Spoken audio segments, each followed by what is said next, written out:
Chapter 13:17. I have the same idea. Cheng Jing said. My lord, please look here. Cheng Jing understood Huang Song's plan. Defending Zhanghe district was not a good idea. The greatest value of this place was in the grain. Now that they had harvested 50% of the grain, it was enough for the army to eat for the next few months. This battle would not last long, so it was meaningless to continue harvesting the remaining autumn grain. Huang Song planned to withdraw his troops and leave Zhanghe district. Coincidentally, Cheng Jing had a good place to go. Where? Huang Song looked in the direction Cheng Jing was pointing. What is this place? Cheng Jing said. This place is called Changya. Changya? Huang Song was surprised. It sounds familiar, but I can't remember where I've seen it before. Cheng Jing said.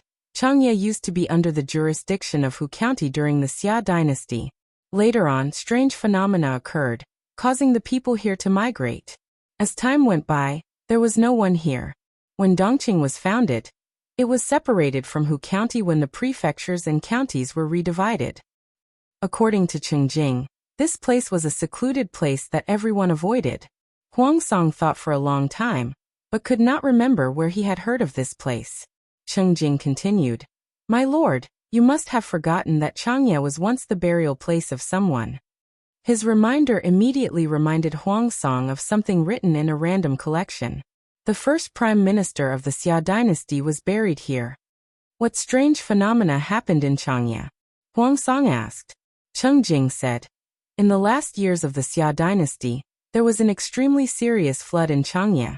The rain poured for a whole month, and the sky was filled with thunder and lightning. When the flood subsided, the people discovered that the tombs near Changya had been dug up. After some investigation, they found out that it was foreign thieves. They heard that a prime minister was resting here. The thieves suspected that there was something valuable buried in the tomb, so they took advantage of the flood to dig up the tomb. Huang Song naturally knew who the prime minister was. It was the controversial Prime Minister Huangfu. Cheng Jing continued. The thieves searched the prime minister's tomb, but did not find anything valuable buried with him. The coffin in the center of the tomb was washed out by the rain. After the thieves left, the coffin was discovered by a woodcutter. The woodcutter used a hatchet to chop the coffin into firewood and carried it home. The headless corpse was exposed in the wilderness. From then on, thunderstorms frequently occurred in Changya, and the people did not dare to go out at night. More than one commoner said that when they went out during a thunderstorm, they would always see an army camp with 1,000,000 soldiers outside the town. Not only were there ghost soldiers and ghost generals, but the tents were also lit with ghost fire. The common people were afraid that the ghost soldiers would harm them, so they moved away from Changya one after another. Over time, Changya became an uninhabited ghost land. Huang Song said awkwardly, Isn't this a ghost story? He was a little scared of ghosts. Cheng Jing said, It is indeed a story. After all, Huang Song had asked him what kind of place Changya was, and Cheng Jing had brought out the story. Huang Song. Scaring people in broad daylight. Huang Song carefully examined the terrain of Changya, and had to admit that Cheng Jing's choice was correct. However, Huang Song teased, What if the ghost soldiers jump out and interfere when I'm fighting against Lanting? Cheng Jing glanced at his lord as if he was looking at an idiot. Was this something he should be concerned about now? Reality proved that a ghost story was ultimately just a story. Changya would become uninhabited because there had been an outbreak of a plague. The source of the plague was a flood that washed a large number of floating corpses into Changya. The corpses polluted the water and caused the common people to fall ill. More than half of the common people died, and the remaining half moved away. Huang Song and Cheng Jing reached a consensus, but they were strongly opposed by the others in the tent. Yuan Xian's eldest son, Yuan Kuang, was one of the most vehement opponents. My lord, why do we have to retreat? What Changya? That place is too open, and it's not conducive for our army to fight. Yuan Kuang really did not understand. What was so bad about staying in Zhanghe County? At least there was enough food. What was the point of going to Changya? Without the terrain to rely on, how could they fight a war? Because Huang Song had punished Yuan Kuang's status was not as good as before. He was not a meticulous person, so he was only pushed out by others to stand out. His purpose was to bear Huangsong's anger, and at the same time, to sound out Huangsong's intentions. Huangsong glanced at Yuan Kuang and did not speak. Instead, it was Cheng Jing who explained patiently, but it was unknown whether he was telling Yuan Kuang or the others. Cheng Jing said, Zhanghe County is not a place that is easy to defend and difficult to attack. Lu Shi has sufficient troops. If he uses the strategy of besieging us and cutting off our food and water, how will we respond? This is the first reason. The second reason is that Lu Shi's troops will be split into two. They will attack from both sides and deal with them at the same time. As time goes on, we will still be at a disadvantage. Rather than sinking deeper into this predicament, it's better to break free as soon as possible and fight to the death. If Huangsong wanted to stay in Zhanghe County, it would be more convenient for him to return to Haozhou.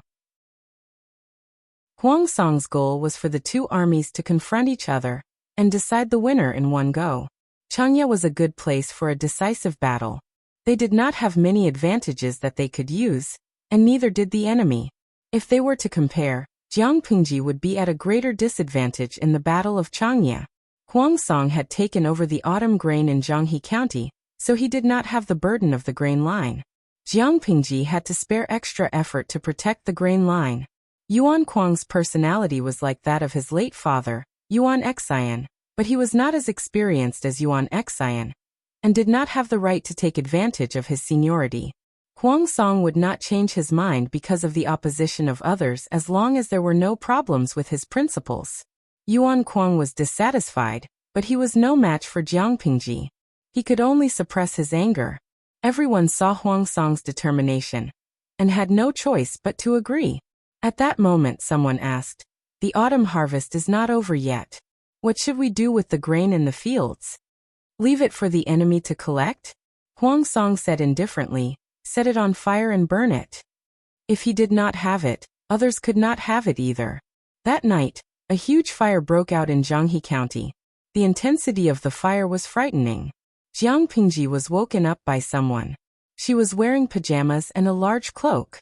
"Is Zhanghe County on fire? What happened?" She looked in the direction of Zhanghe County.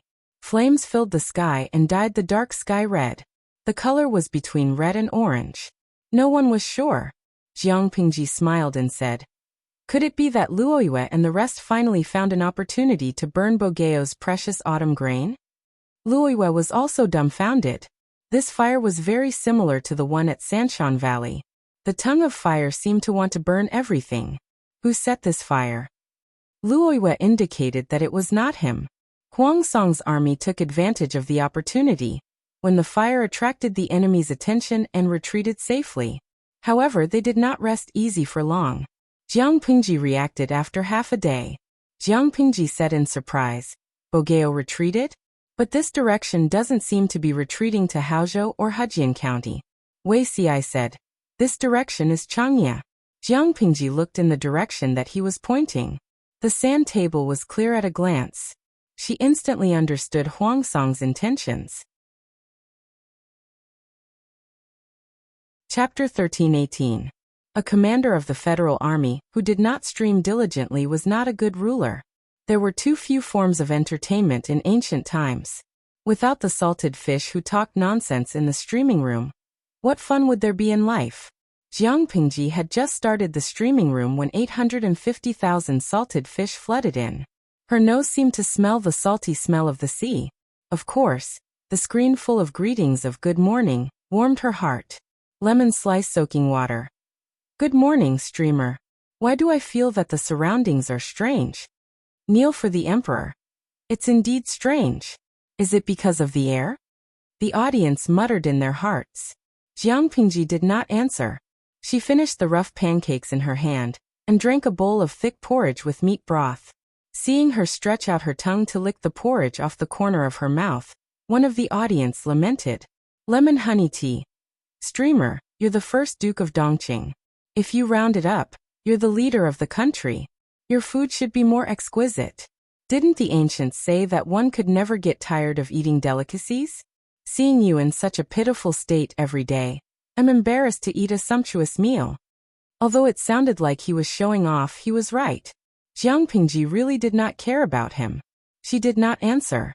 Instead, she walked out of the military tent and gestured for the audience to look in a certain direction. Huang Bogeo was really generous last night. He burned half of the autumn grain in Zhanghe district. That's more than 1 million dawn of grain. Jiang Pingji sighed. She knew what Huang Song meant.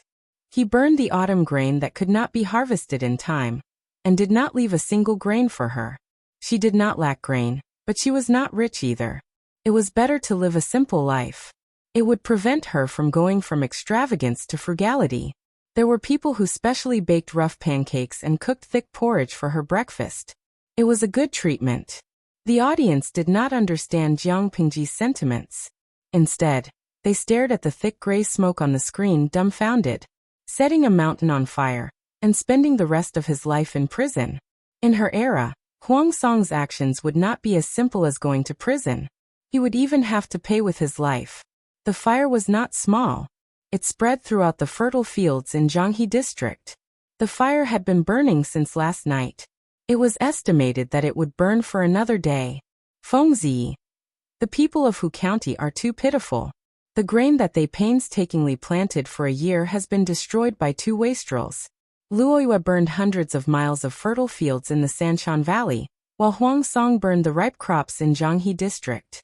According to the price of goods in ancient times, these 2 fellows would definitely be in the top 3 of the list of prodigals. Jiang Pingji said, "Fighting a war is a money-burning activity." The audience in the streaming room thought about Jiang Pingji's breakfast, and the food that was destroyed by the 2 fires. Even they could not help but feel sorry for her. Tutu Feiqiu. That's not right. Huang Song's troops are in Zhanghe County. Why would he burn this place down? It didn't make sense. The audience's attention was focused on Huang Song is a prodigal, and neglected other areas. Lingjun Sunwenrua. They must have retreated when the fire attracted the attention of the host army. The audience chimed in one after another, and they managed to piece together the truth. Jiang Pingji didn't lead the troops to chase after Huang Song last night. Instead, she gave the troops a night to adjust their state of mind. Only on the second day did they break camp and march. However, she did not immediately head to Changye to fight with Huang Song, because Huang Song had adopted a stance of fighting to the death. Jiang Pingji could not afford to be complacent. She said to the people beside her, "Let's meet up with Luoyue and the others first. I've thought about some things for a long time. I can't let others take advantage of me." "What is it?" Naturally, it was to punish the traitor who had betrayed her. Han Yu said, "Why don't we keep these people and deal with them later?" Of course he hated traitors, but wouldn't it be a bad time to deal with them? They should focus on the battle with Huang Song. Those traitors were not worthy of the Lord's time and effort to deal with them. Jiang Pingji smiled. "Wenbin, you can't settle the score like this. When I told others that I was sick, they climbed over the wall and stabbed me in the back. I even caught them red-handed. What wouldn't they do when they knew that they were going to die? If I were to fight Bogeo and they played dirty tricks, flirted with Bogeo, and set me up, how would I settle the score? Even if Bogeo was more skilled, these people wouldn't have to die. Instead, they would become heroes who claimed credit from Bogeo. Wouldn't that be letting them off easy?" Han Yu had finally witnessed his lord's narrow-mindedness and ability to hold a grudge. He sighed. "They are just some fickle villains. There is no need for my lord to delay the battle and specially deal with them." Although that was what he said, Han Yu did not stop Jiang Pingji. It would only take 1 or 2 days, and they could afford to wait. Besides, killing these traitors as a sacrifice could also boost the morale of the army. It was not a bad thing. There were 2 groups of people who had betrayed Jiang Pingji. The first group was from Zhanghe County. These people not only betrayed her, but they also put their betrayal into practice. In the end, they turned to Huang Song. These people were still under Huang Song's protection. If Jiang Pingji wanted to kill them, Huang Song would have to be involved. The second group was those who flirted with Huang Song and secretly communicated with him. They had not yet climbed over to Huang Song's side. They were arrested by Luoyue and kept under strict supervision. Jiang Pingji now had to deal with these people. After spending most of the day, Jiang Pingji and Luo Yue's troops successfully met up. When Luo Yue saw Jiang Pingji, he immediately got off his horse and apologized. I was not strict in commanding the troops, so the villains took advantage of the loopholes and caused us to lose the battle. Please punish me, my lord. Honest Yang Jingrong. Wait, since when did the host have such a person? Most of the audience was unfamiliar with Luo Yue. Many of the older audience members could not remember who he was. If it was not for Jiang Pingji's outstanding memory, she might have forgotten about Luo Yue, who did not fight for anything and had no sense of presence. You can't be blamed for the incident in Hu County. Although you are responsible, you only have to bear 30% of the responsibility. As for the burning of the grain in Sanshan Valley, it was forced by the situation after all. The most important thing is to protect the troops and horses in the camp. The grain can be planted again if it's gone, but the people are gone. Jiang Pingji did not put all the blame on Luo Yue, but she did not say that he was not at fault either. In the end, she heavily punished Luo Yue with a few months' worth of military pay and reprimanded him verbally. What about those people? Have you seen them all? Jiang Pingji asked. Luo Yue was stunned for a moment. He did not know who she was referring to. Only Meng Heng reacted. My lord wants to interrogate them now? Jiang Pingji said coldly. Kill them as a sacrifice to the flag and the souls of the heroes. If we don't interrogate them now, are we going to keep them alive for the new year? She did not make the people who betrayed her pay the price immediately. Instead, she allowed them to linger on for a few months. This was already very merciful. Meng Heng sent someone to bring in the group of masterminds. He also handed a treasured name list to Jiang Pingji. Looking at the situation, everyone was confident. The salted fish in the live stream was anxious and fearful. He had a feeling that something big was going to happen. AI de Tian Lingling. Streamer, what are you doing? Chapter 13:19. Just as Jiang Pingji had said, she was there to collect a debt. Those who betrayed her and caused the soldiers under her command to die in vain were directly or indirectly related to these people. She was a magnanimous person, but she was also stingy. This debt must be paid with their heads. Meng Heng and the others did not mistreat the prisoners, but before they were captured, these prisoners had been living a life of luxury. The mouthwash they used was a precious item that ordinary people could not afford. They suddenly lost everything and were treated like ordinary soldiers. Naturally, they could not adapt. When they were brought before Jiang Pingji, their faces were yellow, oily, and dark. Their clothes were wrinkled like dried vegetables. Do you know who I am? Jiang Pingji asked them with a smile, but her smile did not have much of a smile. Instead, it gave the illusion that it was bone-chilling. More than 10 people were pressed to the ground and kneeling. Their hands were tied behind their backs. If they wore prison clothes, they would really look like prisoners. One of them said, Lu Shi, why did you capture us? Aren't you afraid of being despised and cruel? Not only did I capture you, but I also wanted to kill you as a sacrifice. I can't control other people's mouths. They can say whatever they want. Can they hurt me? Whether it's your merits or demerits will be judged by future generations. You know very well what you've done, Jiang Pingji said. Let me give you a piece of advice. If you confess, you'll be lenient. If you resist, you'll be severely punished. Admit it quickly. Don't make a fuss until you lose your last shred of dignity. That won't look good. Of course, there was evidence. Meng Heng had always been cautious. The evidence of these fellows colluding with Huang Song was well kept. With such evidence in hand, Jiang Pingji could not kill them. Even if she killed their clansmen, people would only applaud and praise her for doing a good job. When Jiang Pingji mentioned this, the few people who were jumping around suddenly stopped talking. They were guilty and afraid. Everyone was scared out of their wits. Instead, one of them knelt down and asked her, Do you have the ambition to rule the world? Jiang Pingji was not angry. Instead, she laughed and asked, What do you think? I know that I will die, so I dare not defend myself. But if you have such ambition, do you know that the reward is equal to the merit and the punishment is equal to the crime?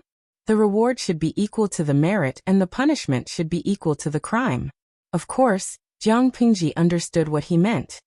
Are you implying that I'm not giving out proper rewards and punishments? That person shook his head. Of course, he wouldn't court death like that. This wasn't courage or backbone.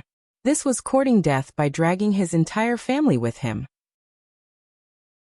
I wouldn't dare. It's just that going too far is as bad as not going far enough. Although the crime of colluding with the enemy is punishable by death, there are also different degrees of severity. The man was so scared that he almost bit his tongue. His face was flushed red, but he still forced himself to say, when rewards are given, the soldiers will definitely fight to kill the enemy and gain merit. The punishment is appropriate for the crime. Those who commit serious crimes will plead guilty, while those who commit light crimes will learn from it. They will be grateful and won't dare to do it again. This will also deter those who have ulterior motives. If the Duke of Lanting did not distinguish between right and wrong, regardless of the severity of the crime, and executed all of them, wouldn't that be unfair? Han Yu couldn't help but look at the man after he finished talking. What you said makes sense. The punishment for a completed crime and an attempted crime are always different. Jiang Pingji smiled and changed the topic.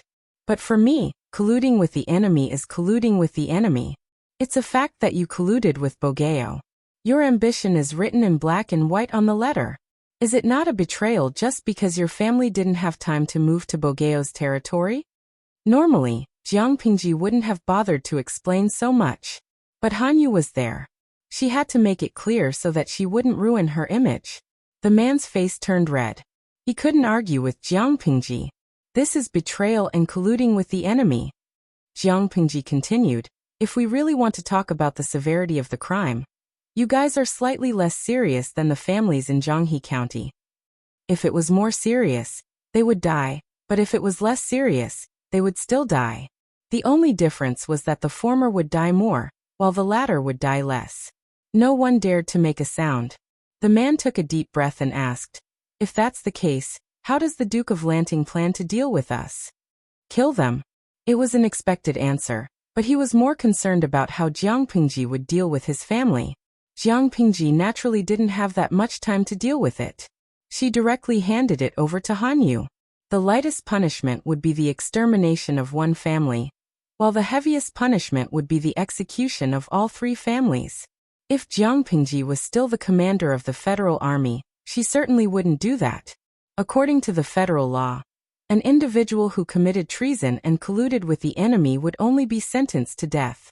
In serious cases, the family member's freedom would be restricted, and they would be put under observation for a few years, but they wouldn't lose their lives. However, this was ancient times, a place where the development of all aspects of society was extremely backward. Although the family members didn't have the intention to commit a crime, due to various considerations, they still had to be punished with capital punishment to achieve the effect of deterrence. Jiang Pingji wouldn't be too serious about this. She still had to go with the flow. Han Yu carried out his orders. The masterminds that he caught were all thrown to the flag by Jiang Pingji. The flag was sacrificed before the expedition, so as to stimulate the soldiers' fighting spirit and morale. Jiang Pingji also asked Wuxia to write an elegiac oration for the 6,000 soldiers who had died in vain. The effect of this move was outstanding.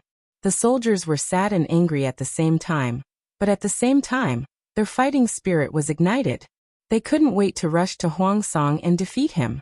The disloyal people were anxious. If they wanted to betray her in the future, they would have to think twice about whether the thing on their necks was more important or taking the risk for their future. Jiang Pingji felt refreshed after collecting a debt. Next, she would go to Changye to settle things with Huangsong. All troops set off. After the army rested and reorganized, they set off again. Jiang Pingji glanced at the bullet screen out of boredom. Only then did she realize that the bullet screen was much quieter. It was really hard to adapt to a salted fish who didn't talk nonsense. The salted fish was frightened by the way she sacrificed people to the flag. He trembled in front of the screen. Jiang Pingji looked at the bullet screen for a while, then she turned off the bullet screen and focused on marching. Wuxia and the others were also silent. As time went by, their expressions became more and more solemn. The whole army was permeated with a solemn atmosphere. This battle was related to whether the territory of Dongqing would be completely in Jiang Pingji's pocket. Naturally, no one was in the mood to talk about other things. Jiang Pingji drew up a battle plan as they hurried on the road. She was so busy that she couldn't rest. Report. Traces of the enemy's march have been found ahead. It seems that we're on the right path, Jiang Pingji said. All troops on guard. Although it was only traces of the enemy's march, there was no guarantee that the enemy would launch a sneak attack halfway. It was better to be cautious and take precautions. Because Jiang Pingji had to rendezvous with Luoyue, she wasted some time dealing with a few traitors and sacrificing them to the flag. Therefore, she was delayed for nearly 2 days. Huang Song had set off earlier than her. It was hard to guarantee that he wouldn't set up an ambush. In fact, Huang Song was even more nervous than she was. However, the scouts that were sent out could not find any traces of Jiang Pingji's army. This made him even more flustered. He was like a criminal awaiting his death sentence. In addition, Chapter 1320. The officials left the palace in 2s and 3s with the same question in their hearts. What happened to His Majesty recently? In my opinion, we should ask Zixiao about this. He must know the best. Feng Zhen's residence was close to Yang Xi's, and their temperaments were to his liking. They often went to court together. Yang Xi asked if he knew the reason why His Majesty was unhappy recently. Feng Zhen couldn't answer, so he pushed Wei Xi out. Yang Xi secretly took out some snacks from his sleeve and stuffed them into his mouth. Morning court was too early. In order not to make a fool of themselves in court, the officials often didn't dare to eat breakfast. This was such a cruel thing for a foodie. Yang Xi could only bring his own snacks to fill his stomach. Feng Zhen was also hungry. He reached into Yang Xi's sleeve and skillfully found his snacks. One couldn't help but wonder if Feng Zhen liked to hang out with Yang Xi because of their similar temperaments or because of Yang Xi's snacks. Yang Xi said, "Of course I asked, but Zixiao doesn't know either. Sai, His Majesty is indeed more irritable than usual these days." His superior's face was sullen all day, as if everyone owed her millions. The officials were also under a lot of pressure. Every morning when the imperial court was presented, even the group of imperial censors who loved to stir up trouble were as quiet as chickens. Feng Zhen put his hand on Yang Xi's shoulder and frowned. Even Zixiao doesn't know? It looks like the situation is quite serious. Yang Xi slapped Feng Zhen's hand away in disgust. If you don't want to be criticized by the imperial censors, you should behave yourself. Feng Zhen wore a dignified official's robe, but this prodigal always had the ability to wear formal clothes as a uniform. He was often criticized by the imperial censors. Although the position of the imperial censors wasn't high, their authority wasn't small. From admonishing the emperor to supervising the officials, there was nothing they didn't dare to criticize. From important matters of state to trivial matters like clothing and speech, they would feel uncomfortable if they didn't criticize them every day. Feng Zhen laughed. There's no need to worry when there are so many lice. Yang Xi laughed coldly. Don't you feel embarrassed when your father is criticized by your son in court? Feng Yi had also reached the age to enter officialdom, but this child didn't choose to be sent out to gain experience. Instead, he chose to become the supervising imperial censor. This child was really merciless in his actions. He would scold a group of uncles and elders without hesitation. His upright temperament was the complete opposite of his father's. Although the rank of an imperial censor was not high, not everyone could become one. The job requirements were even stricter than that of an ordinary official position. Not only did they have to forget their personal interests and country, but they also had to be upright, straightforward, and daring to speak frankly.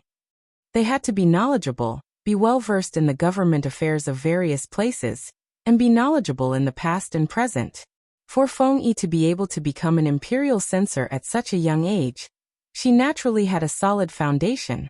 Her only regret was that she had offended too many people. A few days ago, he even insulted his father. He didn't know if Feng Zhen had punished Feng Yi according to the family rules after she returned. Feng Zhen laughed shamelessly. It's not embarrassing. Other people don't even have the chance to be embarrassed even if they wanted to. Yangtze decisively stopped the topic of self-torture and forcefully changed the topic. Why don't we persuade Her Majesty to let the imperial physicians examine her carefully? Yangtze said. Her face is gloomy all day long, and she's so timid that she can't stand being frightened. You don't know this, but the official living next door was so scared that he had nightmares every night. Within 2 days he claimed to be sick and stayed at home. It was all an act. Her Majesty's aura was too strong. When she was in a bad mood, the hundreds of officials going to court was as tragic as going to hell to meet their deaths. Fengzhen replied. I wouldn't dare. If the imperial physician says that His Majesty is angry because the geraniums have gone extinct. Yangtze was shocked by Fengzhen's guess. How old is His Majesty? How could he have gone extinct? Fengzhen said. Isn't this just a guess? He guessed that Jiang Pingji was in a bad mood because the Tiankui was extinct. Fengzhen wasn't the only one. However, the officials did not dare to inquire about the emperor's condition. To put it nicely, they were concerned. To put it bluntly, they were spying on the emperor's body. Fortunately, His Majesty already had Her Highness the Crown Princess. If Tiankui died, many officials shuddered and didn't dare to continue thinking about it. It was said that once a woman's temperament went berserk, her temper would last for a year or two. How were they going to survive in the future? Jiang Pingji looked at Wei Ci with a what the f*** ck expression. Is this how those fellows usually talk about me behind my back? Jiang Pingji didn't like to refer to herself as the emperor. She still used I in private, unless it was a more important occasion. Wei Ci smiled and said, His Majesty has been upset recently. The officials are naturally worried about His Majesty's body. Jiang Pingji chuckled and suddenly covered her face with her hands. Zixiao, you can leave. I want some peace and quiet. Wei Ci asked. What exactly is His Majesty upset about? Jiang Pingji was like a salted fish. What will come will come. I'm fine. I've just embarrassed myself recently.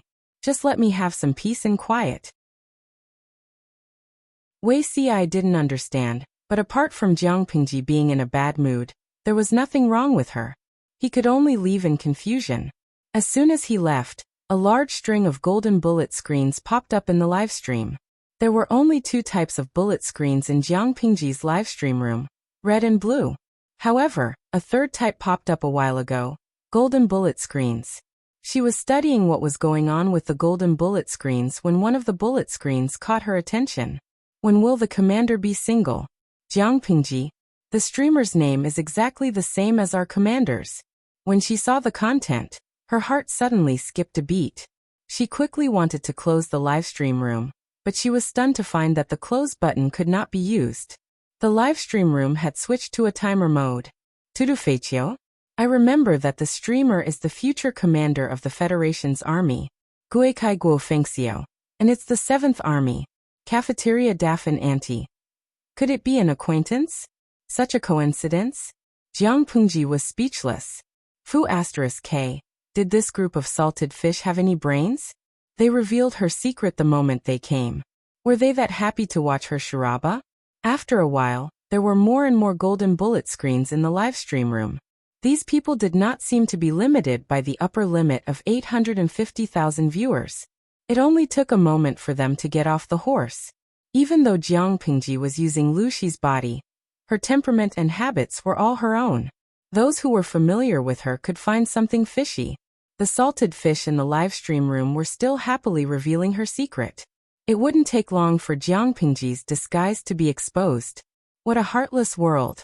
For all, the crowd did not care about her violent psychological activities. Instead, they added fuel to the fire. It was as if they had found an organization to expose Jiang Pingji's dark secrets. The salted fish from the 3 dimensions had a cordial meeting.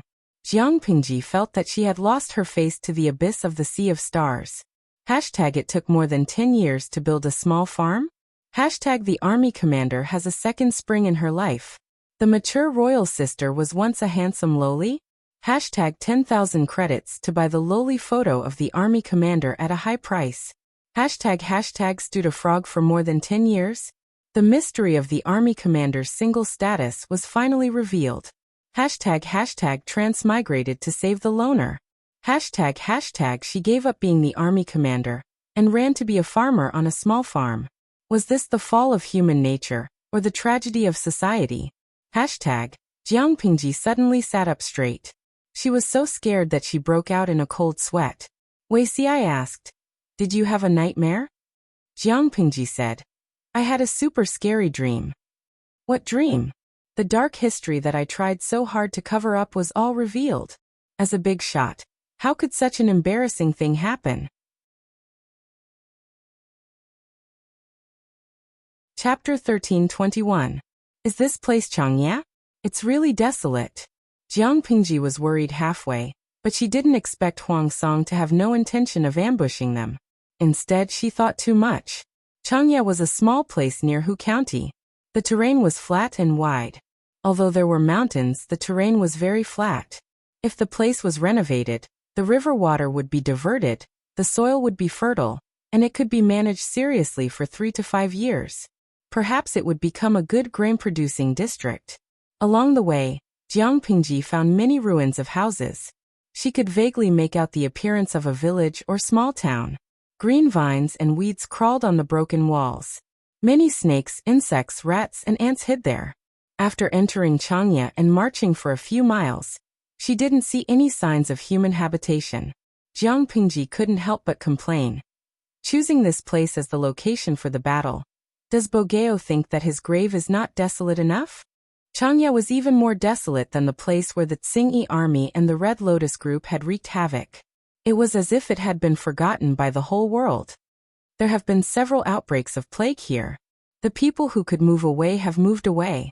Those who couldn't move away in time, most of them died of illness. Changya was a district that produced abundant grain. Unexpectedly, the rain flowed backward and washed the floating corpses left behind from other battles.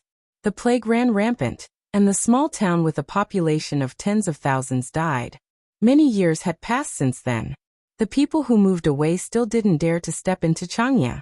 While they were talking, a group of scouts rushed over on horseback. Report: the enemy has set up camp 15 miles away. Continue to investigate. Jiang Pingji said. Let's choose a place to set up camp. Setting up camp was a skill. Not only did they have to choose a good place, but they also had to consider the structure of the entire camp. Both aspects were satisfied. Not only could they prevent the enemy from ambushing them, but they could also take the initiative on the battlefield. However, Huang Song had arrived earlier than them. He must have thought it through and picked a good place. It would be difficult for Jiang Pingji to take advantage of him. Setting up camp was prioritized near a water source. It was convenient for the soldiers to use water daily. This was one of the most basic principles of setting up camp. Shirji, why don't you set up camp on a nearby hill? At least you can take advantage of the terrain. As for the water source, there should be spring water, right? It satisfies the needs of the terrain and water source. The streamer chose this place, which is very convenient for the enemy to attack. Qixing Fengming. Streamer, don't listen to the streamer's nonsense. Isn't it shameful of a layman to guide an expert? If the host does as you say, the host will immediately become the next Masu. It was currently autumn, and the spring was gradually drying up. Even if it was spring and summer, could the spring water on the mountain supply the hundreds of thousands of soldiers?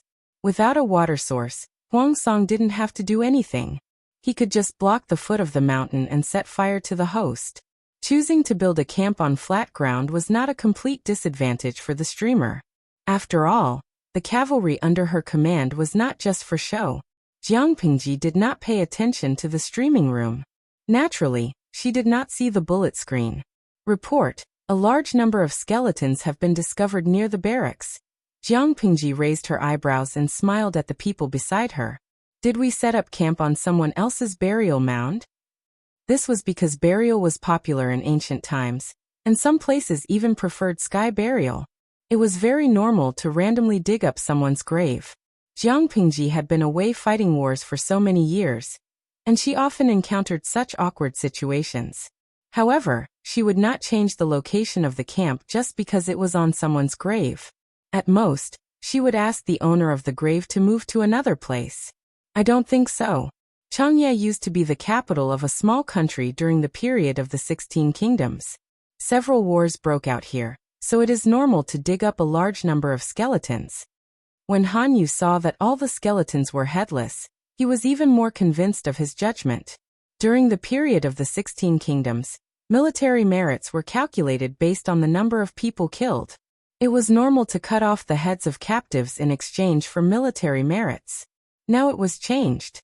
It was not convenient to carry a human head around, so the ears or noses of the enemies were usually cut off. Jiang Pingji also went to take a look. The pit was full of densely packed corpses, and they were all headless. She also found a pit full of heads nearby. Jiang Pingji sighed with emotion. It's better to burn the corpses in a war. It's also convenient. It's better than leaving the corpses in the wilderness. Han Yu secretly glanced at his lord. If they were burned, there would be no bones left. He really could not see how it was better than leaving the corpses in the wilderness. However, his lord had always liked to burn the corpses of her enemies. It had been a habit for almost 10 years, and everyone was used to it. The area of the barracks was huge. Apart from the corpses left from the ancient battlefields, the graves of ordinary people would always be accidentally burned. She found that the corpses of the people didn't have heads. Why? Did someone dig up the graves and steal the corpses, then cut off their heads to pass it off as military merits? It's possible. But there was a funeral custom in Chang'e where the corpses were separated from their families. Moreover, these graves look very intact and have not been touched by anyone. It should be done by the people themselves, Han Yu said slowly.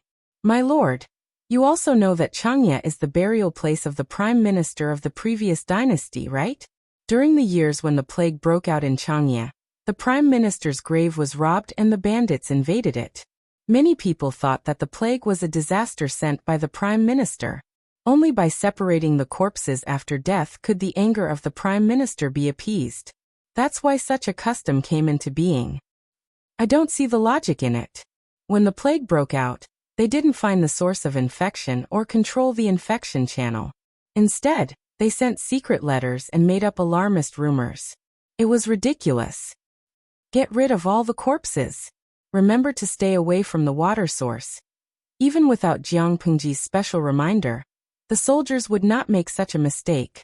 Jiang Pingji had high requirements for hygiene, which resulted in the soldiers under her command getting sick far less often than other feudal lords due to acclimatization. The first night of setting up camp was also a good opportunity for the enemy to launch a sneak attack. Jiang Pingji had just arrived with her troops and was busy setting up the camp. The soldiers were exhausted, but the enemy had finished resting. The enemy could launch a sneak attack before the camp was fully formed, and the soldiers were not energetic.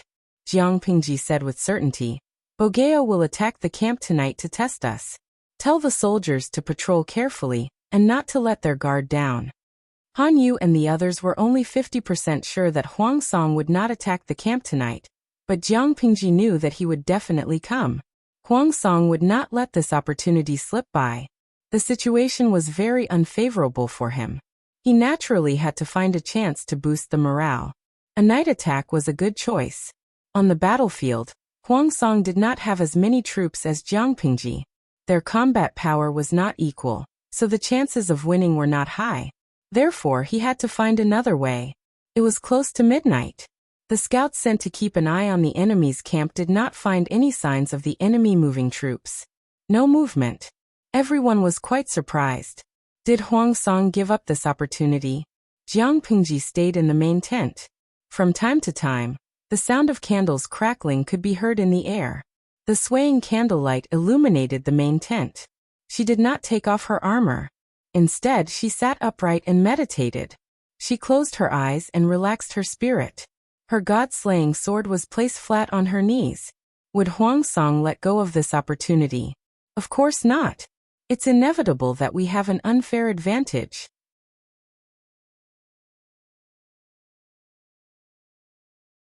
Chapter 13:22. Spirit was also a form of energy. Due to the two subsystems in her mental brain domain, Jiang Pingji rarely used it on a large scale. She wanted to prevent her mental strength from being empty and giving the subsystems a chance to stir up trouble. Usually, she strictly controlled the range of her spirit and only covered 100 meters around her. If outsiders stepped into the range of her mental domain, she would be able to discover their existence. It was an excellent means of warning. In the future Federation, it was extremely difficult for outsiders to assassinate a master with a strong mental brain domain, because they could not avoid the first warning line. Of course, if the killer was also a master with a strong brain domain and extremely precise mental control, there was still a chance of success. However, Jiang Pingji had yet to encounter one. In the past, the range of Jiang Pingji's mental coverage was at least a radius of 10,000 meters.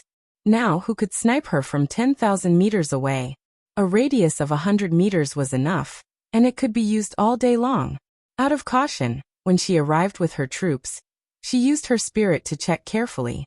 As long as the duration was short, the consumption of her spirit was not great. Soon after, she found thousands of people hiding in the deep mountains. What were these people doing? It was easy to figure it out.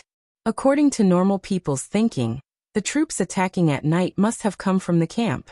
Therefore, keeping an eye on the enemy's camp could determine the timing of the enemy's attack. As soon as they moved, the scouts would sound the alarm. Who would have thought that Huang Song would send troops to hide in the mountains early in the morning? Because they knew that Jiang Pingji would not choose to camp in the mountains, the traces of this group of people would not be exposed. What time is it now? Jiang Pingji stood up and picked up the god-slaying sword on the mat. She asked the soldiers guarding outside in a clear voice. "My lord, it's 1:15 midnight." Jiang Pingji calculated the time and strode out of the main tent. "Send someone to inform them immediately that the enemy is coming. The northeast side of the main camp is on alert." Jiang Pingji did not use the camera in the streaming room. Although using the camera would not consume her own mental strength, the field of view was limited. Once there was an obstacle, there would be a blind spot in some places. In contrast, Jiang Pingji's mental strength was omnipresent. The soldier was stunned for a moment, as if he was surprised how Jiang Pingji knew this news. Yes. The guard immediately ran out. The rest of the people stood in place and guarded the main tent loyally. Jiang Pingji whistled. Little White, who was sleeping nearby, seemed to feel it. It woke up and snorted, then ran toward her. At the same time, the enemy's thousands of troops were ready for battle. In order to reduce their movements, the horses' hooves were wrapped in dried grass, and the horses' mouths were also covered. When the appointed time arrived, a black shadow ran over like a ghost. The other party lowered his voice and said, "General, everything is ready." "What's the situation in the enemy's camp?" The man said, "The patrols are still tight, but the tents have not been set up yet. The northeast direction is the best place to break through." The hundreds of thousands of soldiers in the camp were connected to each other, stretching for dozens of miles. This was a huge project. Even with so many people working together, building a proper camp was not something that could be completed in a day. Jiang Pingji's camp was still half finished. The soldiers in charge of logistics were working overtime to build it.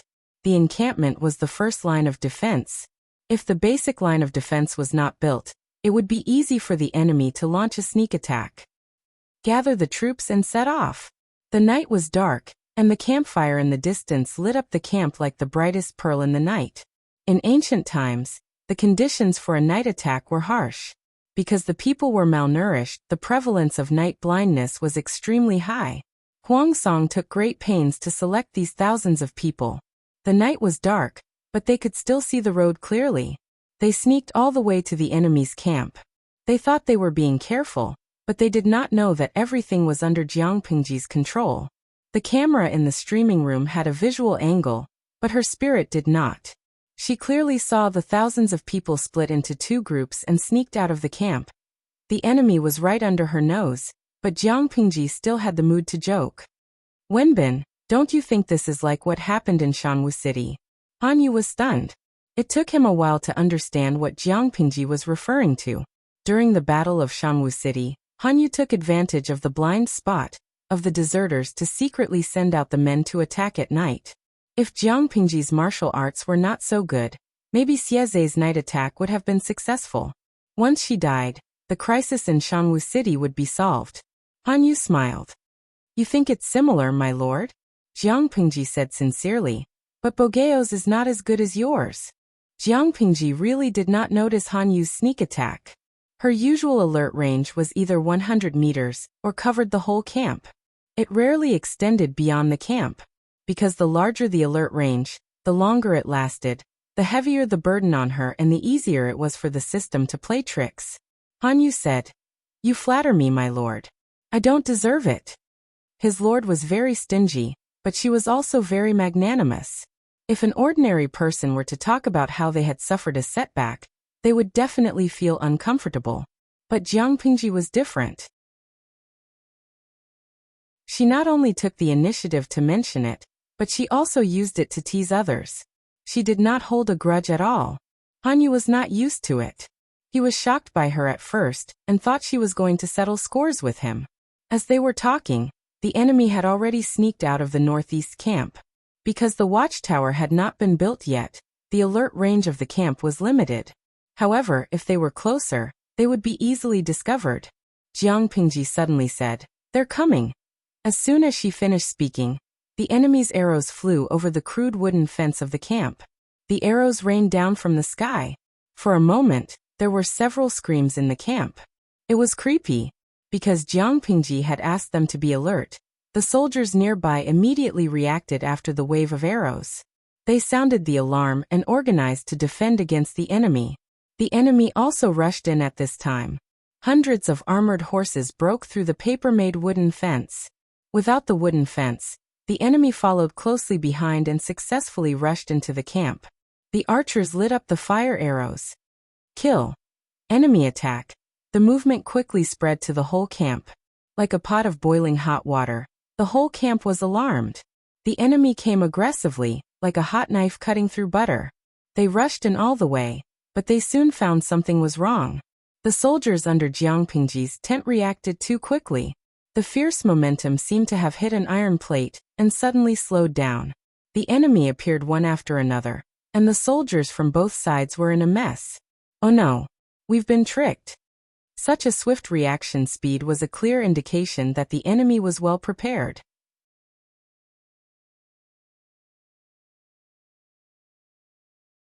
Chapter 13:23. General. The enemy is already prepared. What do we do now? Seeing that the number of enemies was increasing, their charge was met with a strong obstacle, and it was difficult for them to advance. Instead, they were being suppressed by the enemy. Seeing this situation, the general in charge of the sneak attack was so angry that his eyes turned red, but the weapon in his hand never stopped, and blood dyed the ground. Fight and retreat. He was one of the few generals under Huang Song's command who did not come from the Yuanshi family. He was extremely decisive. Seeing that the enemy had already set up an ambush, he decisively chose to give up. However, he did not order his soldiers to turn and run. Instead, he ordered them to retreat in an orderly manner. As long as they could retreat before the enemy reinforcements arrived, it would not be a problem to preserve most of their forces. Although Jiang Pingji had more people on her side, she couldn't block them all at once. Of course, if the battle dragged on for too long, the soldiers under Jiang Pingji's command could exhaust them to death. Time was running out, and the enemy was closing in on them. The sneak attack soldiers couldn't help but feel despair as they faced the endless stream of enemies. Jiang Pingji was the first to notice the situation on the battlefield. She raised her eyebrows when she saw the general retreat decisively. There were many talents under Huang Song's command, but for some reason, they were not valued. As a result, many of them were not famous. Not to mention anything else, this person's ability to judge the situation was much better than Yuan Xian's. However, my place is not a hotel. How can you come and go as you please? Jiang Pingji laughed and gave Little White an order. Little White changed its meek behavior and galloped toward the northeast. The sneak attack came very suddenly. Even with Jiang Pingji's early warning, casualties were inevitable in a battle between two armies. When Jiang Pingji arrived on Little White's back, the area within 200 feet of the northeast barracks was a mess. Weapons and arrows were scattered everywhere. Corpses of both sides were lying on the ground. Fresh blood soaked the soil, and a strong smell of blood wafted in the hot and stuffy air. Jiang Pingji was cold. Without saying a word, she carried the god-slaying sword and joined the chaotic battle. The blade was like the black and white ghosts of impermanence's magic weapon that could reap souls. With one slash, she killed a person. She and Little White had worked together for many years, and their teamwork was excellent. She would slash, while Little White would charge and trample. Master. Xieze was in charge of the northeast barracks. When he saw that his lord was also present, he was so scared that his heart almost went out on strike. Jiang Pingji gently swung the god-slaying saber. Fresh blood splattered on the ground, leaving a long trail. The tainted blood faded from the blade, and it became clean and shiny again. Yuan Gui, gather some soldiers and follow me. Xieze held back countless words of ridicule in his heart, but what he blurted out was, "This general obeys your order." He turned around and called for a group of soldiers and horses, gathering more than 1,000 elites at the fastest speed. Although Xieze did not have night blindness, his night vision was only at the level of an ordinary person. He wasn't blind, but he still couldn't see clearly a few feet away. He also knew how dangerous it was to fight at night. If they were not careful, they could easily be killed by the enemy. How could the Lord not understand this? Everyone keep up. My lord, you can just leave the task of chasing after the thieves to me. Why do you need to take the risk yourself? Xieze never thought that there would be a day when he would worry about his lord stealing his job. My lord is brave and good at fighting. As a general, I am deeply ashamed.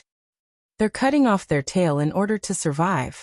They're abandoning a portion of their troops to hold up the rear, while the vanguard takes the opportunity to pull away. Now that the night is dark, as long as they can open up a distance of 30 to 40 feet, it will be even harder to catch up with them, Jiang Pingji said. Keep up, don't lose them. Day was different from night. A person's field of vision was limited. The enemy only had to worry about running forward, but the pursuing troops had to consider many aspects. Jiang Pingji was very clear that even if Xieze led the troops to chase after them, he would at most bring back 100 or 200 corpses. The real big shots would be firing the cannons. Xieze said, "My lord, the wilderness is dangerous and unpredictable. You'd better." Jiang Pingji said, "Your eyes aren't good. If I let you chase after them, the enemy will be long gone." Xieze was speechless. Jiang Pingji's night vision was extremely strong. Even if this body was Lu Shi's, her night vision was still better than that of an ordinary person. Besides, no matter how fast the enemy ran, could they be faster than her mental strength? As long as they were within the range of her mental strength, she could find the enemy's position at any time. Soon Xieze understood why his lord said that their eyes weren't good. The soldiers chasing after the enemy lost them, but Jiang Pingji confidently pointed out the enemy's direction. 2 points in a line, they headed straight for it. Not long after, Xieze heard the enemy's movements. Jiang Pingji took down the bow and arrows on the horse's back as she rode. She knocked an arrow and drew the bow to a full moon in one breath. Several arrows left the bowstring and flew. The arrowheads seemed to have eyes and accurately hit the backs of several people. They were suddenly ambushed. The bodies of the enemy soldiers who were hit by the arrows fell forward due to inertia. They faced the ground, their faces smashing into the ground and dragging some distance. Their companions nearby heard the movement, and immediately knew that their pursuers were nearby. They were horrified. "General, the enemy has caught up." The sound of horse hooves behind them made them panic. They had finally shaken off their pursuers, but why did they come after them again? The general said, "Based on the enemy's movements, I think there aren't many pursuers. We can fight." Jiang Pingji rode Little White and charged for several feet. When dozens more people died under her sword, she acutely noticed that the enemy in front of her had stopped running and was about to get into formation to fight against them. She curled the corners of her lips and revealed a bloodthirsty smile. She raised her hand and waved her sword, accurately hitting down the stray arrows that were shot at her. She raised her sword high. Kill! Thousands of feet away from the northeast camp, the two armies collided and launched a swift and violent charge. Jiang Pingji happily harvested heads. It was really hard on Xieze, who was worried about her. He was afraid that his lord would be injured if he made a mistake. She's simply a lunatic. The enemy's general's face was ashen. How could he have imagined that Jiang Pingji would dare to run out of the camp with 1,000 or 2,000 people and chase after and intercept them? It would be fine if it was during the day, but visibility was obstructed at night. It was very easy to lose sight of the enemy and encounter unknown dangers. Jiang Pingji was like a hothead, but she still caught up with them with great precision. Of course, at that moment, he still did not know that the lunatic and hothead he mentioned were Huangsong's mortal enemies in this battle. The two armies fought and quickly rushed into a mess. It was like two different colored waves colliding with each other, merging and mixing with each other.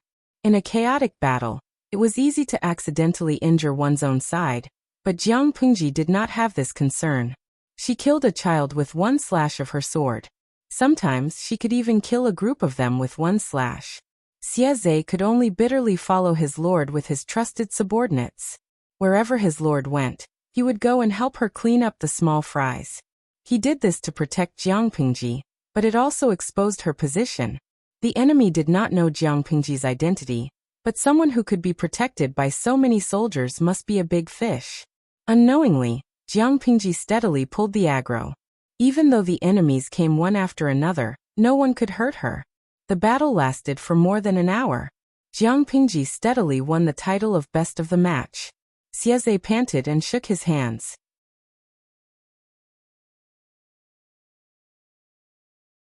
Chapter 1324. Inhuman. Was she still human?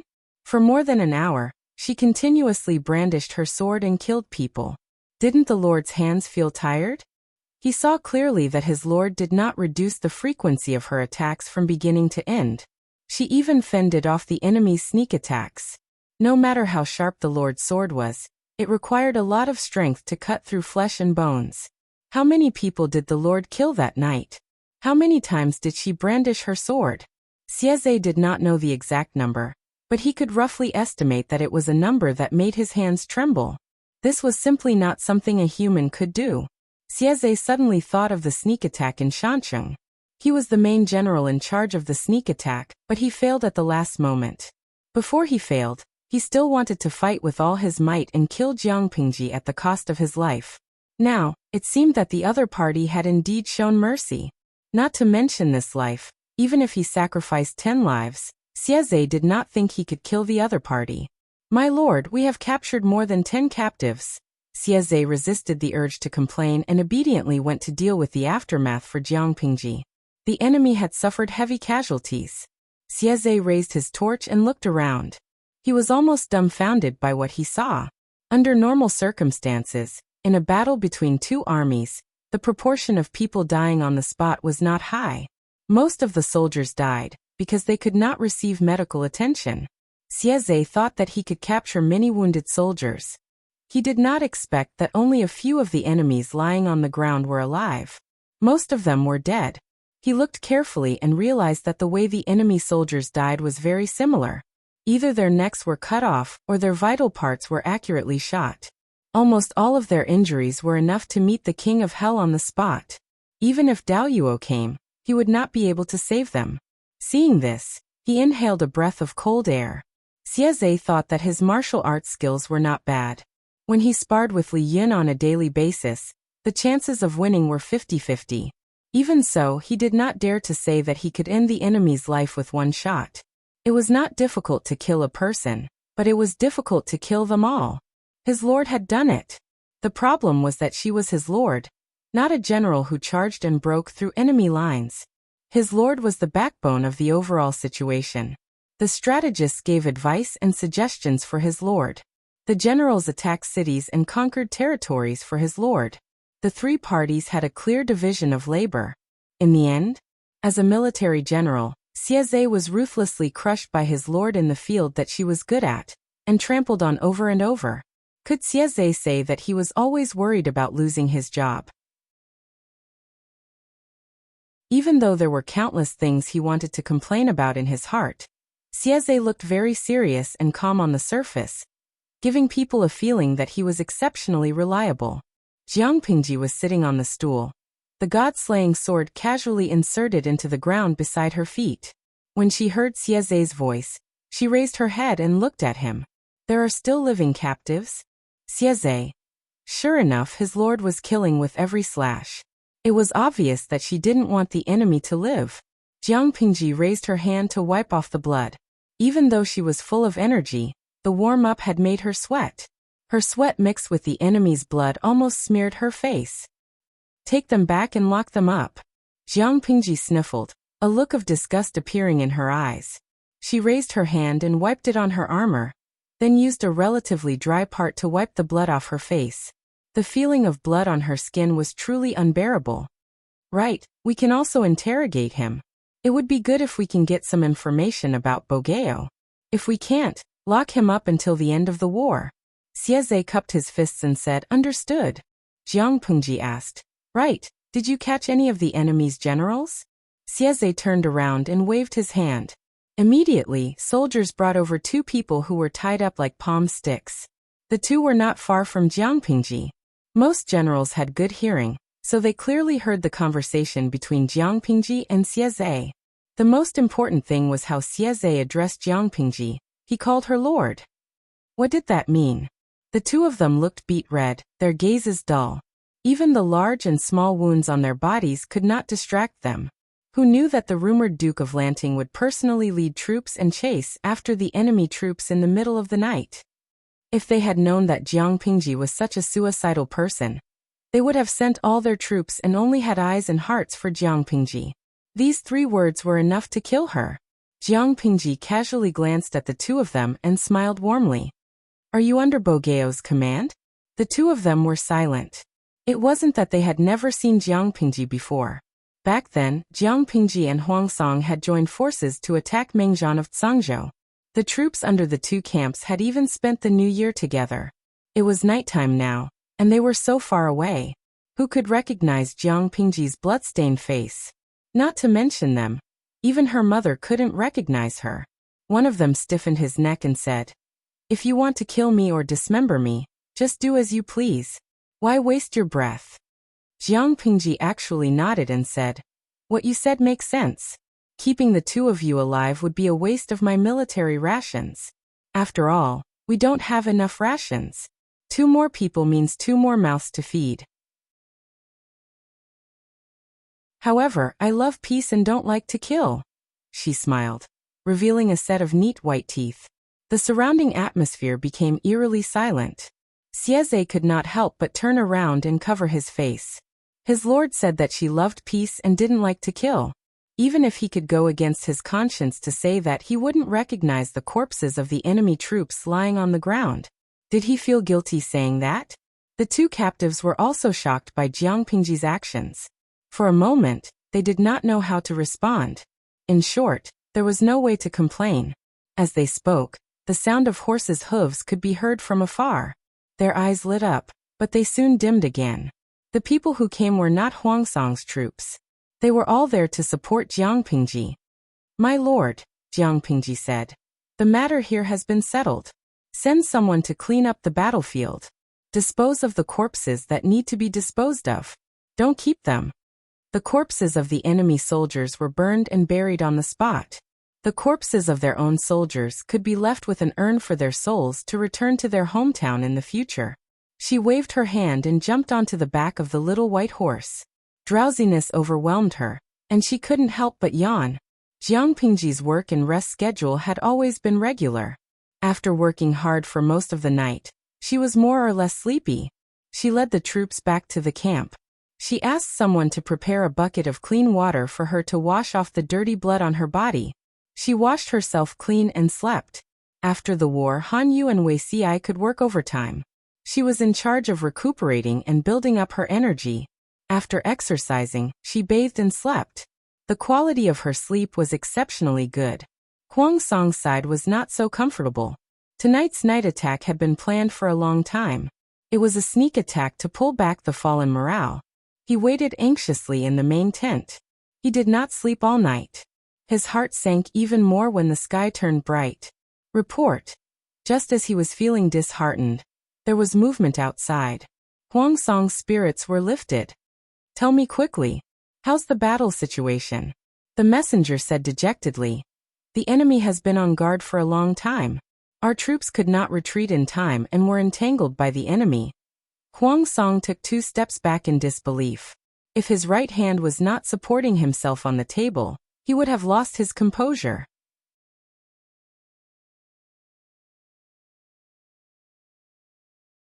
Chapter 1325.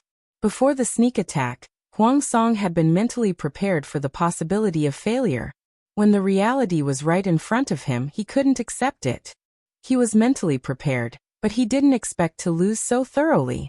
He had sent out thousands of troops, but only 200 or so returned safely.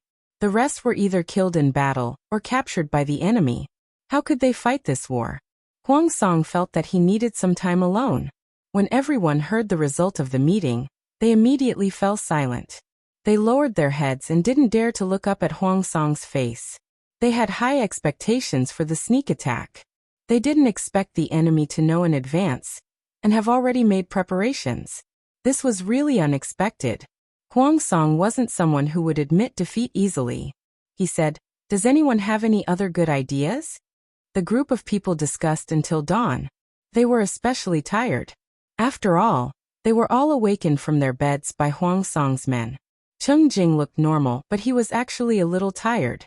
After the meeting, he returned to his tent. Before he had time to wash up, a report came from outside. His heart skipped a beat. He mistakenly thought that it was his lord Huang Song calling for him. He said, "Who's outside?" As soon as he finished speaking, an unfamiliar male voice came from outside. The other party's elegant words had a Hu County accent. Cheng Jing vaguely guessed the other party's identity. He said in a low voice, "Come in." The person was a man dressed in a dark brown scholar's robe. To make it easier for him to move, this person's wide sleeves were tied up with wrist guards. He looked less elegant and refined, but more agile and valiant. This person exchanged a few words with Cheng Jing. Cheng Jing invited him to take a seat. The other party was a little cautious and sat down with slight awkwardness. As intelligent as Cheng Jing was, he naturally guessed the purpose of this person's visit. As expected, the other party stiffly changed the topic to last night's sneak attack. At present, not many people knew about the situation of the battle. This person in front of him belonged to this group. He had come this time to find out more information. Cheng Jing calmly stated the result. The person's eyes widened as if he couldn't believe the result. How could it be?" the other party stammered. A lot of sweat appeared on his forehead, and his eyes flickered. Cheng Jing said, "Victory and defeat are common in war. Isn't it normal for the enemy to be one step ahead?" The other party laughed dryly in response to Cheng Jing's words, but his heart was beating like a drum. He could not help but be nervous and afraid. If Huang Song lost, he would definitely be punished by Jiang Pingji. Based on Jiang Pingji's deeds in the past few years, this woman could be said to be magnanimous, but in some aspects, she was exceptionally petty. She could even be said to seek revenge for the smallest grievance. Cheng Jing's eyes were like an ancient well, calm and tranquil. He saw through the thoughts of this person with a single glance and laughed coldly in his heart. "Sir, are you worried that my master will not be able to defeat Lu Shi?" Cheng Jing's sudden question scared the man so much that his heart almost stopped beating. He was like a frightened cat whose fur was standing on end. How could this be? The other party raised his hand to wipe the sweat off his forehead and said sheepishly, "Although Lu Shi is famous, my lord is not weaker than him." The outcome of the battle had yet to be decided, so it was still too early to make a judgment. How could I dare to boost other people's morale and diminish my lord's prestige? Cheng Jing snorted coldly and declined to comment. He was extremely disgusted with two-faced people, and the person in front of him was one of them. This person was born in Zhanghe County and had lived there for generations. He had used many underhanded methods to obtain exorbitant profits. The fertile land in Zhanghe County had been occupied by his family and a few other families. Almost all the local people were cheap tenants under their control. They even secretly engaged in illegal human trafficking. Before Lu Shi went to Hu County, these families were the local tyrants of Zhanghe County. The people lived in poverty and could not see any hope. After Lu Shi took over Hu County, these local tyrants were slowly subdued and suppressed by him. They behaved themselves for a while. Previously, When Jiang Pingji pretended to be sick, they heard rumors that she did not have long to live. Their hearts were alive again. Coincidentally, Huang Song had sent someone to persuade them to rebel. This group of people took advantage of the situation and directly betrayed Jiang Pingji. As a result, Zhanghe County was lost. They waited and waited, burning 3 joss sticks a day, hoping that Jiang Pingji would quickly kneel down. Unexpectedly, she recovered from her illness. Not only did she recover from her illness, but the situation on the battlefield slowly favored her. Huang Song was also forced to abandon Qinzhou and retreat from Zhanghe County. If they had known that Jiang Pingji's life was so tenacious, they would not have sided with Huang Song so decisively. They would have at least watched for a while longer. It was too late to say anything now. They only hoped that Huang Song could turn defeat into victory and turn the tables. However, this seemed to be an extravagant hope. Cheng Jing said, "If there is nothing else, please make yourself at home." It was obvious that he wanted to chase them away. The man looked embarrassed. He knew that he was not welcomed by Cheng Jing. He had no choice but to bow and leave. Cheng Jing did not like him, not only because he was two-faced, but also because he did not have the slightest bit of self-awareness. Could he not see what kind of person he was? To Huang Song, they were just tools that could be thrown away after he was done using them. However, they thought too highly of themselves and overestimated themselves. Cheng Jing furrowed his brows and called someone over. He instructed, "Send someone to keep an eye on them. Report to me immediately if there is any movement." For such people, Cheng Jing did not expect them to have such things as loyalty. Even at this critical juncture, they did not forget to sound out the situation. It was obvious what kind of people they were. They had sided with Huang Song because of Lu Shi's decline. Who knew if they would betray Huang Song for the same reason? In the face of profit, all moral principles could be put aside. Yes, Cheng Jing was right. This person really had the intention of jumping ship. Huang Song's ship was about to sink. Of course they had to think of a way to save themselves. How could they save themselves? They had to think of a way. This is not very good, is it? After all, we betrayed Lu Shi. Now we have to betray Huang Song. Will Lu Shi accept this? What's not good about it? Those who achieve great things don't bother with trifles. As long as we can make a great contribution to Lu Shi, even if Lu Shi does not put us in an important position, he will not be able to settle old scores. The man rolled his eyes and said impatiently, "Huang Song has lost thousands of troops this time. He only has Haozhou left. What do you think his chances of winning against Lu Shi are? It is obvious that he will lose. I'm afraid it will be difficult to salvage the situation." In troubled times, moral principles were even cheaper than feces in a cesspit. Feces could nourish the soil, so what was the use of moral principles? There was no lack of loyal and unyielding people in the world, but these people were too arrogant and few would go along with others. Most of them were opportunists. As long as they offered enough benefits, Lu Shi would be tempted. His companion was still hesitant. He sighed. "Alas, what should we do? If we had known this would happen, we wouldn't have thought about it." After all the twists and turns, they still had to go to Jiang Pingji's camp. They had wasted so much effort. What's the use of saying this now? Finding a way out as soon as possible is the right way. Once Huang Song is defeated, we won't be able to get anything out of it.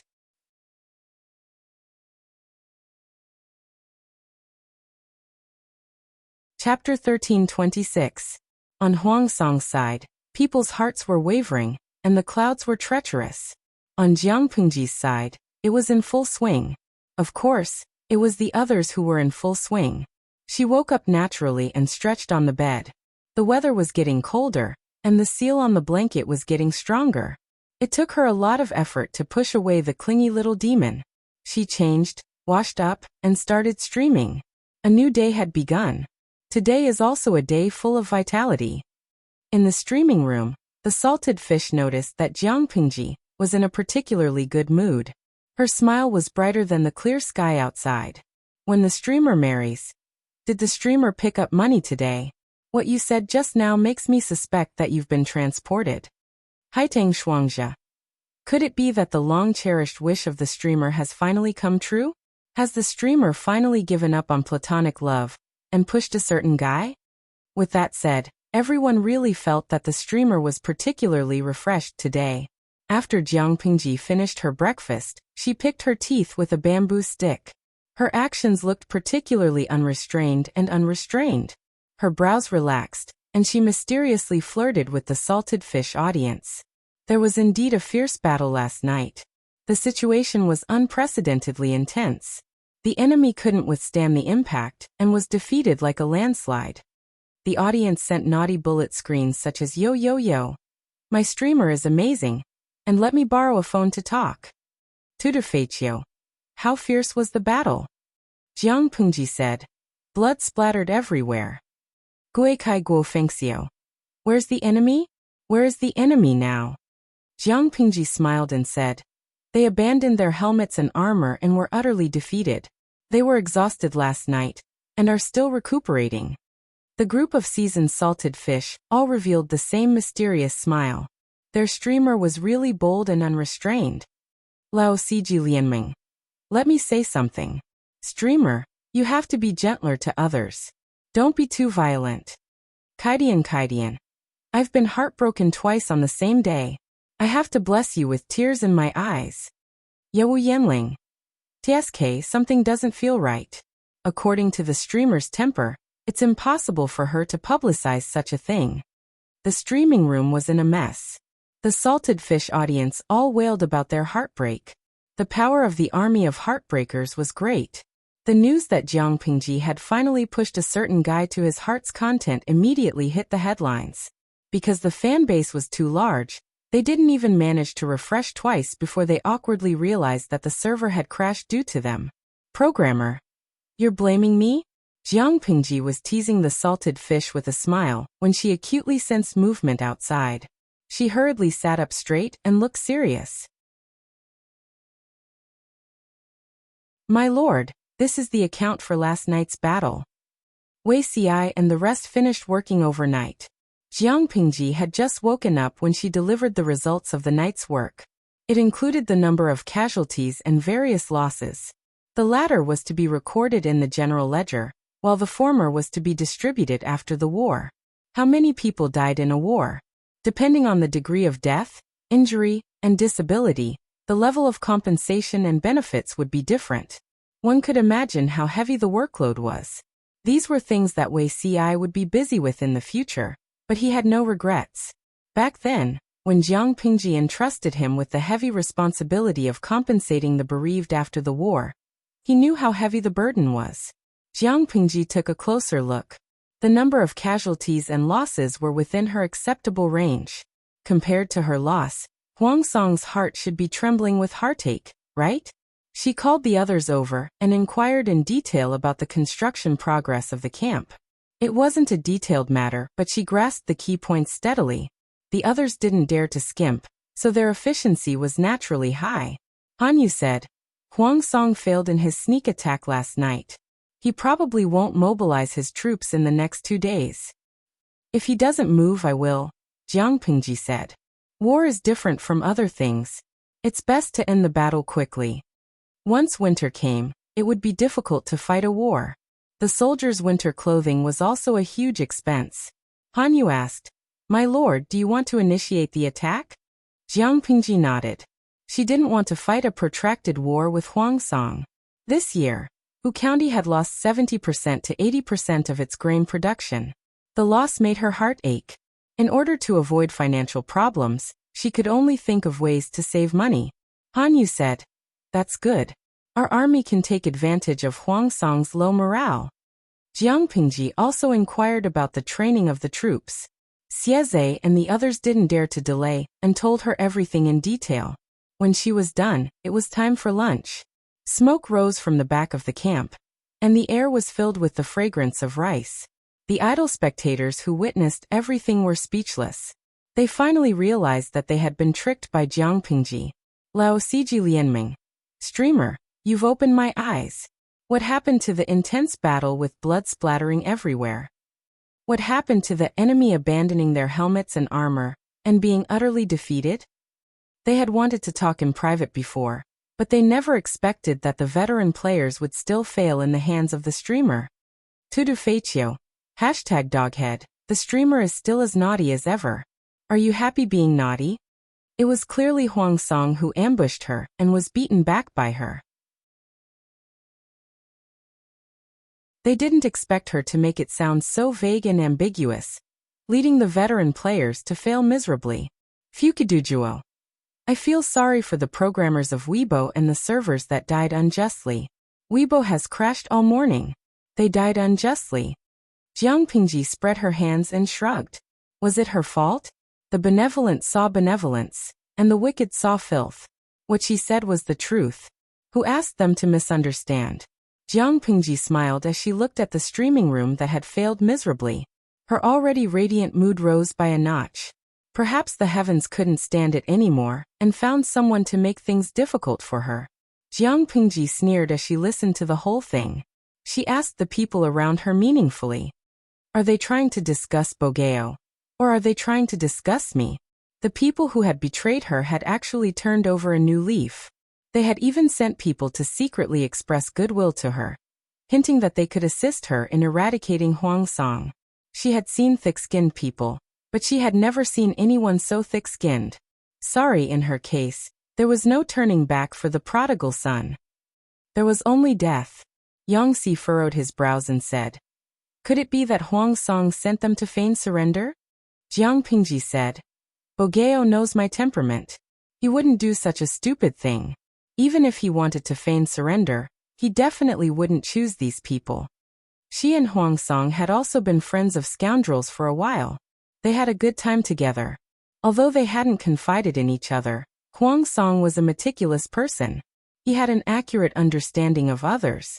She didn't believe that Huang Song didn't know how she treated traitors. Yang Si revealed a look of disgust. In that case, this is their own idea? Jiang Pingji said. This is a group of short-sighted idiots. When they saw that Jiang Pingji was seriously ill, they thought that she couldn't make it, so they turned to Huang Song. Now that Huang Song had failed, they felt that Huang Song couldn't make it. They were anxious to turn to her. Yang Si rolled his eyes and laughed. How does my lord intend to deal with these people?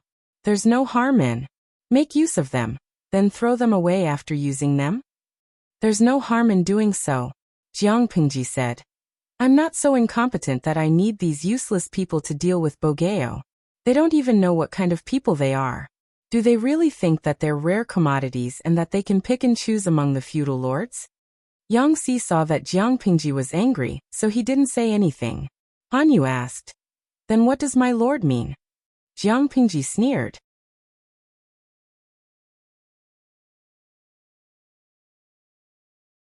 Chapter 1327.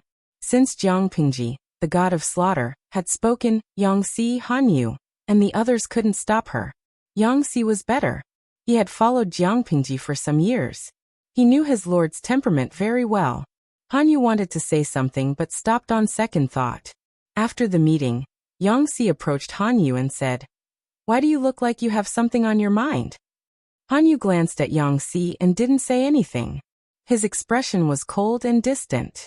Ordinary people would have left, but Yang Si was different. He came up to Han Yu. He said, are you worried that my lord will lure those people here and kill them? Han Yu finally opened his mouth and said slowly, it's not good for my lord's reputation. Yang Si said, some people are like this. They want their reputation but lose it. If they want their reputation, they have to suffer for it. Only our aides worry about my lord's reputation. She doesn't care about it at all. Zishao has been busy all these years. I've never seen him relax the storytelling team that he built up. Who else could it be for? Isn't it all for my lord? Zishao is probably the most tired one for my lord to have such a good reputation. But my lord is capricious. She's not the only one who's unhappy. She can make a whole family unhappy. Han Yu said in a low voice. From what you said, you have a lot of complaints about my lord? Yang Si laughed. You're really a bad person. Are you trying to get information out of me? Han Yu said coldly. A gentleman doesn't avoid the beauty of others and doesn't talk about their evil. Don't measure the heart of a gentleman with your own mean measure. Yang Si wasn't angry. Han Yu's temperament was like that. He was so honest that he wanted to be beaten up. Oh. The point was that Yang Si couldn't beat him. Yang Si said, "It's not that I have complaints about my lord. People have thousands of temperaments. It's rare to meet a lord who is straightforward and not stupid. I just said that to tell you that my lord doesn't care so much about her reputation. She really wants to kill you." Speaking of their lord, she was also a very strange person. If one were to say that she was honest, she was sometimes glib-tongued. If one were to say that she was unrestrained, she would never bend when it was time for her to be upright. If one were to say that she was stingy, she would be willing to part with her wealth. If one were to say that she was magnanimous, if someone betrayed her once, she would want to kill that person. There were thousands of languages in the world, but Yang Si couldn't think of any words that could accurately describe his lord, let alone define her. It was probably because of this that she was able to get along well with everyone. Qi Guanrang was cautious. He only used 70% of his strength in everything and left himself some leeway. However, he did not hold back in front of his lord. Feng Jin was born in an aristocratic family and was the precious son of a noble family. No matter how good the Feng family's upbringing was, he was born with an air of nobility that separated him from others. In the end, this flower of the rich and powerful world was willing to submit to her master and help him with all her might. It had to be said that she was very capable. Feng Zhen and Wei Xi were each other's best friends. One was a playboy, while the other was an upright and elegant gentleman. Two completely different styles, yet they could get along harmoniously. However, it did not mean that the two of them could get along with the same master. In the end, the master did it. In the face of this situation, there was only one word in Yang Si's mind. All rivers run into the sea. Han Yu frowned. He was angry but powerless. You can't indulge the lord like this. Do you really think you're raising a daughter? Yang Si laughed and said, "What a coincidence." Feng Longzi asked the same question a few years ago. Han Yu was speechless. Did he really raise her as his own daughter? Yang Si expressed that there was nothing wrong with this. After all, the lord also treated them as the public's favorite. The relationship between the lord and her subjects was very harmonious. My lord's reputation is more important. Han Yu's heart wavered, but his mouth was still firm. Yang Si said casually, "The lord can do what she wants to do. Isn't it our duty to clean up after her?" To put it bluntly, she was an old maid who cleaned up messes. Han Yu said, "What do you mean?" Yang Si said, "It doesn't matter what lord does. What's important is what we should do after she's done." If their lord's reputation was really hurt, shouldn't they think of a way to reverse it? She couldn't possibly be worried that she wouldn't be able to protect her lord's reputation and deal with the aftermath, so she stopped her actions and regulated her behavior. Han Yu was speechless. He finally understood how the lord's unruly temper came about. It was all because of these people's indulgence. Han Yu had a belly full of bitterness, but in the end he had to fall into the mire with Yang Si. While Jiang Pingji was sharpening her knife, the pitiful fence-sitters still didn't know what was going on. Instead, they were delighted by Jiang Pingji's deliberately ambiguous attitude. However, they didn't dare to make any moves. After all, they were still in Huang Song's territory. They also needed to find an opportunity to show their role. Little did they know that what they thought was flawless was all in Cheng Jing's eyes. Cheng Jing was furious and directly informed Huang Song of the matter. Huang Song was silent for a long time. His eyebrows looked gloomy under the flickering candlelight. "My lord, this matter." Cheng Jing was a little hesitant. It would be fine if Huang Song directly got angry, but he didn't react at all, which was worrying. Huang Song said, "Yumo, thank you for telling me about this. Otherwise, I'm afraid I would have been kept in the dark." Cheng Jing said, "Those two-faced villains are not worthy of your grief, my lord." "Grief?" Huang Song smiled. "I'm not grieving over this. On the contrary, I feel pity for them and their brains." Cheng Jing was surprised. Huang Song said, "Lanting hates people who betray her the most, not to mention people who betray her repeatedly." Cheng Jing hesitated. "According to those people, Lu Shi seems to have the intention to accept them. This isn't like her." She doesn't have the tolerance to accept people who have betrayed her. Huang Song shook his head. If she really did accept them, it wouldn't be her. Do you still remember that when Lanting first entered Chongzhou, her father, Lu Zhongqing, wanted to matchmake her with the aristocrats of Chongzhou? But because a few people didn't know what was good for them and rashly humiliated her, she vented her anger on the entire family without saying a word. She's not a person who will compromise for the sake of benefits. Anyone with a discerning eye would know that Jiang Pingji feigned civility with the aristocrats of Chongzhou. If she built a good relationship with them, she would even get help from them. What happened in the end? To put it bluntly, she couldn't stand being wronged. She could make others feel wronged, but if others made her feel wronged, she could punch them to death. She could be indifferent to the great benefits of Chongzhou, let alone others? Cheng Jing asked, My lord, do you mean that Lu Shi has other plans? There's no harm in fulfilling their wishes. We can also take advantage of the situation and make use of them. Huang Song's eyes darkened and he sneered. Fulfill their wishes and give them some confidential information, so that they can happily come to Lanting and claim credit. If Lanting sincerely accepts them, she'll fall into our trap. If she has other plans, it's just as well. We can use her to clean up the family. Such villains are indeed an eyesore.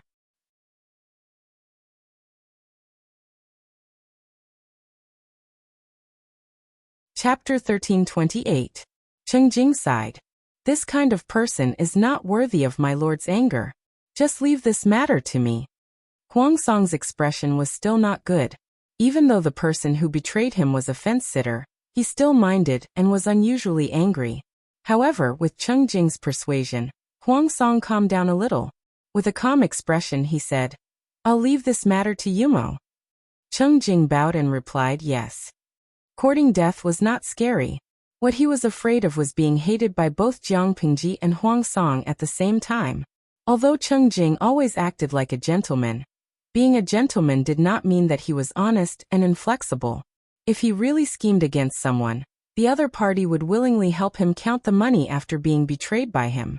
In the words of the livestream viewers, which of these think tanks and strategists did not cut the black and white? Which fat fish did not take the bait when they acted as bait? Others thought that they had taken advantage of the situation and succeeded in their scheme, but they did not know that the other party was secretly watching the show. Not long after Cheng Jing's scheme, the fat fish took the bait. Is this news true? Of course it's true. The person who spoke was the man who had visited Cheng Jing earlier. His companion was still a little worried, and felt that the document in his hand was a little hot. Then tell me the details in detail. Cheng Jing is also an old fox. How could he be so careless as to let you steal this? The man said, Listen to me in detail. It turned out that Cheng Jing felt embarrassed when he forcefully sent him away. Yesterday he met him and invited him to sit in his tent for a while. The two of them had not exchanged greetings for long when Cheng Jing received the battle document sent by Huang Song. He hid the document in the bedroom behind the tent. At that moment, because of the dry weather and the soldiers' carelessness, sparks from the bonfire splashed onto the tent and caused a fire, burning several tents nearby. Cheng Jing thought that the document had been burned, but he did not know that the man had taken advantage of the chaos to steal all of them. This fire came too coincidentally. His companion still had doubts in his heart. The man said, What's so strange about this? It's not uncommon for a camp to catch fire. Do you think this is a trap? His companion hesitated and said, It looks like it. Although autumn was dry and there was a lot of withered grass, making it easy for the tents to catch fire, the timing made him a little suspicious. The man said, Cheng Jing was almost burned by the fire. A small part of his left hand was burnt. If the soldiers hadn't put out the fire in time, he would have died. If this was really a trap, what was Cheng Jing plotting? He would have sent people to capture us long ago. Why would he play the trick of injuring himself to gain our confidence? His companion said, It's not unreasonable to say that. If Cheng Jing had set up a trap, it meant that Huang Song already knew that they had the intention to rebel. How could he not do anything? Now that he thought about it, he must have been thinking too much. His companion asked, Then what do we do now?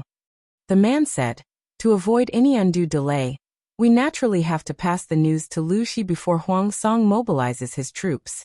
Only then can we seize the opportunity to make meritorious service. Although the battle document was confidential, it had a time limit. They had to act before the document became invalid. His companions were a little worried. If they really betrayed Huang Song, and they continued to stay here with Huang Song, they would lose their lives. He told the man what he was worried about, and the two of them came up with a plan to escape to Lu Shi that very night. There were a total of 5 powerful families that sought refuge in Jianghe district. The 5 families were connected by marriage, and their interests were already inseparable. Naturally, they had to act together. They immediately split up to discuss with a few others.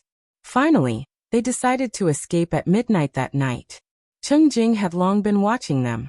Naturally, he would arrange for informants, so every word of their conversation fell into Cheng Jing's ears. He snorted coldly and said, "They don't know that their death is near." The camp occupied a large area, and the personnel were complicated. If they had trusted subordinates as spies, it would not be difficult to disguise themselves as ordinary soldiers and sneak out. Cheng Jing specially opened the back door for them, so their escape was exceptionally smooth. Jiang Pingji had even prepared backup for them. Seeing backup, the few of them instantly felt relieved. Although they did not show it on their faces, they felt a little proud. Although they had betrayed Jiang Pingji, now that they had returned, she still accepted them generously. How could they not feel proud? From another perspective, they could also see how important this confidential document was. They had secrets in their hands, and the weight of the secret was equivalent to the weight of their own. When they arrived at the camp, the sky was still gloomy, but their moods were incomparably radiant. From afar, they could vaguely see countless tents prostrating on the ground. Truly stepping into Jiang Pingji's territory, they felt extremely at ease. Little did they know that the god-slaying sword in Jiang Pingji's hand was already thirsty. "Where is the Lord now?" one of them asked the soldier who was waiting for them. The soldier replied respectfully, "It's still early. The Lord should be training the troops at the training ground. Please wait for a while." They did not suspect anything. One by one, they waited in the main tent for Jiang Pingji's arrival. Even if they did not know how to read the situation, they did not dare to complain. After all, the situation was stronger than they were. If Jiang Pingji asked them to wait, they had to wait. What was Jiang Pingji doing now? Just as the soldier had said, she was warming up and training the troops at the training ground. As the Lord, how could she convince the warriors and make them loyal to her? Apart from having a charismatic personality, her fists had to be strong. To make them respect her at all times, Jiang Pingji went there every few days. This made life difficult for Qin Gong and the others. Jiang Pingji occasionally beat up the newly promoted newcomers. Most of the time, she looked for them to fight one-on-one or gang up on them. Although she had a sense of propriety and would not embarrass them, it was a pain in the ass to be completely suppressed by the Lord. Others would still think that the two of them were evenly matched. As a result, the old generals did not like to spar with Jiang Pingji. When they saw her at the training ground, they looked bitter. Qin Gong, Xieze, and the others had not learned their lesson. They were eager to try. When they could not avoid her, Jiang Pingji would stop for a while. "What? They're here?" Jiang Pingji was wiping the sweat on her neck with a cloth. She looked refreshed. On the other hand, Qin Gong and the others looked as if they had been plucked by a demon. "I'll go over now. You guys continue training." The first sentence was directed at the soldier who sent the message. The second sentence was directed at Qin Gong and the others. "Yes." Jiang Pingji left. The two who had escaped heaved a long sigh of relief. Jiang Pingji strode into the main tent. She did not even look at the few people. She sat upright in the main seat, and held the god-slaying sword in front of her. With such an attitude, not to mention being courteous, it could not even be considered friendly. Yangxi said, "Your Highness, these are brought by these gentlemen. Please have a look." He held Huang Song's battle document in front of Jiang Pingji with both hands. She picked it up with one hand and opened it with a swoosh. She read through it quickly. Jiang Pingji's attitude was a mystery. The few people's optimistic moods sank. They held their breaths and waited for her reaction. After a while.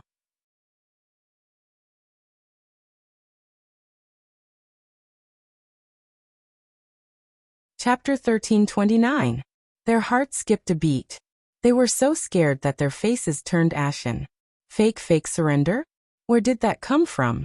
They were sincerely betraying Huangsong and pledging allegiance to Jiang Pingji.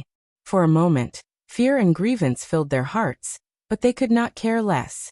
They hurriedly explained to Jiang Pingji. Why did you say that, Master Lanting? We are sincerely surrendering. Sincerely? TSK, then your sincerity is really cheap, Jiang Pingji said.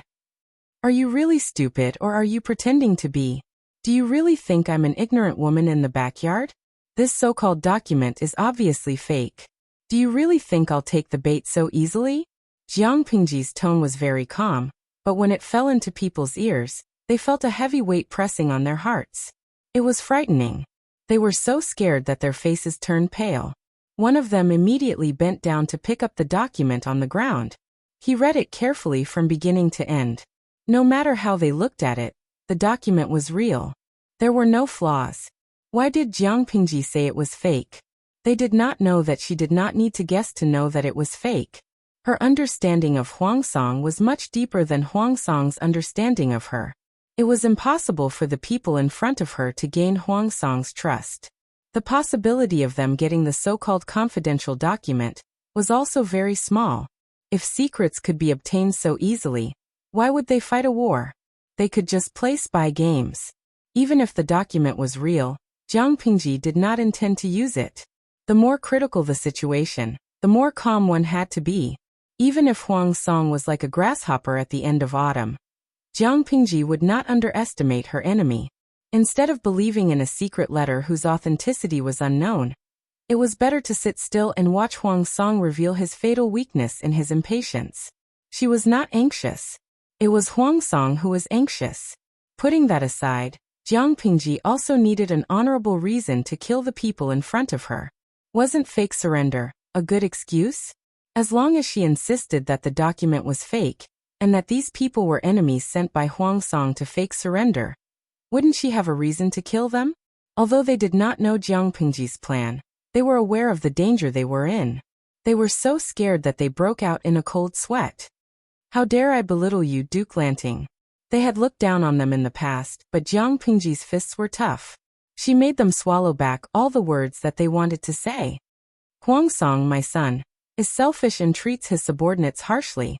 The Yuans are rampant and domineering, and we have suffered greatly. I've heard that the Duke of Lanting is a man of great righteousness, and has the appearance of a truly wise ruler. That's why we're willing to forsake the darkness and seek the light. This letter truly belongs to Huangsong. This person spoke with righteousness and awe-inspiring righteousness. If he was given a background, it would definitely be a bright and clear universe, a clear sky and bright sun. Jiang Pingji laughed. The audience in the streaming room was also in an uproar. Not last night's stars. What the hell? How shameless were these people? Fusha Rua Xiaomeng. This is totally refreshing. These people betrayed the host, didn't they? What a disgusting face. Being two-faced wasn't scary. What was scary was that the other party still had the courage to defend themselves. Even the word shameless wasn't enough to describe what they looked like. Fu Fengjiling. I feel even more sorry for Huangsong, my baby. This group of people picked up their bowls to eat, then put them down to curse. That's enough. They surrendered to Huangsong willingly. Now that they've expelled Huangsong, they're still slandering him. This operation is simply too awesome. Fat done for you. Tisk TSK. Two completely different faces. I've really learned something new. The audience had been following the streaming room for nearly 10 years. They'd seen all kinds of ancient people from Jiang Pingji's perspective. There were so many characters, but almost none of them were as disgusting as these people. They were obviously good-looking and had rather frightening appearances, but the way they ate was so unsightly. Jiang Pingji also sneered. I can't accept these compliments.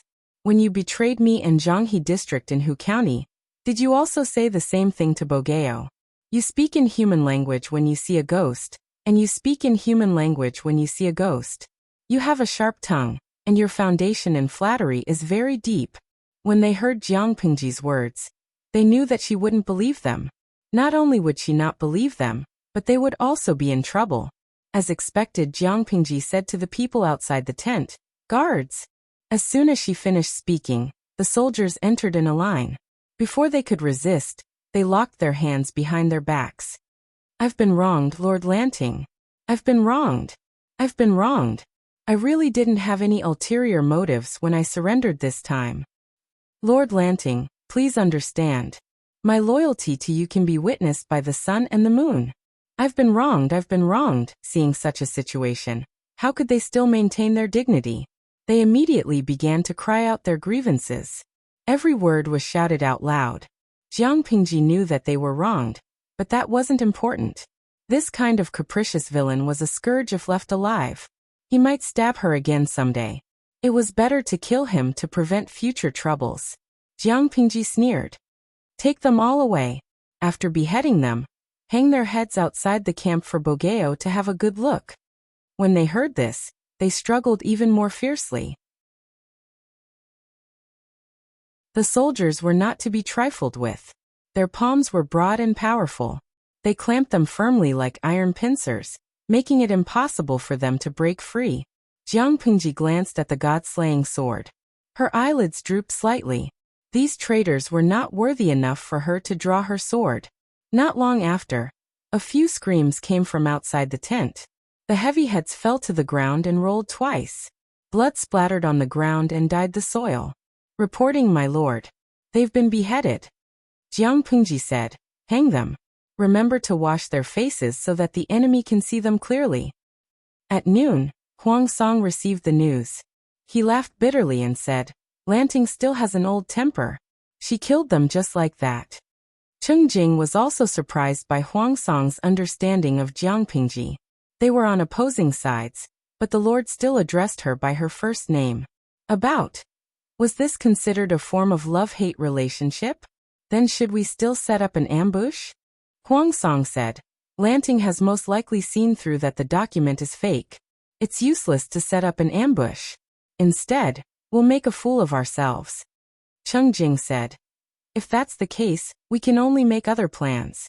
Before the sky had completely darkened, there was a commotion outside the camp. "Reporting to my lord, the enemy outside the camp has issued a letter of challenge." Huang Song hurriedly took the letter of challenge. The handwriting on it was Jiang Pingji's.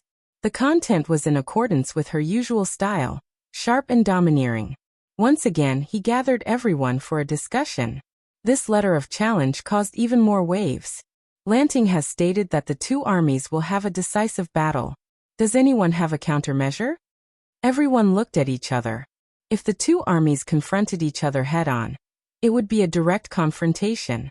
The number of our troops is inferior to the enemy. If we confront each other now, it will be extremely disadvantageous for us. Someone said sarcastically, "The two armies haven't even fought yet, but they're already praising the enemy."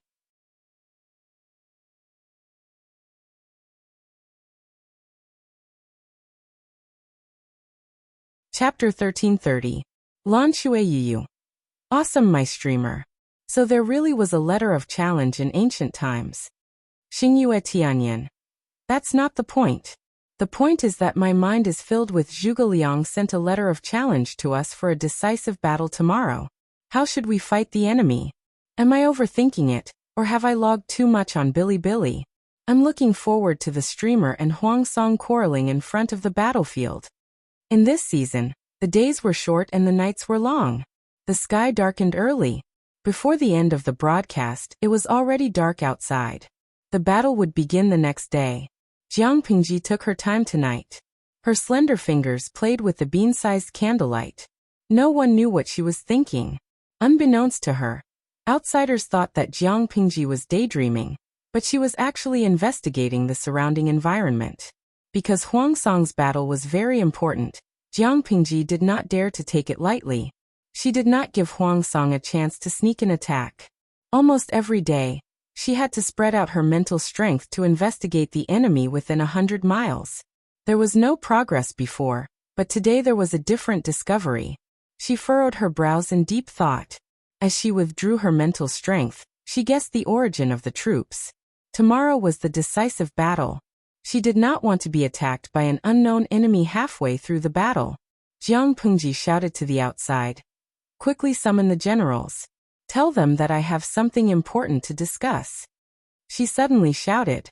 Qin Gong and the others naturally rushed over without even taking off their armors. Tomorrow's decisive battle.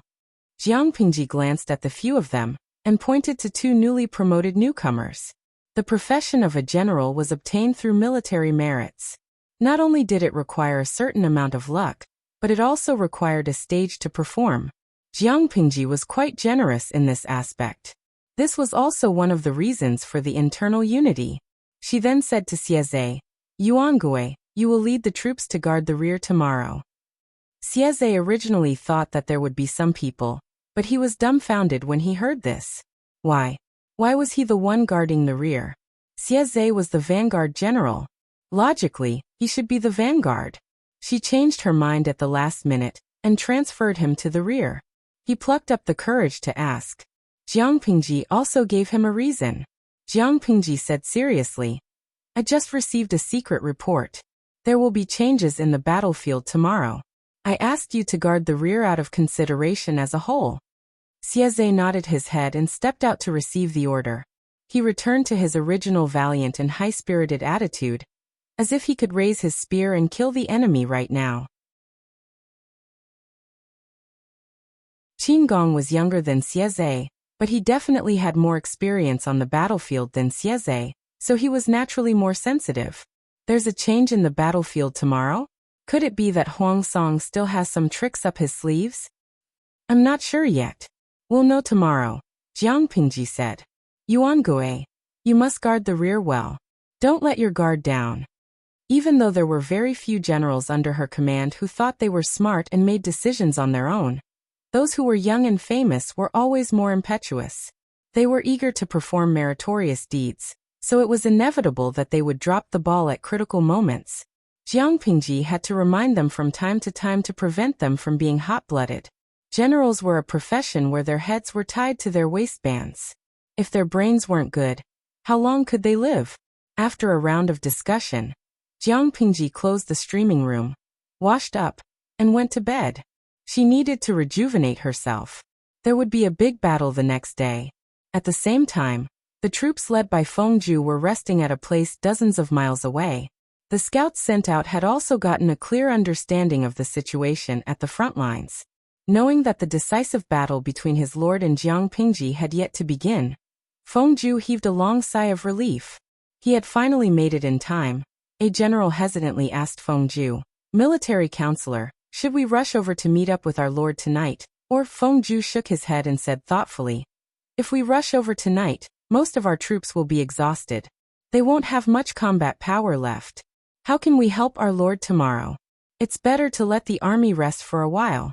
When the two armies face off tomorrow, you and I will lead the troops to launch a sneak attack from behind while Lucy is lax. We'll take her by surprise and attack her when she's unprepared. This will definitely cause Lucy to panic. In this way, the pressure on our lord's side will be reduced. Fengju withdrew his troops from the front lines. In order to confuse Qiguanrang, he specially led his troops to take a detour to mislead Qiguanrang, making him think that he was not rushing to the front lines, but had sent his troops back to reinforce Haozhou. In other words, Jiang Pengji did not know that Fengju's troops had already arrived. In this way, Jiang Pengji would be defenseless when Fengju launched a sneak attack from behind tomorrow. How could they know that Jiang Pengji was different from them? She had long noticed Fengju's actions. The next day, the sky was dimly lit, and the morning sun shone faintly. The troops of the two armies confronted each other in the cold wind. Banners fluttered in the wind, and the battlefield was filled with a somber atmosphere. The banners with the word Lu, or Huang written on them fluttered in the wind, making a loud sound. The swords and spears flashed with cold light, reflecting the resolute faces of their owners. The morale of the troops was twisted into a ball. The murderous aura of the military formation filled the sky, and even the air was cold.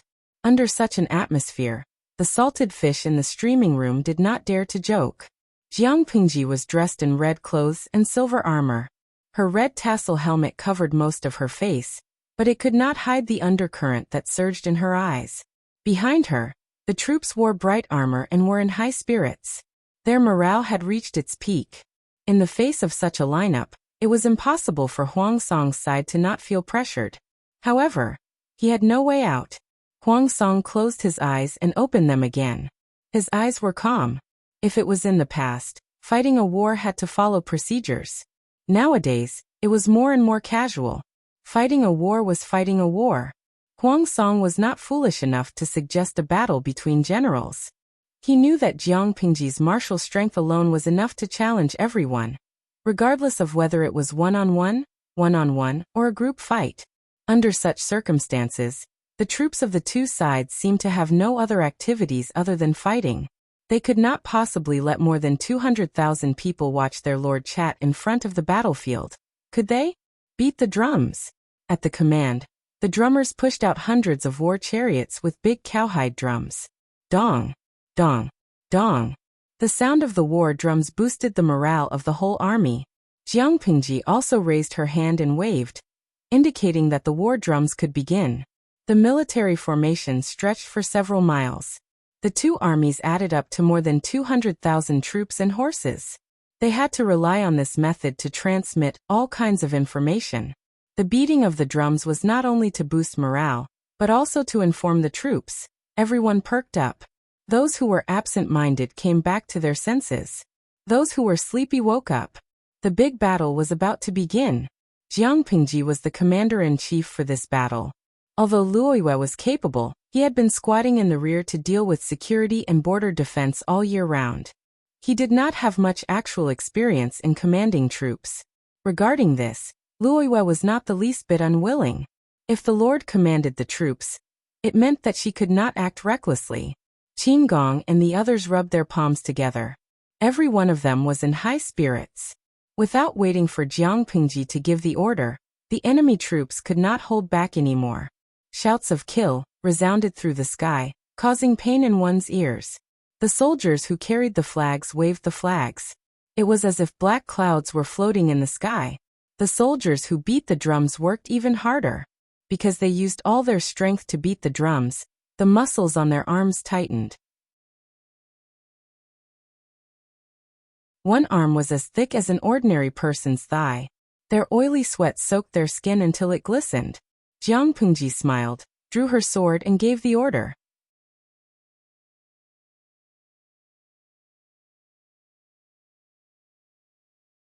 Chapter 1331. The cavalry played a pivotal role on the battlefield. Without large-scale popularization or further development of firearms, the myth of the cavalry was almost unbreakable. It was not that the cavalry could not be dealt with, but the price paid was far greater than the gains. This was also the horror of the cavalry. The cavalry was extremely mobile. Whether it was a joint attack or a roundabout retreat, how could the two-legged people outrun the four-legged horses? Their ability to collide and kill was also one of the cornerstones of the cavalry myth. In addition, ancient wars were very dependent on military formations, which could be integrated into a whole, thus achieving a sublimation from quantitative change to qualitative change. Not only could the cavalry collide and cut the military formation, but it could also prevent the enemy from being able to form an effective defense or attack. Jiang Pingji's cavalry not only consisted of light cavalry, but also heavy cavalry that had defeated the northern borderline. One light cavalry and one heavy cavalry cooperated with each other. Whether it was an attack or something else, the effect was naturally stronger than that of a single unit. Huang Song attached so much importance to her that he naturally knew this.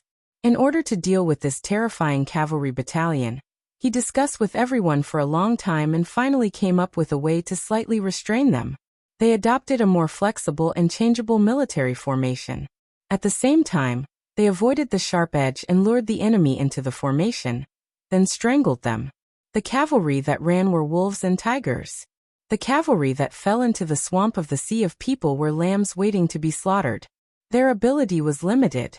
In order not to let the enemy discover that there was something fishy about the military formation, Huang Song and the others also made some changes to the vanguard. This method was no problem for ordinary people, but for Jiang Pingji, it was superfluous. Not to mention her own spiritual ability, even the high-altitude camera in the streaming room could overlook the situation from a certain angle.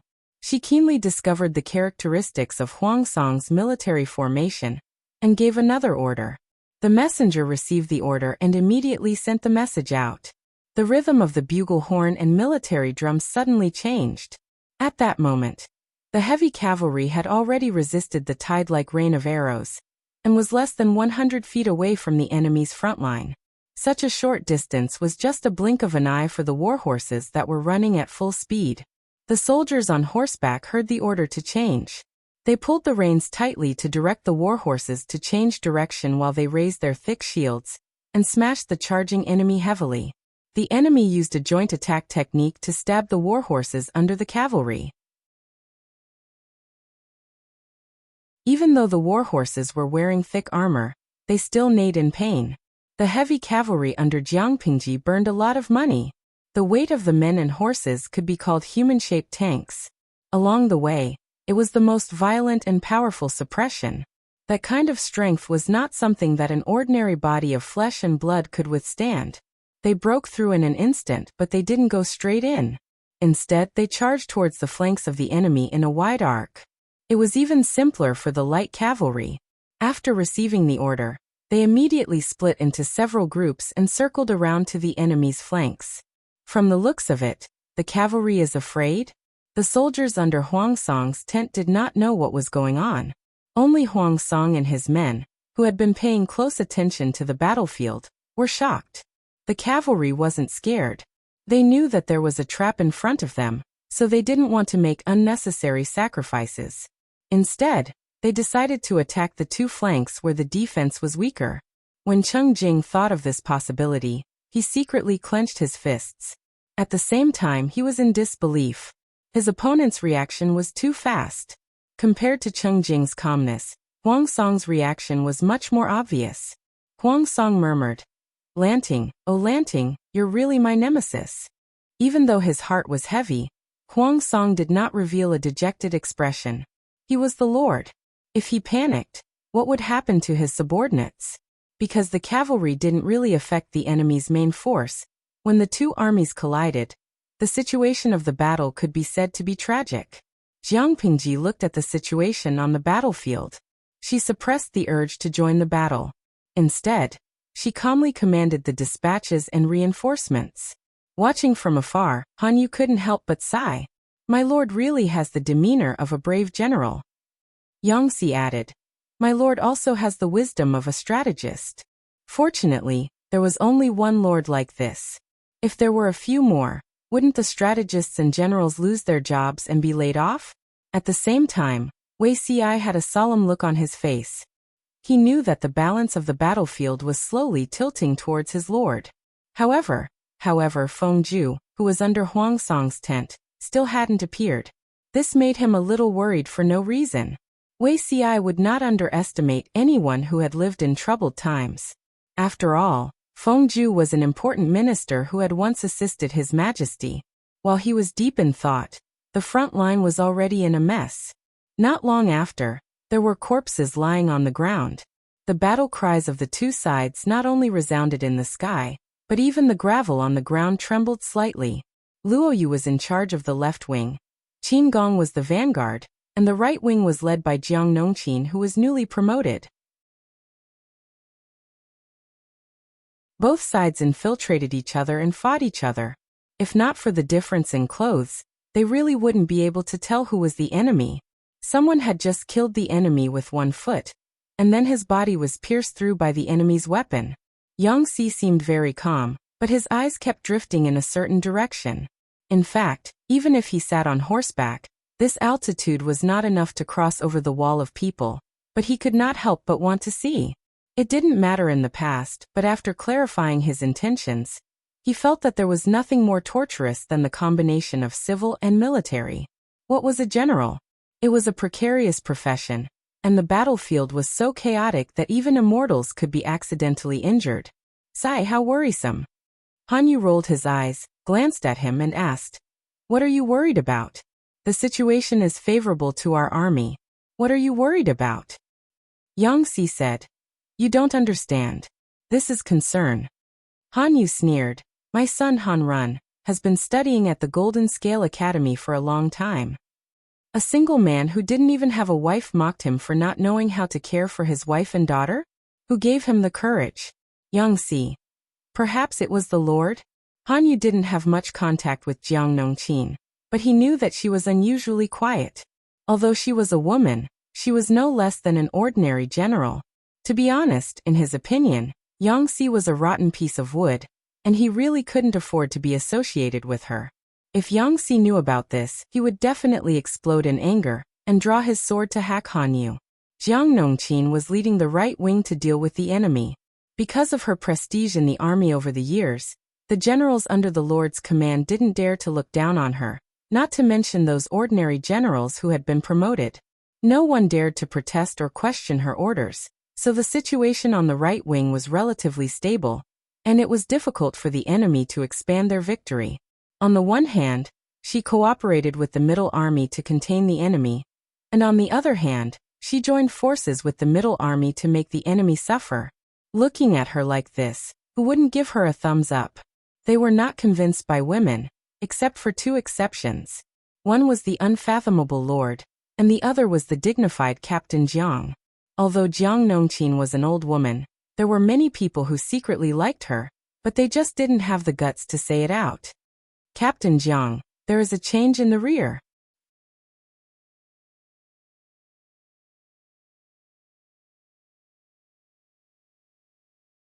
Chapter 1332. The battle at the front was in full swing, and Xieze was so bored that he was almost moldy. However, military orders had to be obeyed. Even if there was nothing wrong, Xieze still had to be alert and be extremely vigilant. Have the scouts we sent out returned? Xieze paid attention to the battle situation at the front and ordered the soldiers to be ready for battle. Reporting to General, there is no news yet. The deputy general pressed the sword at his waist with his left hand and looked at the front solemnly. He asked Xieze in a low voice, General, why did the Lord send the general? Huangsong's troops are not as good as ours. He has already used up all his troops. How could he have the strength to launch a sneak attack? For a general, there was no future without military merits. How did military merits come about? Naturally, they were piled up with the enemy's heads. Hiding in the safer rear, they didn't even see the shadow of the enemy. Wasn't this a waste of time? Their lord's future was getting brighter and brighter. Once Huangsong was destroyed, she would be the ruler of all of Dongqing. It was a small peak of her life.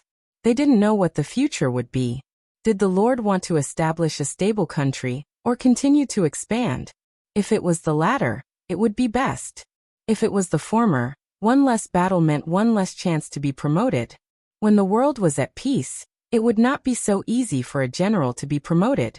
This time, being sent to the rear was equivalent to being on a cold bench. The deputy general who assisted Xieze was naturally worried. This is the Lord's order. We will follow it. She must have a reason for this arrangement. Let everyone be alert so that the enemy doesn't take advantage of any loopholes. Compared to the deputy general's worry, Xieze was calm. He raised his hand and took out a handkerchief from his armor to wipe the shiny shaft. He lowered his eyes and said, If there is any trouble at the rear, the Lord will punish us. Neither you nor I can afford to bear the consequences. The deputy general thought of his lord's temper, and suddenly sweated profusely. Of all the people he questioned the Lord's orders? I will do it now. The deputy general immediately left. Xieze recalled the deputy general's words and frowned slightly. Although he was not the Lord's diehard fan, the Lord made decisions like a god and rarely made mistakes. The Lord said that the enemy might launch a sneak attack at the rear, so this news was most likely true. The only problem was, when would the enemy appear? The rear was too comfortable, and the soldiers were more or less relaxed. This was not a good sign.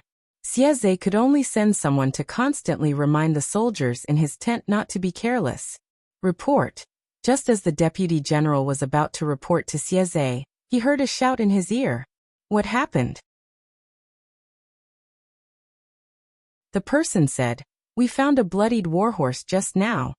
The deputy general was shocked and quickly said, "Let's go and take a look." It was a maroon warhorse. Its body was not as tall and strong as the heavy cavalry warhorses. It had a tubular body, a narrow chest, a long back, and shallow ribs. Although its back was narrow, it was strong and powerful.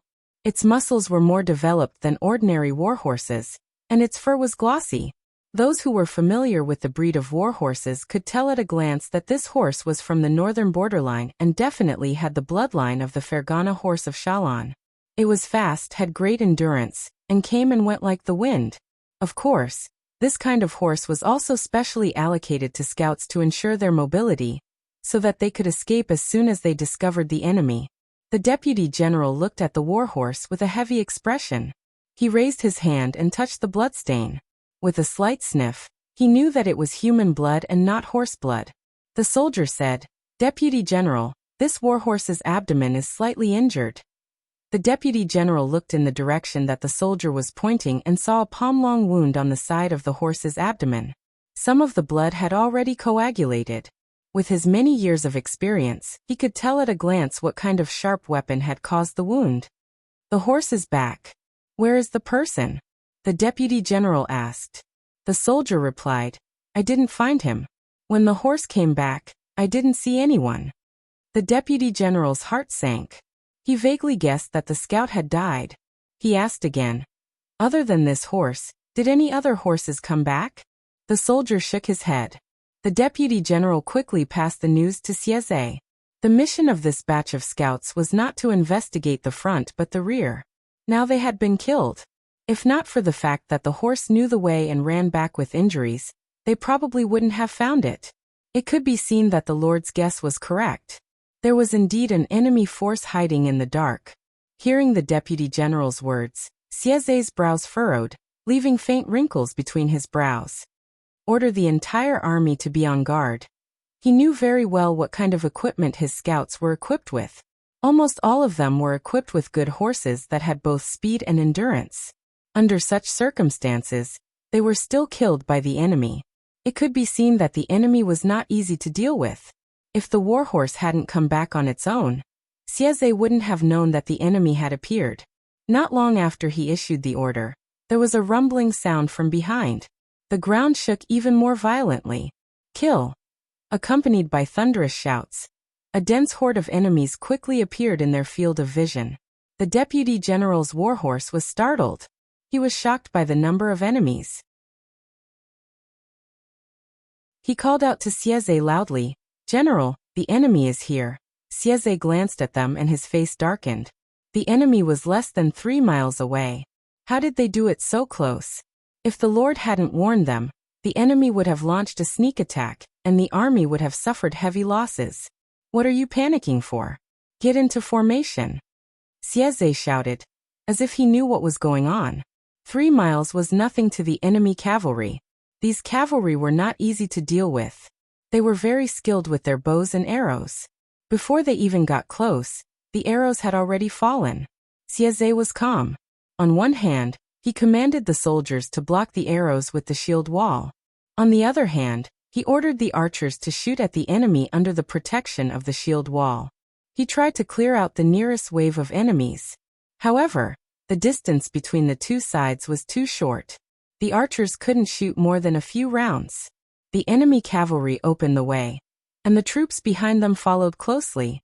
There were tens of thousands of them. Seeing that the enemy cavalry was close, Sieze ordered the soldiers to line up with spears more than 10 feet long. They stabbed the enemy's warhorse's sternum, abdomen, and eyes. However, the mobility of the cavalry was a headache for all troops. The spears could only hinder them for a while. Jiang Pingji was the first to notice the unusual movements in the rear, but she didn't show it. Instead, she focused on the situation at the front. In order to deal with the sneak attack, she gave Sieze a lot of manpower. Not only was Sieze's military ability questionable, but the quality of his own troops and the quality of his own troops were also questionable. When the news of the sneak attack came, everyone was shocked. Only Jiang Pingji was calm as usual. She said, "Believe in Yuan Gui." She had given the enemy a warning, which was equivalent to cheating. Jiang Pingji would definitely beat him up. Inexplicably, Xieze's little universe, desire, erupted. The enemy troops who launched the sneak attack were not bystanders. They were the people Feng Zhu had brought from the front lines of Wanzhou.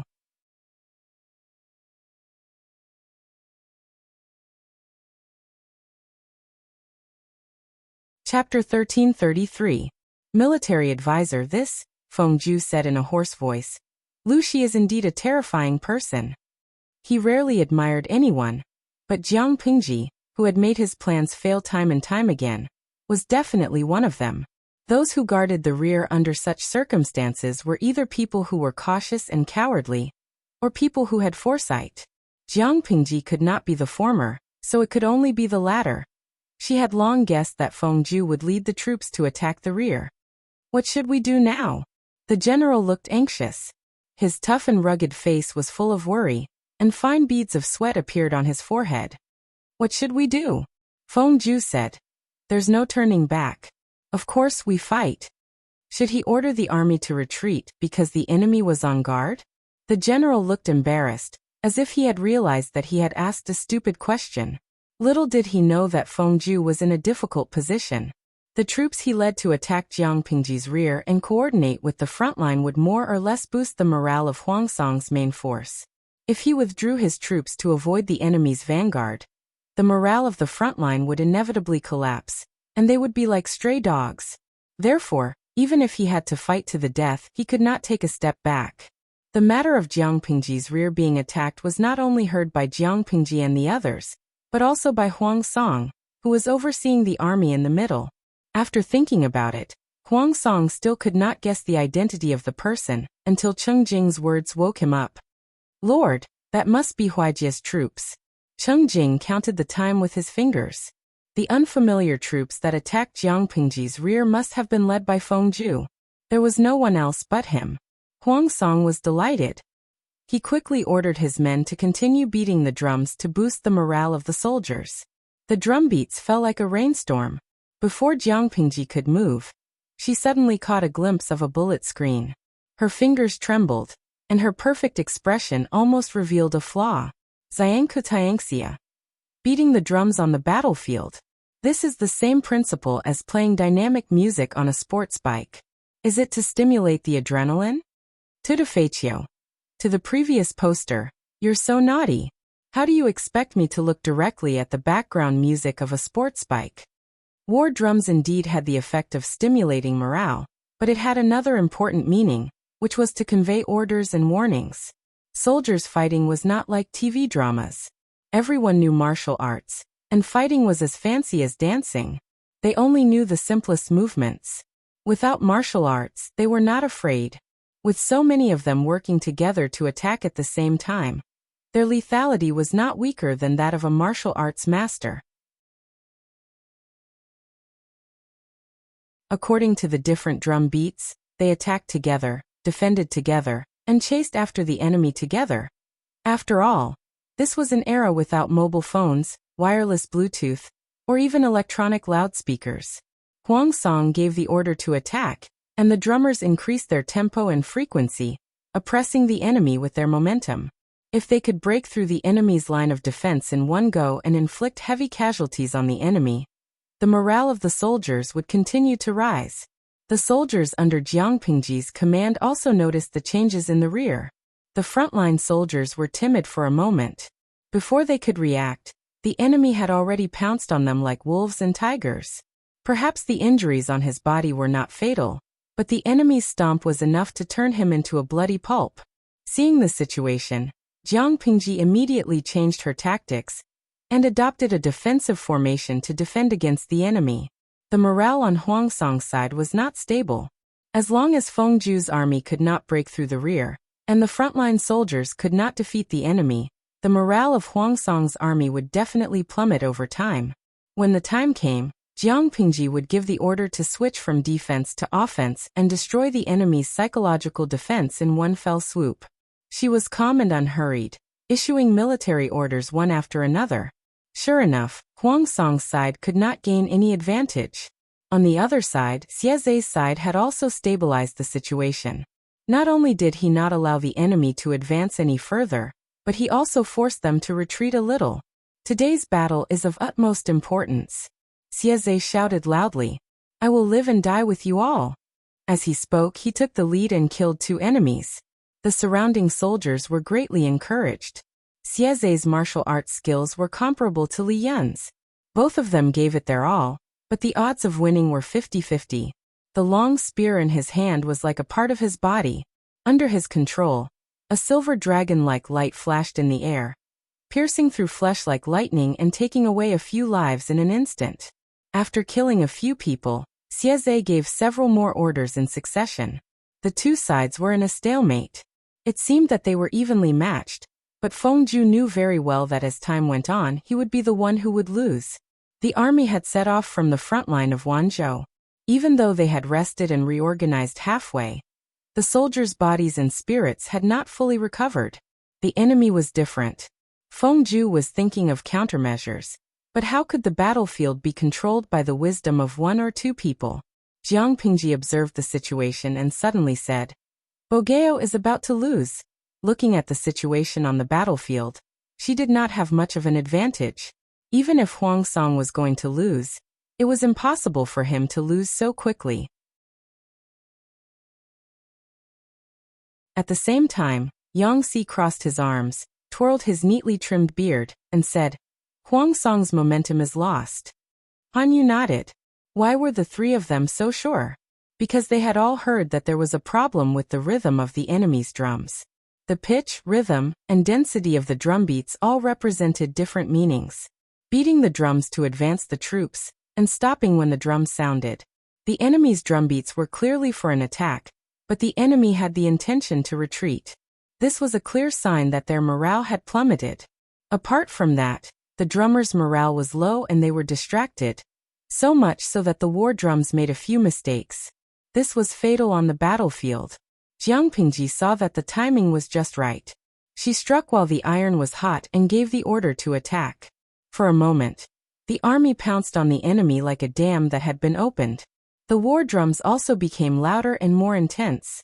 With one side rising and the other falling, Huang Song's troops were even more disadvantaged. Huang Song's face was livid.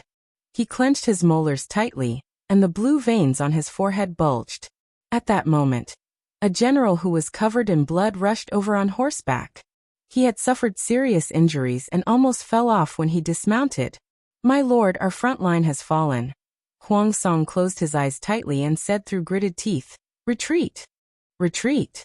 As soon as the order to retreat was issued, the soldiers who heard it hurriedly turned around and retreated. All of them only wanted to escape, which made it easy for the enemy who was chasing after them. Jiang Pingji's side pressed on with a spurt of energy and pursued the enemy. The number of corpses left behind by the enemy's retreat was almost equal to the previous losses. The front line won a great victory. Fengju, who was in the rear, was also affected and quickly fell into a disadvantageous position. Jiang Pingji's gaze was distant. Her left hand gently stroked the hilt of the god-slaying saber at her waist. After a while she said, Summon Captain Jiang. Mobilize 5,000 troops and horses and follow me. When Yang Si heard this, his nerves tightened with a clang. Han Yu was a little slow to react. His lord was going to. My lord, don't chase a cornered enemy. Yang Si widened his eyes and squeezed out the words that even he himself did not believe. Take advantage of their weakness and kill them. Jiang Pingji sneered. I only know how to beat a drowning enemy. When Jiang Nongqin received the news, she mobilized 5,000 elite cavalrymen without hesitation. No matter whether the Lord's orders were right or wrong, they were golden rules to her.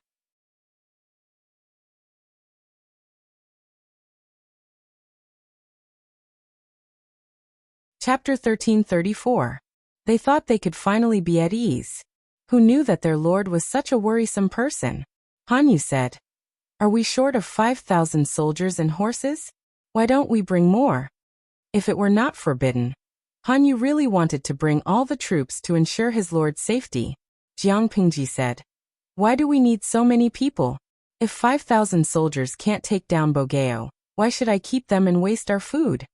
If 5,000 light and heavy cavalry soldiers could not take down the defeated soldiers who had lost their morale, and were like stray dogs, Jiang Pingji really wanted to scold them as useless snacks.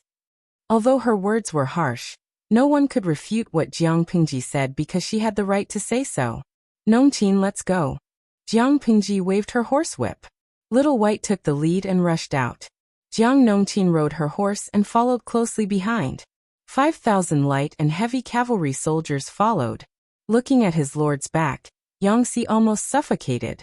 He raised his hand and kept rubbing his left chest. With such a lord, his life would be shortened. Han Yu's face darkened.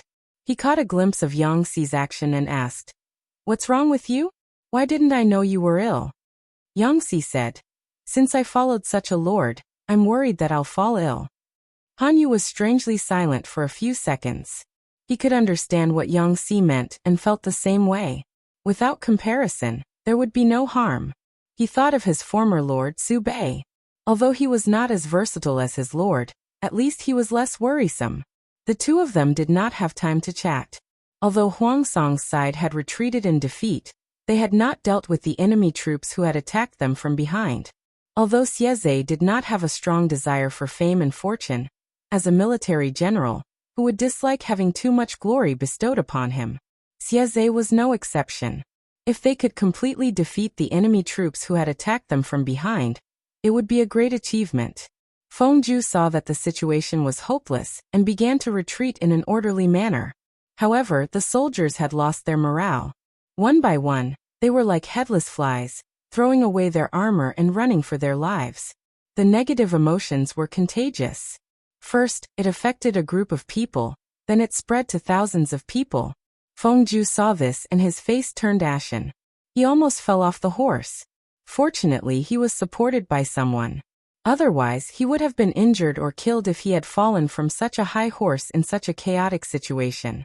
Military advisor, this general will escort you out of here.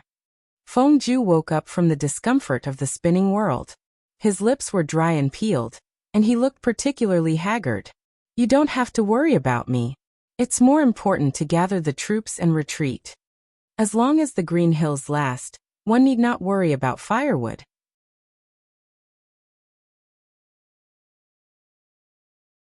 If they missed the best opportunity, they would be completely annihilated. Just as they were talking, a deafening battle cry came from behind them. Even though they had been fighting for several hours and the soldiers were exhausted, the enemies in front of them were all meritorious. With meritorious service, they would be able to earn high rewards. No matter how tired their bodies were, their minds were still active and excited. Oh no, military advisor, the enemy is here. As they fled, the number of soldiers around them grew fewer and fewer. The soldiers who were left behind were either hacked to death or captured alive. General left the battlefield with nearly 1,000 of his trusted subordinates and Fengju, but Xieze seemed to have eaten a weight and was determined to chase after them. After a round of pursuit and encirclement, there were only 100 or 200 soldiers left. Most of them were injured and had almost no combat power left. The enemy was still following closely behind. The night was getting darker and darker. A cold wind blew, bringing with it the strong smell of blood. It was so strong that it was nauseating. The battle cry was so faint that it seemed to be drifting from the horizon. Fengju stared at the enemy soldiers who surrounded them with a fierce look. Xieze was riding a tall horse. The two sides were more than 10 feet apart. The soldiers surrounded them and tied their hands behind their backs. They even put swords to their necks. Xieze glanced around and was satisfied. He raised his hand and waved. Take all of them back and wait for my lord to deal with them. Fengju tried to struggle, but the soldiers who restrained him were so strong that he couldn't move at all. There were different levels of captives. The soldiers who sold their physical strength were at the bottom of the pyramid. The value they produced was not enough for them to eat. Fengju belonged to the top of the pyramid. Xieze wanted to bring rare talents to his lord, regardless of whether they could pledge allegiance to her or not. To prevent Fengju from having thoughts of suicide, he even sent people to watch over him. Fengju snorted sarcastically. At the same time, Jiang Pingji led 5,000 troops to chase after Huang Song. Although it was said to be a chase, it was actually a slaughter. Many enemy soldiers tried to stop them, but they died under the horses' hooves. Their corpses were trampled into minced meat. Wherever the cavalry passed, piles of corpses were left.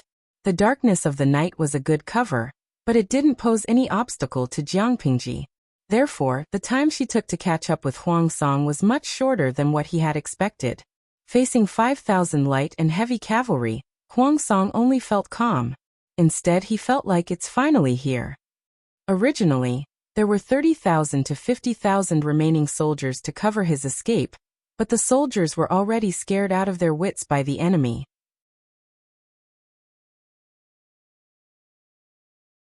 How could they still have the will to fight?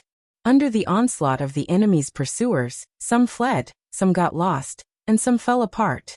When Huang Song was besieged, there were less than 3,000 soldiers around him. 3,000 crippled soldiers against 5,000 elite cavalrymen. The result was obvious. This could be considered a one-sided slaughter. When Huang Song and the others were captured, the outcome was finally decided. Jiang Pingji swung the blood-stained god-slaying knife in her hand. The blood left a long mark on the ground. She called out loudly, "Is that Bogeo in front?"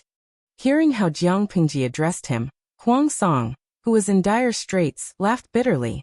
"Lanting, are you still willing to call me that? In this chaotic world, you and I have no choice. But business is business, personal is personal," Jiang Pingji said. "Don't you still call me Lanting?" "Yes. I have no choice." Huang Song looked dispirited. "But business is business. Lanting, have you thought about how to deal with me?" Jiang Pingji didn't say it explicitly. It wasn't a good place to talk about it. She said faintly, "I'm not a heartless person who kills indiscriminately. Back then, I chose this path because the situation forced me to. People weren't ambitious from the beginning." Huang Song was no different. Before the destruction of Dongqing, his ambition was to be an honest and capable official. He wanted to change the prejudice of others and bring prosperity to the country. However, this hotbed of troubled times gave him unprecedented ambition. Now that he had fallen from the peak to the bottom, he had to bow down to his former opponent. Most importantly, after submitting, he would be suspected for the rest of his life. Who would be willing to live such a life? Huang Song had considered the worst-case scenario. He would kill himself to protect his wife and children. But every time he thought of what his wife, Chi Chaolan, said that day, the courage to kill himself receded like the tide. He said, "Lanting, you've really given me a difficult problem."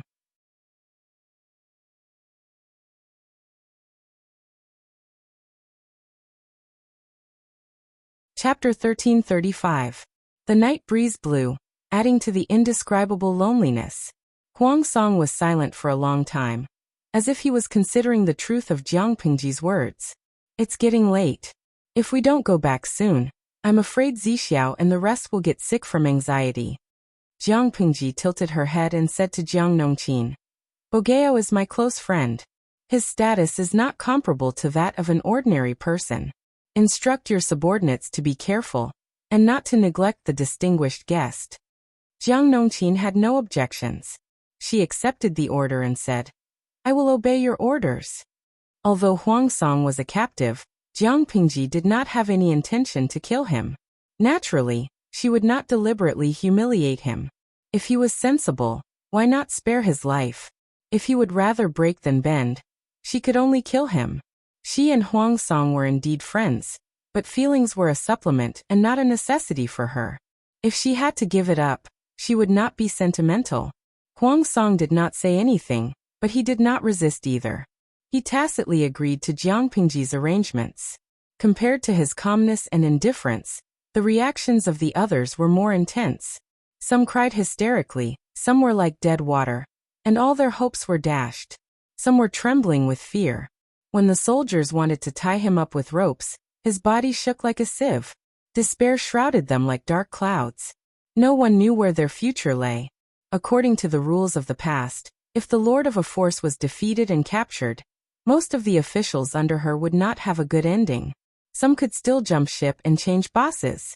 Some would forever be suspected and suppressed because they had a close relationship with their old masters. They would be depressed for the rest of their lives. Jiang Pingji did not think so much. She only knew that the battle between her and Huang Song had finally come to an end. All that was left was to deal with the aftermath and recover Haozhou. It would not take much time. After thinking about it carefully, she felt that the pressure on her shoulders had lightened. She even had the leisure to chat and laugh with Jiang Nongqin. Jiang Nongqin did not dare to keep pace with her lord. She maintained a respectful posture. Even when riding a horse, she lagged behind her by half a horse's body. Jiang Pengji said, "You have made such a great contribution this time. What do you want, Nongqin?" Jiang Nongqin said without hesitation, "It's my honor to go through fire and water for you, my lord. How can I claim credit and ask for rewards?" It was reasonable for her to give up her life for the lord. Jiang Nongqin did not lack anything. The lord had given her a chance to perform meritorious deeds, which was already considered a gift. Jiang Pengji sighed. "I know you are loyal to me, but you have to think about yourself." Jiang Nongqin said matter-of-factly, "I'm very good."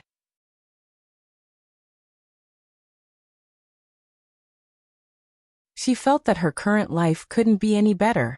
Her lord had given her a second life and allowed her to live a life that she had never dared to imagine before. Occasionally, when she thought back to the past, she was a little surprised.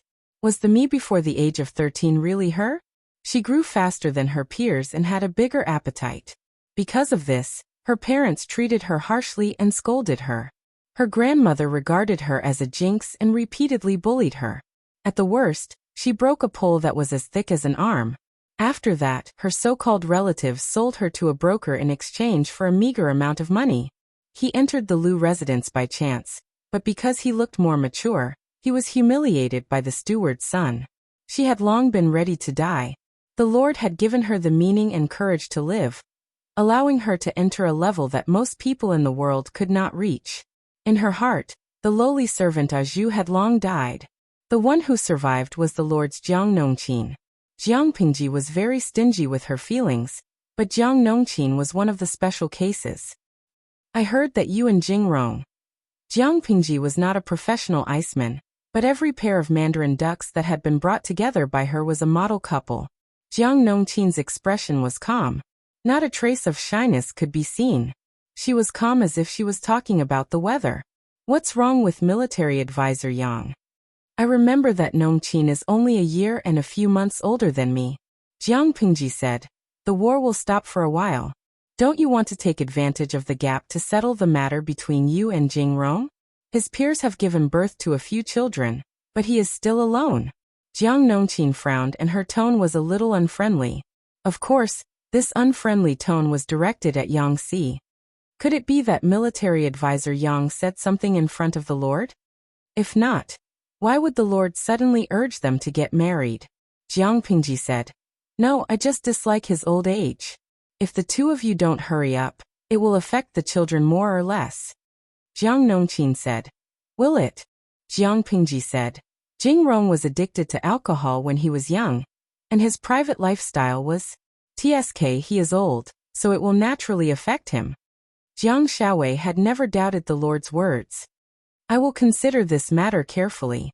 Thinking of the children of the Golden Scale Academy, Jiang Nongqin's mind started to work.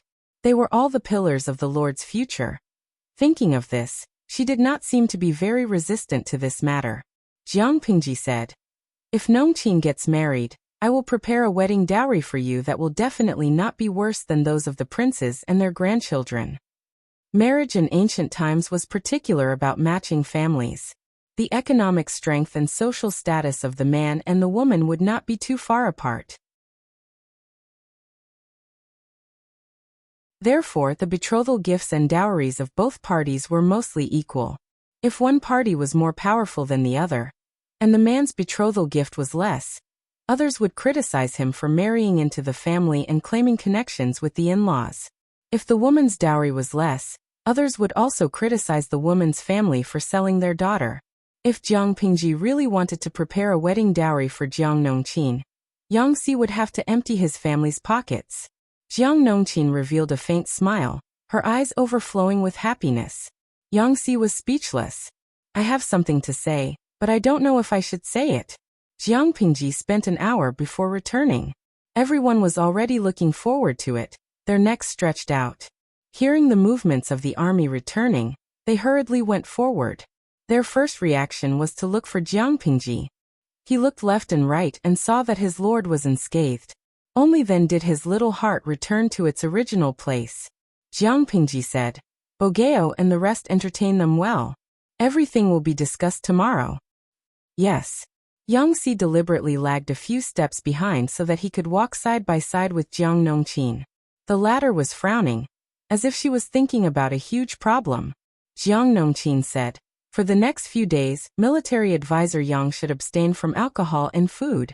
You should learn more about health from military advisor Wei." Yang Si asked, "Why?" He did not know what Jiang Nongqin's temperament was like in the past, but after the two of them got to know each other, he realized that this woman was more reticent than anyone else. She rarely spoke so much at once, especially when she was concerned about his health. He was flattered by the sudden concern. Jiang Nongqin said, "Military advisor Yang, do you have any plans for having children?" Yang Si said, "I haven't thought about it." In the past he was an unmarried dink. He did not even have a wife, so where would he get a child? Jiang Nongqin said, "I hope that he will be a promising successor. If he can't be brought up, it's better to get rid of him early so that he won't tarnish the family's reputation." Yang Si was speechless. With such a mother, the child would have to open his eyes wide and weigh his own worth before reincarnating.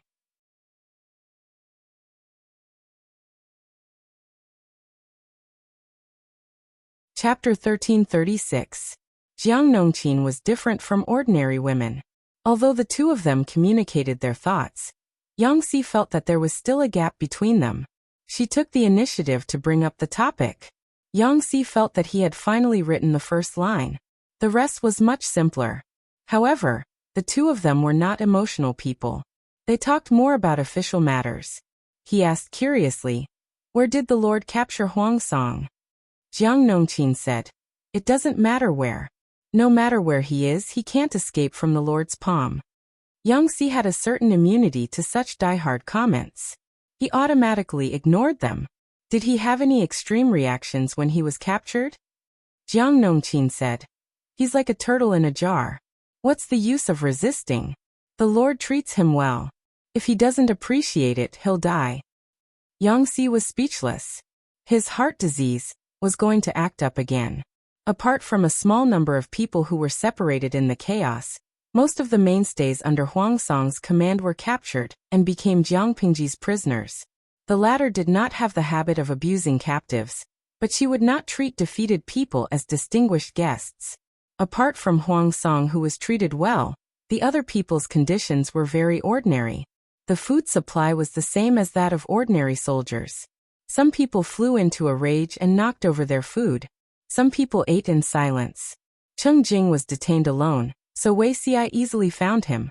When he saw Cheng Jing, Wei Xi was carrying a food box in his hand. There were a few plates of hot dishes and freshly made white rice on the top of the box. At the bottom was a set of clean clothes that he had never worn before. Wei Xi did not expect to see Cheng Jing again. According to the trajectory of his previous life, the latter would commit suicide in prison. On second thought, the friendship between Cheng Jing and Huang Song was not as deep as it was in his previous life.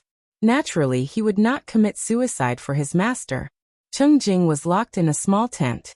There were many soldiers guarding outside. He could not escape even if he had wings. "Why are you here?" Cheng Jing put down his bowl and chopsticks. He raised his head to look at Wei Xi and said with understanding, "Did you become a lobbyist?" It was dark inside the tent. There was only a dim oil lamp on the low table. It made Cheng Jing look even more haggard and wretched. Wei Xi did not say anything. He bent down to take a few candles and kindling from the bottom of the food box and lit them up one by one. Only then did the tent become much brighter. "My lord did not instruct me on this," Wei Xi said straightforwardly. "I'm just worried that my senior brother will be neglected, so I came over to take a look." Under the candlelight, Wei Xi saw that Cheng Jing's chin had green stubble and his eyes were bloodshot.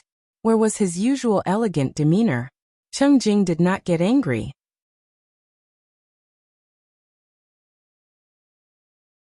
He would not be surprised if Wei Xi was really a lobbyist. You rarely call me senior brother Jing. Wei Xi was considered Master Yuanjing's last disciple. The seniority of the disciples did not depend on their age, but on the time they joined the sect. After all, we're from the same sect. Whether you call him senior brother or Yumo, isn't it still the same person? Wei Xi took a seat opposite Cheng Jing and took out the dishes from the food box.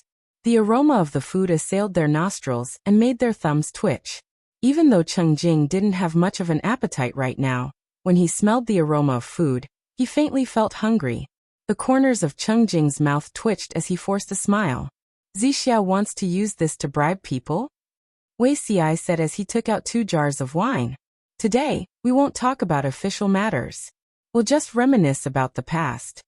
Cheng Jing's temperament was different from his other brothers. Wei Xi wasn't confident that he could convince him to join the Lord.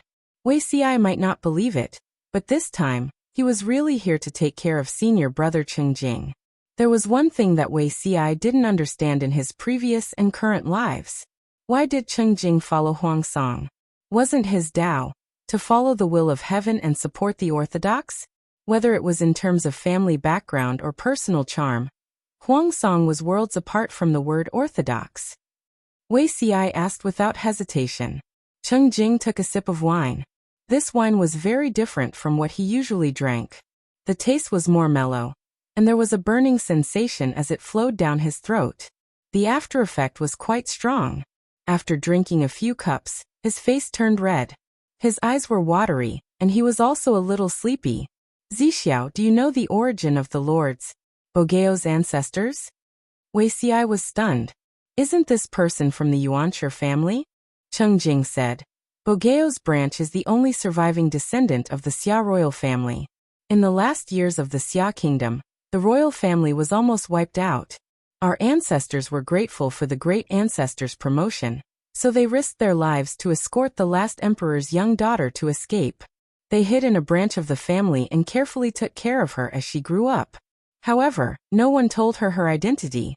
Our ancestors also treated her as their own daughter. At that time, the world was divided into 5 countries.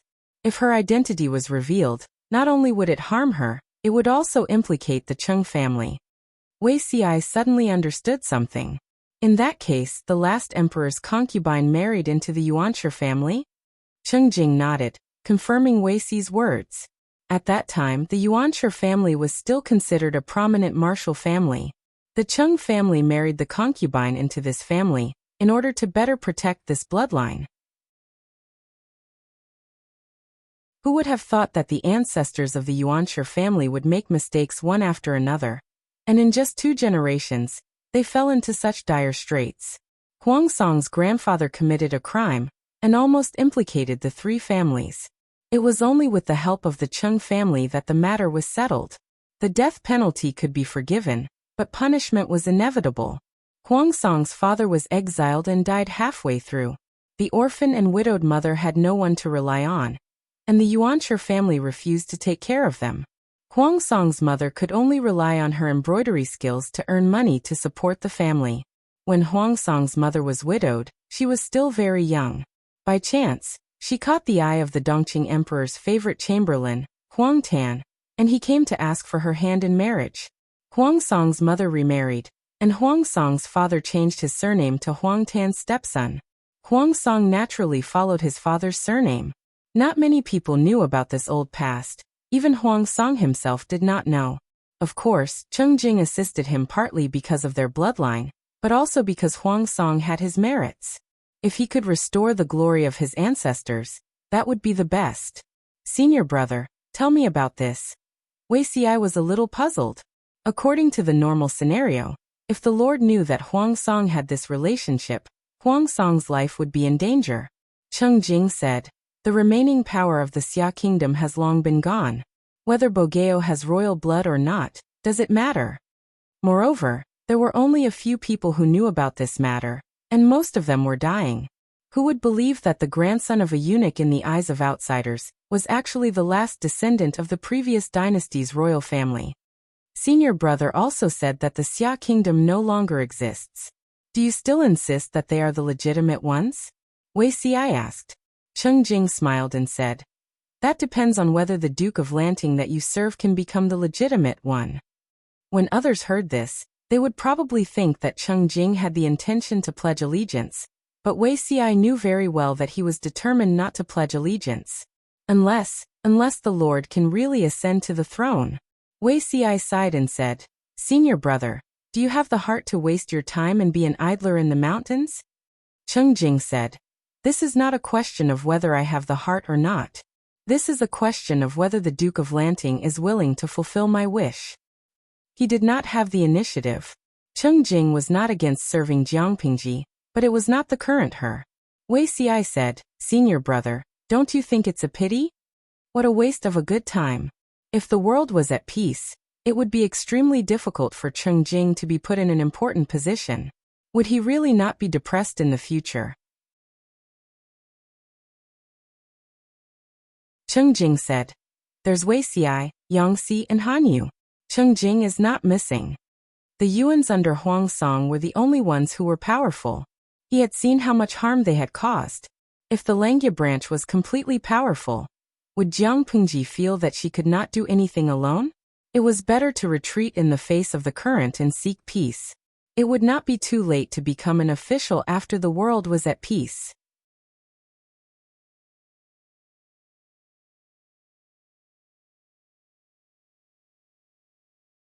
Chapter 1337. Wei Xi got up and bade farewell. He stopped in front of the tent and said, "I will not hide Huang Song's past from you, my lord." It was true that Cheng Jing was Wei Xi's eldest senior brother, but Jiang Pingji was Wei Xi's lord and true love. There was a distinction between close and distant, and there was a distinction between public and private interests. "It's fine." Cheng Jing closed his eyes lightly.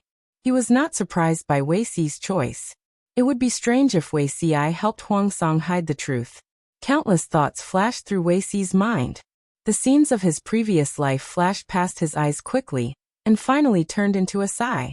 In his previous life he had been very curious as to why Huang Song, who was only the son of a eunuch, was favored by Cheng Jing, and the Cheng clan did not object. Unfortunately, they were not fated to be brothers. Wei Xi did not even make it to Cheng Jing's funeral, much less seek Cheng Jing to resolve his doubts. If Huang Song was a descendant of the previous dynasty's imperial family, everything would make sense. Wei Xi hurriedly went to look for Jiang Pingji.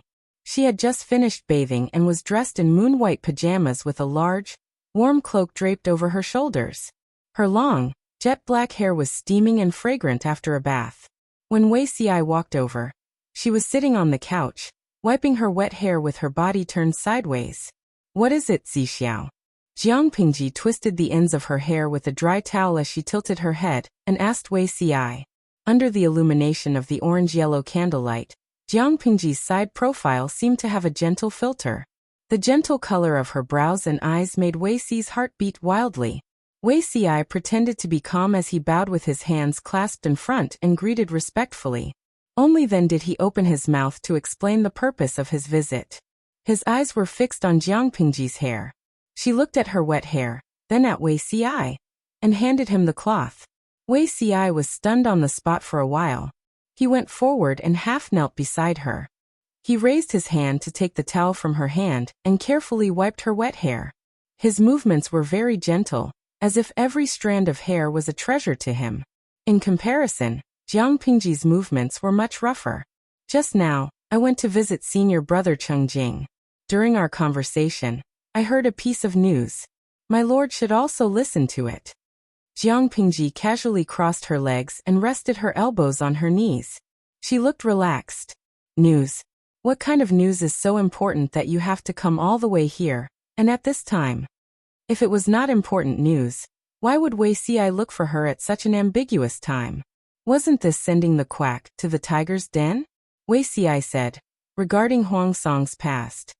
Jiang Pingji frowned and asked in confusion, "Bogeo's past? Is there anything special about his background?"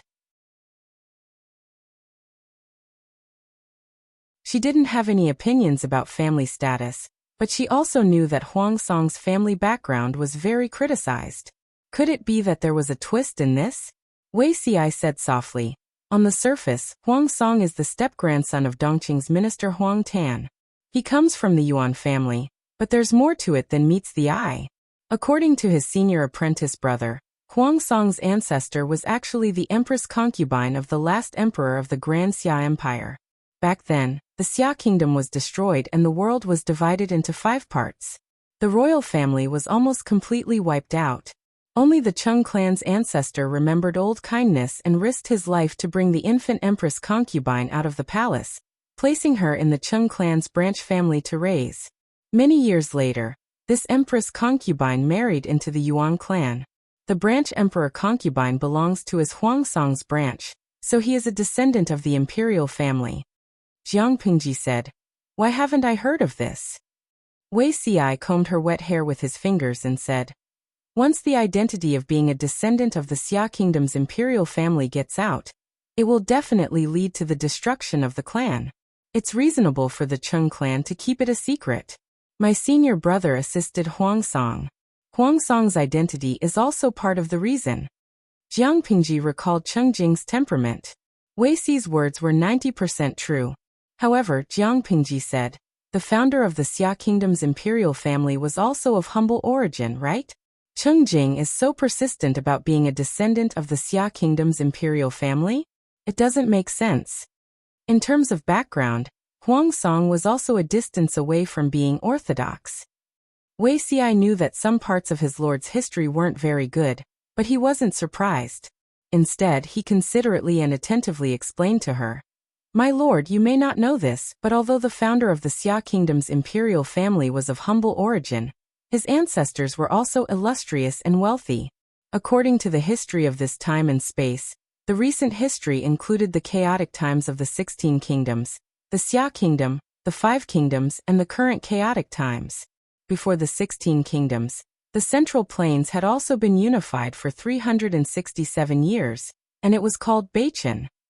The genealogy of the Xia kingdom's imperial family could be traced back to the Beichen royal family. The history of the Cheng clan's prosperity was also calculated from the period when Beichen was prosperous." Jiang Pingji listened carefully and laughed. "I didn't expect Bogeo to have such an ancestor. Does he know about this?" Wei Xi shook his head and said, "Most likely he doesn't know. If he knew, he would have used this to change the public's opinion. In an era that was particular about one's background, it was better to rely on one's ancestors. Even if one's ancestor had long passed away, he could still protect his descendants in public opinion. If Huangsong could be blessed with this huge halo, why would he have to bear the stigma of being the grandson of a eunuch for so many years?" Jiang Pingji smiled and said, "If I were Bogeo, even if I knew, I wouldn't say anything." Wei Xi asked why. Jiang Pingji said, "How could such an important card be revealed from the beginning? The world's evaluation of him is so unbearable. Even if he can dig out the genealogy to prove his identity, outsiders won't believe it. They will only believe in the facts that they have determined. Instead, they will slander Huangsong for using unscrupulous means to build up support and slander his ancestors. When he has a certain level of success and can look down on others, it will be better to reveal it." No matter how good the card was, it still depended on the timing. That was what he said, but Huangsong really did not know about this. Cheng Jing also planned to reveal it when the time was right. However, Cheng Jing could not wait for this opportunity. Jiang Pingji raised her hand and tucked her long hair behind her ear. A faint smile hung at the corner of her lips, as if she did not take Wei Xi's news to heart. Wei Xi asked, "How do you plan to deal with Huangsong, my lord?" Jiang Pingji said, "He's a friend after all. I don't plan to kill him. The decision of how to deal with him lies in his own hands." "Do you mean to let him go, my lord?" Wei Xi's hand paused. "If you don't pull out the roots, my lord knows, there will be endless trouble in the future." Jiang Pingji played with her hair and said with a smile, "Naturally, I won't let him go so easily. There is no free lunch in this world. If he wants to protect the lives of himself and his family, he has to pay a price. I guarantee that he will not become a threat to me in the future. There was only one life. If it was gone, it would be gone." It all depended on whether Huangsong was willing to pay for it. A trace of doubt flashed in Wei Xi's eyes. He did not know what his lord had thought of. I plan to have a talk with Bogeo. If he agrees, what's wrong with me letting him go? If he doesn't agree, I will give him a dignified death for the sake of our friendship in the past. Jiang Pingji grabbed her half-dry hair. By the way, what's Cheng Jing's attitude? Wei Xi said vaguely. He supports the orthodoxy. Jiang Pingji raised her eyebrows and asked in return, what if I become the orthodoxy? Wei Xi said, I'll be at your command, my lord.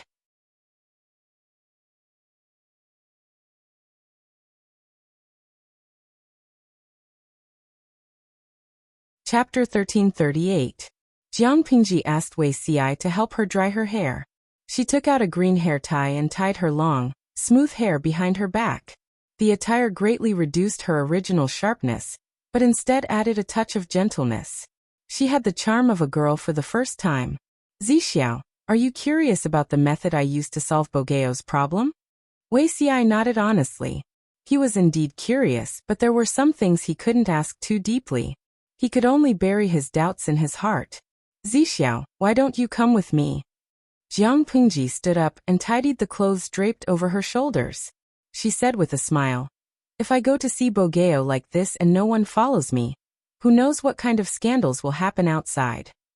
They did have scandals in the past, but no one took it seriously. Wei Xi lowered his eyes and didn't comment, but the curvature of his lips revealed his inner thoughts. Oh yes, remember to bring a set of brush, ink and paper. Bring a few more sets of paper. Jiang Pingji leisurely walked in her wooden clogs to see Huang Song. Wei Xi followed closely. The patrolling soldiers stood and saluted when they saw the two of them. Bogeo shouldn't be asleep yet, right? Wei Xi said with a smile. Once he becomes my lord's captive, I'm afraid he won't be able to sleep even if he has a big heart. Huang Song indeed hadn't fallen asleep. He tossed and turned over Jiang Pingji's words. How will you know if it's a difficult or easy question if you don't try? He wasn't sure what Jiang Pingji meant. It wasn't that he was stupid, he just didn't dare to believe it. What was the reason for letting him go? Was it because of the so-called youthful friendship? Such an excuse could only deceive ignorant people. In the face of conflicts of interest, all emotions had to give way to conflicts of interest. If Jiang Pingji was an emotional person, perhaps it would be somewhat believable. However, he was a rational person and wouldn't easily be swayed by his emotions. He thought about it and still felt that it was better to commit suicide. As long as he died, Jiang Pingji wouldn't be ruthless toward his former officials. At the same time, she would treat his family well. The wife and children shouldn't be implicated. A dignified lord wouldn't treat orphans and widows harshly for the sake of his reputation. Su Pei's family was the best example. Han Yu had also joined Jiang Pingji's camp. He would more or less take care of his former master's family and children. It might not be very glamorous, but at least they would be safe. Huang Song's current mood was somewhat similar to Jiang Pingji's in the past. Back then, she had been betrayed and slandered by her companions, and the Federation had secretly arrested her. Her first reaction was to resist arrest by force and chase after the real culprit single-handedly. As a soldier of the Federation, she naturally trusted it, but because of the conflict of interests, this trust had to be marked with a question mark. I knew you hadn't slept. After Jiang Pingji entered the tent, she happened to see Huang Song staring blankly at the saber on the table. She smiled without changing her expression. Behind her were Wei Xi and a few cooks from the logistics department. The cooks were carrying utensils for roasting meat and hot pot, as well as many ingredients. Huang Song looked up and was dumbfounded. What kind of stance is this? Jiang Pingji said. I'm looking for you for supper. I'm hungry. Huang Song. Jiang Pingji raised her hand and threw the sword to Wei Xi. She asked casually, Bogeo, is this sword expensive? This sword was given to me by my grandfather when he was crowned Emperor Song. Although it isn't precious, it holds great significance. Jiang Pingji said. So it was a gift from an elder? If the elder knew that the sword he gave you ended your life, he wouldn't feel good. As she spoke, the cooks tidied up the table and set up the roasting pan and cauldron. The ingredients were placed on a separate rack. Another person lit the cauldron and poured the seasoning that had been seasoned with good flavor. It's a pity that alcohol is forbidden in the army. Otherwise, we can have supper and drink at the same time. Jiang Pingji sat opposite Huang Song, while Wei Xi sat beside her and behind her. Lanting, why are you here? Huang Song didn't have the appetite to eat. He said directly, what's the matter? Why don't you tell me? Jiang Pingji moved her chopsticks and put the ingredients into the boiling pot. She smiled and said, when we're 60 years old, I wonder if we'll have the opportunity to have a meal together. Huang Song's expression changed. Lanting, what do you mean? I don't like to force things.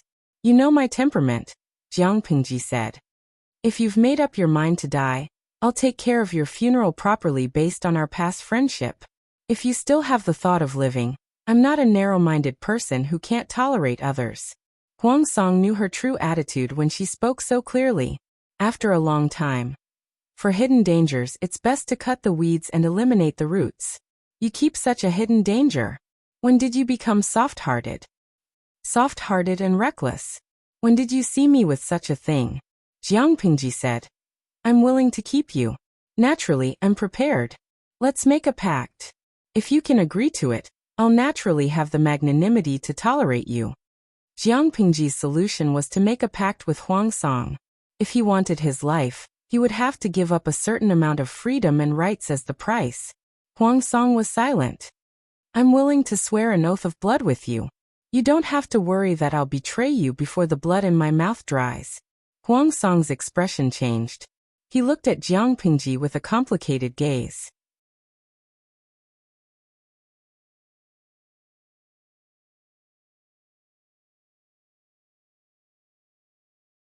She was serious.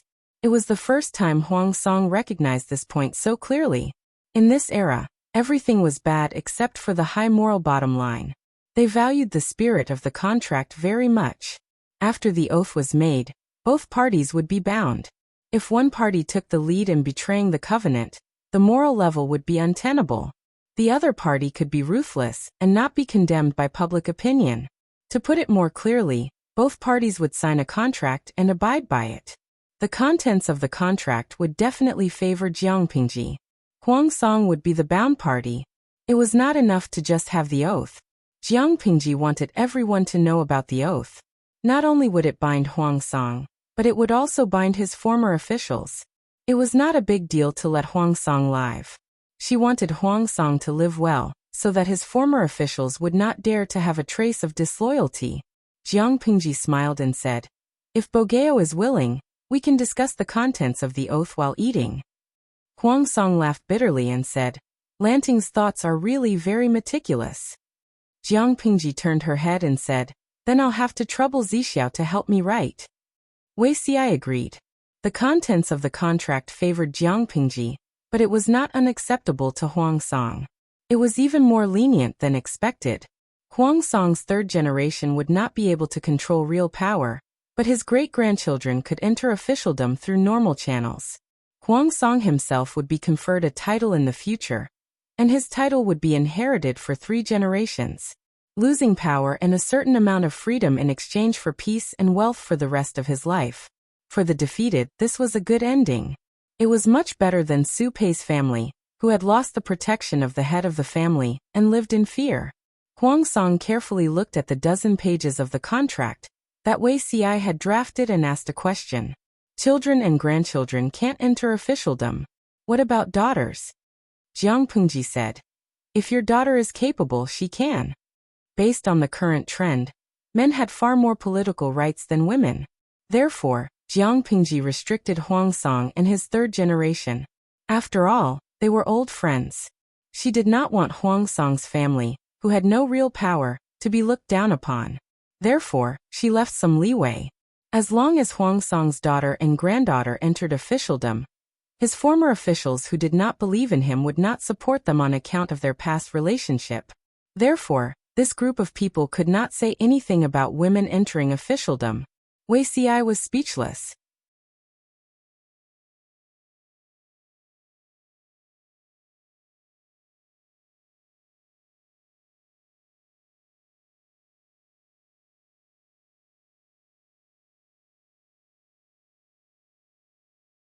Chapter 1339. Jiang Pingji ate her fill and got up to leave with Wei Xi. She realized that Wei Xi had been silent since the beginning. He was still holding a pile of contracts in his arms, as if he was thinking deeply about something. Jiang Pingji suddenly stopped. Wei Xi did not stop in time and bumped into her. She did not react, but Wei Xi did not stabilize his center of gravity and took 2 steps back. He came to his senses and quickly bowed to apologize. Jiang Pingji asked him, "What are you thinking about, Zixiao?" Wei Xi would hide it from others, but he would not hide it from the person in front of him. As long as she asked, he would tell her everything he knew. He said, "I'm thinking about my lord's intentions." Jiang Pingji tilted her head and looked at him. She chuckled and said, "What intentions could I have?" Wei Xi analyzed. "My lord and Huang Song made a blood pact. On the surface, this pact is not binding Huang Song, but my lord. Huang Song had already been defeated. If the lord wanted him to live or die, how could Huang Song, the loser, resist?" Not only did Jiang Pingji keep Huang Song alive, but she also wanted to make a blood pact with him. Huang Song lost his power and certain freedom, but he and his family no longer had any worries. As long as his family behaved themselves, no one could touch Huang Song's family, be it the lord or the future lord. A mere pact could protect the lives of Huang Song's 3 generations. When his great-grandchildren were born and grew up, it would be 50 or 60 years later. 50 or 60 years was neither long nor short. The world would change. Who knew what would happen in the future? Anyone with a discerning eye could see that this pact was not only not a bad thing for Huang Song, but it was also a great thing. However, Wei Xi smelled something different. Huang Song's words, "Children and grandchildren can't become officials, but what about daughters?" inspired him. The idle members of the royal family had no power. Their lives were worse than those of ordinary aristocrats. Not to mention that Huang Song and Jiang Pingji had fought for the throne. Without power and being unable to become an official, what was the use of being a noble? In order to keep the family name, Huang Song's descendants had to expend energy to train their daughters and even granddaughters to help them enter the official career. Huang Song's old officials would not stop them for the sake of their past friendship and immediate benefits. Instead, they would push them from behind. 50 or 60 years was enough for the power structure of the court to change dramatically.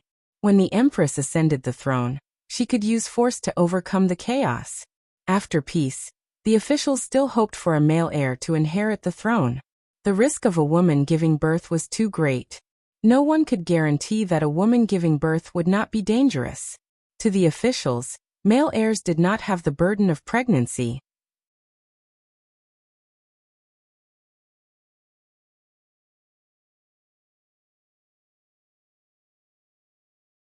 Their chances of survival were higher, and they were more effective in stabilizing the court.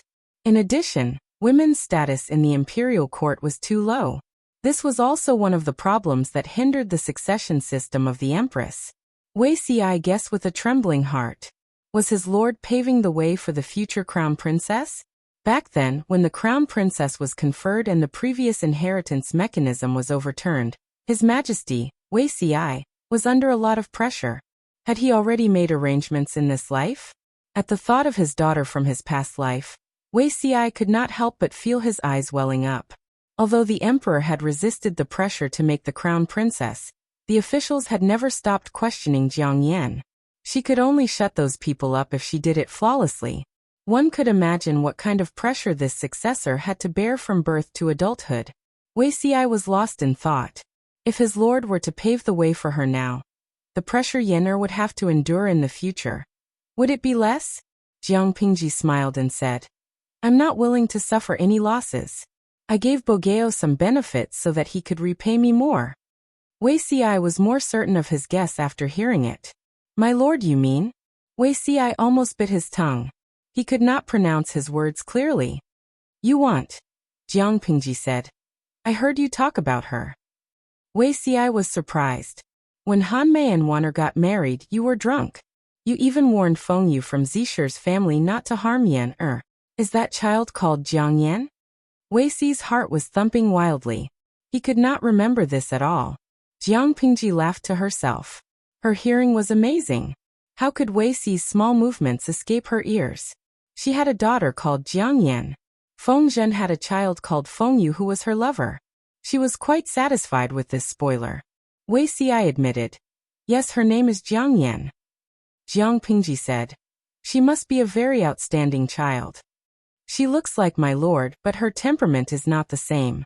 Yan Er's temperament is more reserved and deep. She was able to give lectures when she was only 10 years old. Even Wei Xi could not understand his daughter's thoughts. As the only heir to the new dynasty, other than herself, no one could imagine how much pressure she carried on her shoulders. Wei Xi could only accompany her in her studies as much as possible and teach her knowledge.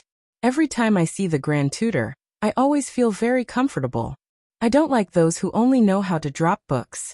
They have never been emperors before. How would they know what an emperor should do? They only know how to read from the books. I've memorized all of them. This was what Jiang Yan said when she was 4 years old. It was also a rare willful statement from her. She usually did things very steadily. In comparison, Wei Tsong was more like a child.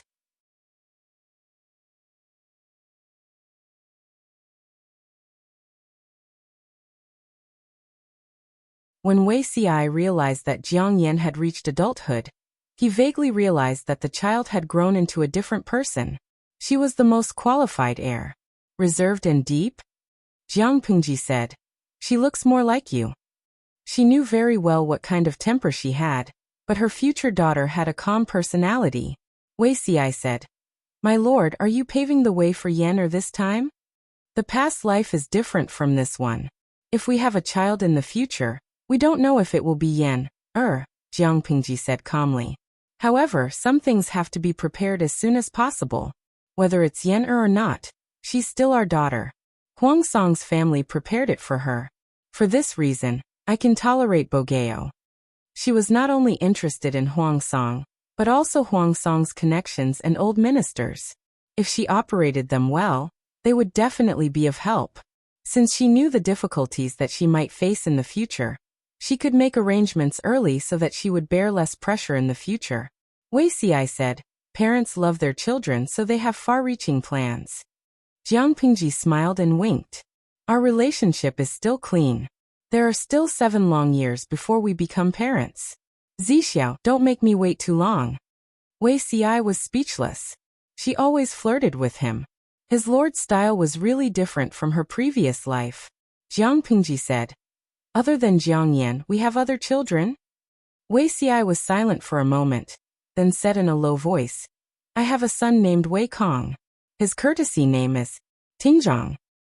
Hearing the surnames and names of the 2 children, Jiang Pingji understood the meaning behind it. She did not probe further. Instead, she returned to her tent. According to her observation, the 2 children were probably the wounds in Wei Xi's heart. This matter should be discussed later. The next day, Jiang Pingji gathered everyone and told them about her and Huang Song's blood oath. Everyone frowned slightly. They all agreed to eliminate Huang Song, but it was not impossible for their lord to keep Huang Song.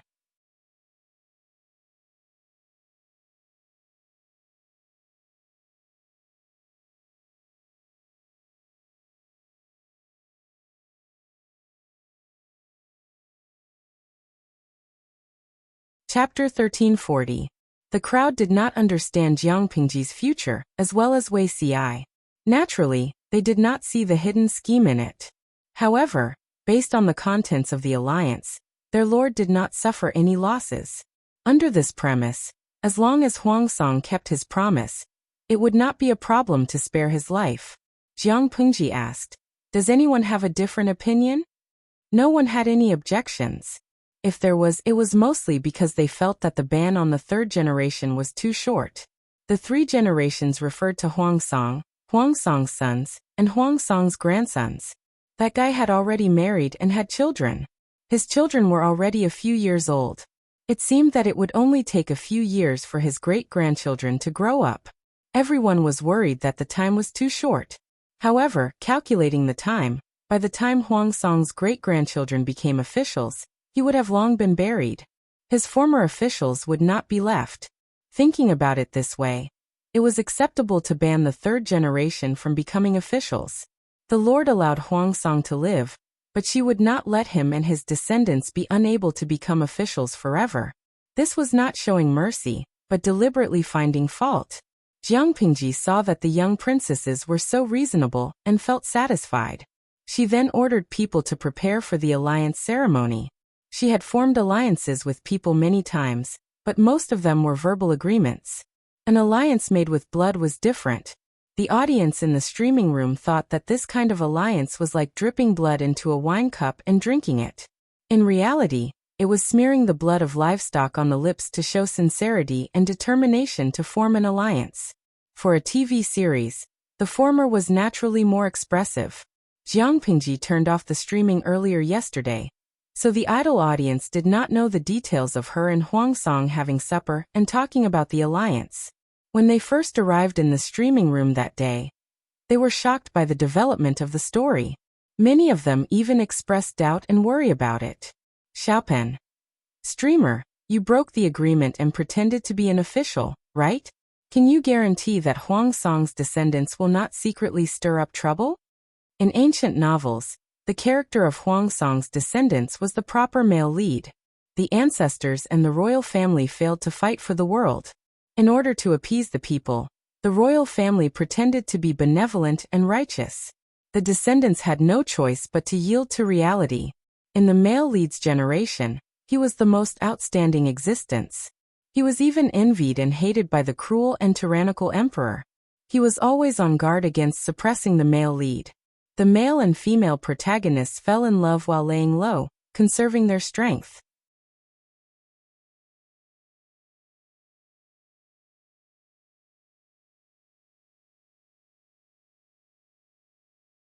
After a series of struggles, they overthrew the royal family and replaced them. The audience was tired of watching this kind of plot, and couldn't help but worry that Huangsong's descendants would make trouble.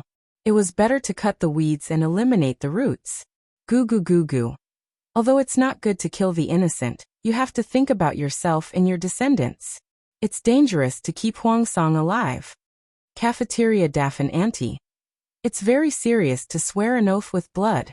Both parties will not break the contract easily, let alone sign a paper contract. For a more recent example, during the Long March, a certain marshal also used the method of blood oath to make an agreement with the ethnic minorities not to offend each other. Although ancient times were backward in all aspects, their spirit of contract was very worthy of praise. If it was just a verbal agreement, they would have to rely on their own morals to fulfill the agreement. Naturally, there would be more people who would break the agreement. However, Jiang Pingji put all the terms into practice. While they pledged their alliance by drinking blood, there was an additional procedure to sign the alliance contract. It was written in black and white, and the alliance was the proof. Who would take the initiative to break the agreement? Han Yu and Cheng Jing, as the MCs of both parties, checked the two agreements separately to make sure that there was no difference between the content of the alliance contract and the agreed terms. After the check, Han Yu read it aloud to let the officials and soldiers who witnessed the alliance contract know what was written in it. If there are no objections, you and I will sign it. Huangsong sighed. Of course not. He picked up the pen and dipped it in red ink. He signed his name at the end of the agreement and stamped it with his private seal. That was not enough. They also needed to leave their handprints on the agreement. Jiang Pingji pulled out a dagger and cut her palm with a poker face. She clenched her fist and blood covered her entire palm. Huangsong saw that she was so bold, so he silently gave up the delicate action of using the ink pad. But he had no sharp weapon with him, so he could only borrow her dagger. There were two copies of the alliance contract. One was kept by Jiang Pingji and the other by Huangsong. Jiang Pingji dipped her finger in the bowl filled with animal blood and wiped the blood on her lips. Huangsong did the same. She said happily, "The alliance contract has been signed. It seems that it is not impossible for us to have dinner together when we are 60 years old." Huangsong thought that he had a long life, but the person in front of him might not. However, if he dared to say that out loud, the people behind Jiang Pingji would definitely beat him to death. Under the supervision of his desire to live, Huangsong could only swallow the words in his heart silently.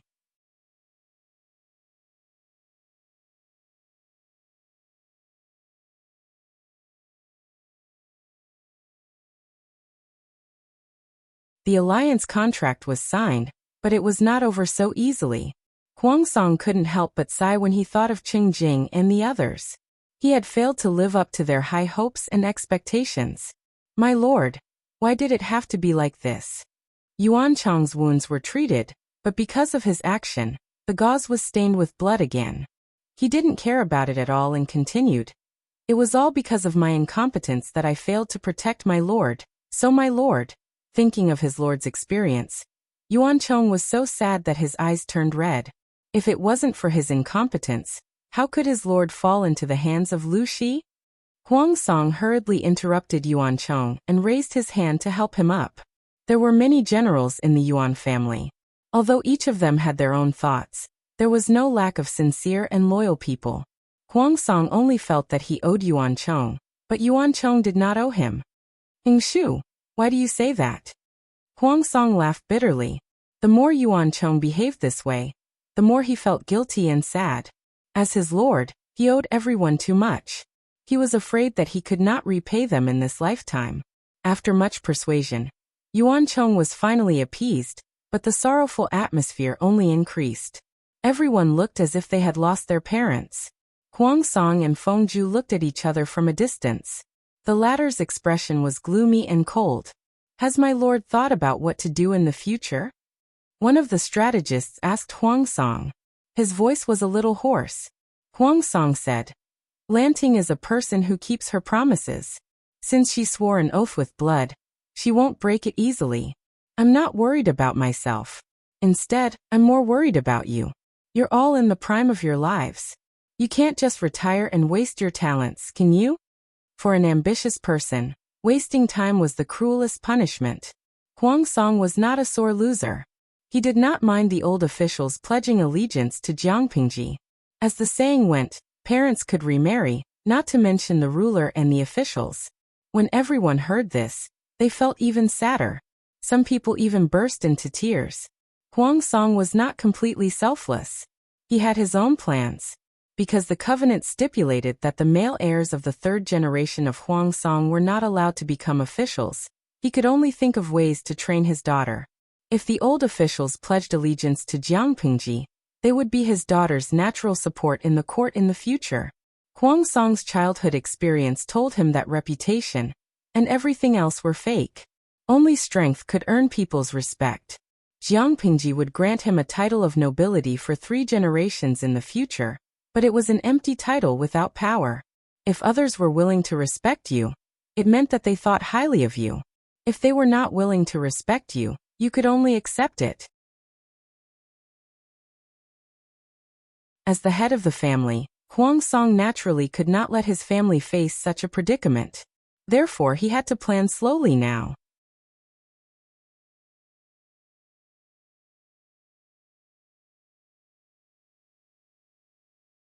Chapter 1341. Cheng Jing was not the only one under Huang Song who was unwilling to surrender. Jiangpingji would not mind anything but having more people she could use.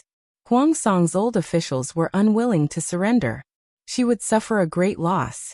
This plan was not only to pave the way for her future daughter, but also to let Huang Song persuade these people to surrender. It was not difficult to persuade others to surrender. The only difficulty was Cheng Jing and Feng Zhu. Needless to say, there were only 2 reasons why Cheng Jing was unwilling to surrender. First, the time was not ripe. Second, Jiangpingji's Langia County was too powerful. If he was included, Yuan Jing would have 3 of his 4 disciples. He did not want to cause trouble for his teacher and junior brothers. Even if Jiangpingji was not a person who liked to be suspicious, it was difficult to guarantee that others would not feel a sense of crisis. If Wei Xi were here, he would also agree with Cheng Jing's idea. Wasn't Wei Xi like that in his previous life?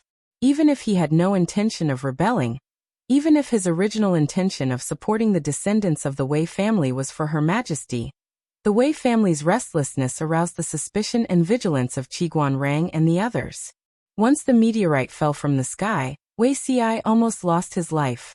The Wei family was also completely suppressed. Even if they were in the same power, there would be discordant voices within. If one faction's influence was allowed to expand, the other factions would naturally feel a sense of crisis and urgency. This was also the beginning of internal discord. People always had selfishness and preferences. It was not that there were no people who truly served the public wholeheartedly without distractions, but there were too few. Even these people were not absolutely obedient. They would loyally eradicate what they thought was a threat. Cheng Jing tactfully expressed his worries.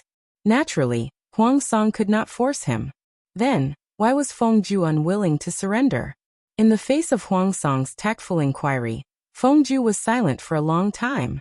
He said faintly, "There's no other reason. I'm tired of it." Feng Ju said it lightly, but Huang Song felt that he had another meaning. However, Feng Ju was unwilling to say it clearly, so Huang Song could not force him. He sighed. "If you're tired of it, you can become a hermit and live a carefree life." No matter what, Feng Ju was the third Langjun of the Feng family. As long as he did not deliberately seek death, Jiang Pingji would not touch him for Feng Jin's sake. From this point of view, Feng Ju was the safest among them. He could advance and retreat at will, so Huang Song did not have to worry too much. He and Feng Ju had known each other since they were young, so he had slowly come to understand the other's character. Feng Ju might look easygoing on the outside, but in reality, he was extremely arrogant. This kind of arrogance did not mean that he was arrogant. Instead, it was the way he handled things. Because Feng Ju learned and did everything easily, he gradually developed a personality that could not tolerate failure. Feng Ju had suffered quite a blow from this huge defeat. Huang Song also hoped that he could calm down for some time. Feng Ju said, "Has my lord really given up?" Huang Song was stunned, and he suddenly recalled the conversation between the two of them all those years ago. "What if I lose? If the lord loses, I will accompany the lord to fight the Azura Hell again. There won't be another Lu Lanting there." When he thought of this, Huang Song's face suddenly flushed red, and he was almost too embarrassed to show his face. Feng Ju was not a person who cherished his life. He did not care about the lives of others, nor did he care about his own life. In the end, however, Huang Song signed an alliance with Jiang Pingji. He paid the price of not being able to become an official for 3 generations. He sacrificed his freedom in exchange for a night of promiscuity. Feng Ju must be very disappointed at this moment, right? Huang Song was not a person who was afraid of death, but he could not open his mouth to defend himself. Similarly, he could not explain his current actions. "Huaijie." Huang Song spoke embarrassedly. He did not dare to meet Feng Ju's eyes at all. Feng Ju asked again, "Has my lord really given up?" This time his tone was more serious than before.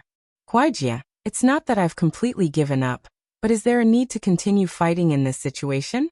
The winner is king, and the loser is the bandit. A loss is a loss. I, Huang Bogeo, am not a person who cannot afford to lose," Huang Song said awkwardly. "You and I have known each other for many years. How can you not know my ambition? If Lu Lanting can really pacify the world and end this chaotic world, so what if I submit to her? If it were not for the fact that he was in a dead end, Huang Song would not have admitted defeat so easily. However, the outcome had been decided, and he did not want to fight anymore." Hearing this, Feng Ju's eyes darkened, and there was another period of silence. After a while he said, "In the end, it's all my fault." Huang Song was dumbfounded. He thought that Feng Ju would reprimand him, but he did not expect the topic to change and put the blame on him. What did this mean? Feng Ju refused to explain. That year, the Dongqing royal family moved the capital to Qinzhou, and Huang Song had a stage to show his skills. Although it was Yangxi who schemed against Huang Song and caused him to lose the trust of the Dongqing emperor, Feng Ju also added fuel to the fire. Huang Song's ambition could be said to have been raised by Feng Ju. He only cared about himself and forgot what Huang Song's original goal was. Feng Ju did not give Huang Song a chance to ask. He bowed and said, "I have made up my mind." "My lord, please take care of yourself in the future." Huang Song could not tell what he was feeling in his heart. He only felt powerless and sad. His movements quickly reached Jiang Pingji's ears. She also knew the choices of the people. Those who were willing to submit, she would only accept them after an assessment. those who were not willing to submit. Chengjing and Fengju really don't know what's good for them. A general muttered in a low voice, feeling indignant for Jiang Pingji. As soon as he finished speaking, he was glared at by a few people. He was so scared that he did not dare to make a sound. The people who glared at him were not bystanders. They were Wei Xi, Yang Si and Han Yu. They were the big shots of the advisors. How could the newly promoted small general dare to offend them? The three of them were considered Chengjing's senior and junior brothers. Fengju was Fengjin's third brother. It was not easy to deal with any of them. Jiang Pingji rubbed her brows and said, "Leave Chengjing to Master Yuan Jing. Fengju will return a favor to the Feng family." She was responsible for the children she had taught.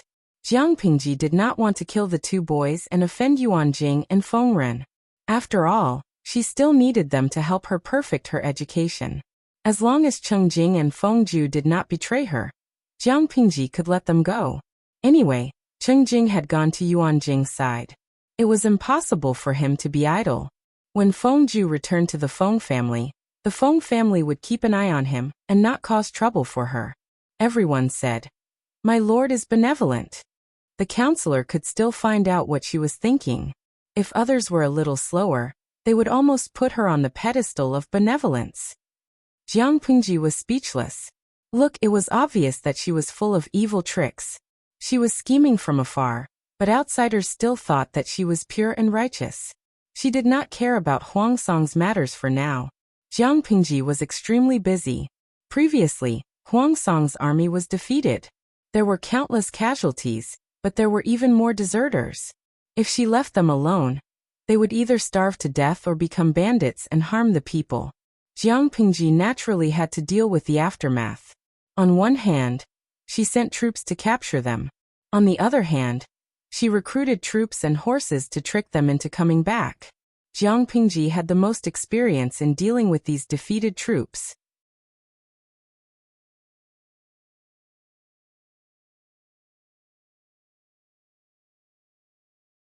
Chapter 1342. Jiang Pingji ran the army strictly, but the salary and pension benefits given to the soldiers were second to none among the feudal lords. She spent half a month dealing with this matter. In her free time, she would bring people out to survey the terrain of Changya to see if there were any areas that could be improved. Not only did she go alone, but she also brought Huangsong along. They are all busy. No matter how I think about it, only you are free. Jiang Pingji said calmly. She looked as if she was just talking about the weather. Huangsong was so angry that he was about to bleed. 20 days ago, he was still an opponent whom he had fought to the death with. Have you forgotten? Was he being scolded for being a freeloader? Jiang Pingji was wearing a loose robe with large sleeves. Her long sleeves were tied up with a bracelet, revealing her bare arms. Now that it was almost late autumn, Huangsong felt cold just by looking at her clothes. He couldn't wait to stay away from her. Jiang Pingji was wearing wide-toothed wooden clogs. Huangsong followed beside her. Behind her stood more than 20 guards with swords.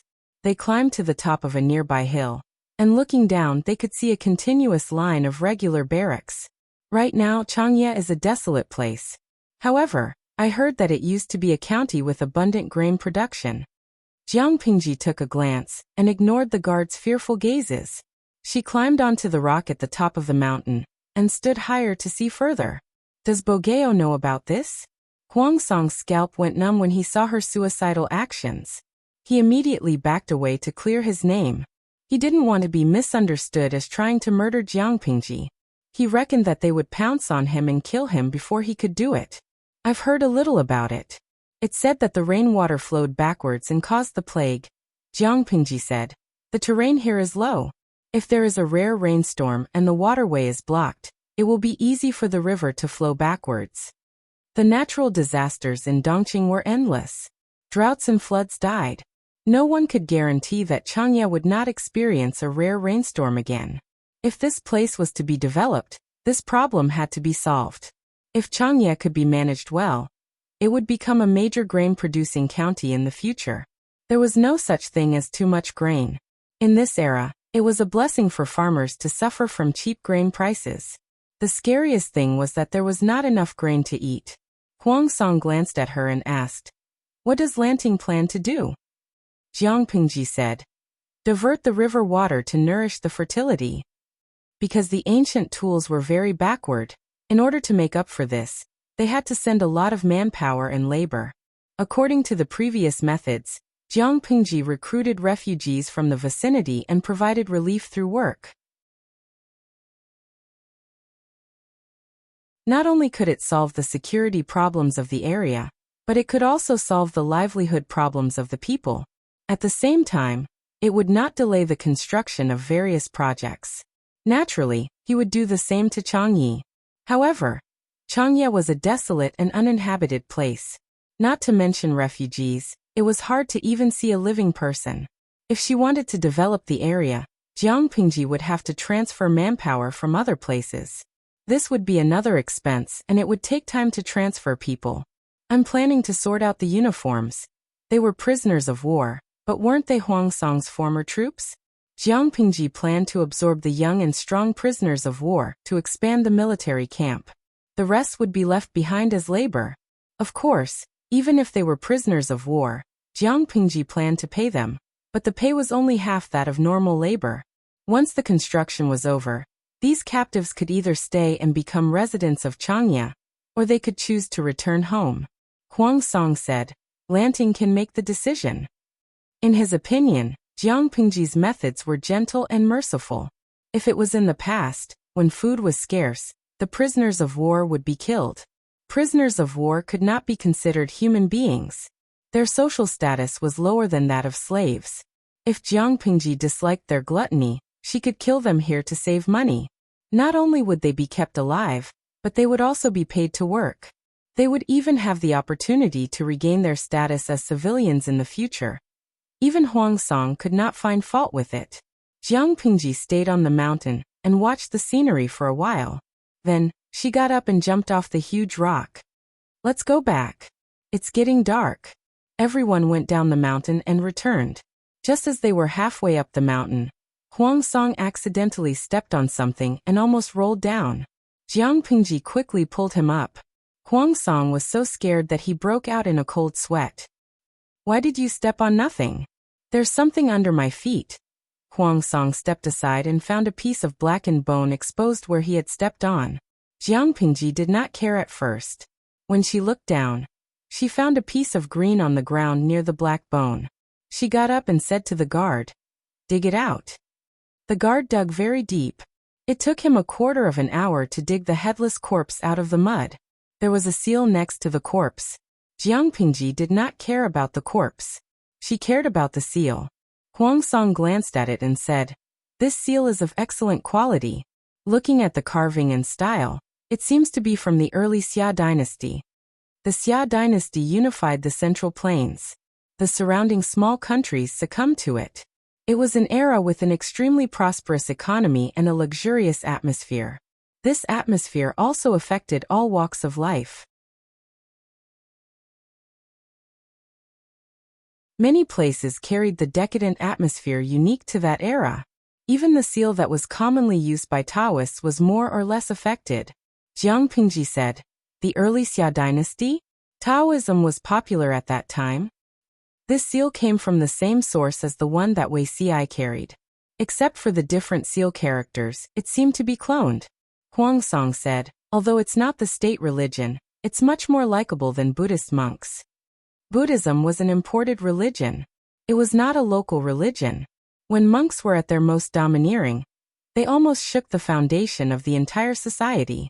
When Buddhism was first introduced, it was not acclimatized. After it gained a firm foothold, it was unstoppable. In order to avoid taxes and avoid military service, the people shaved their heads and became monks. Even though they became monks, their behavior was no different from that of ordinary people.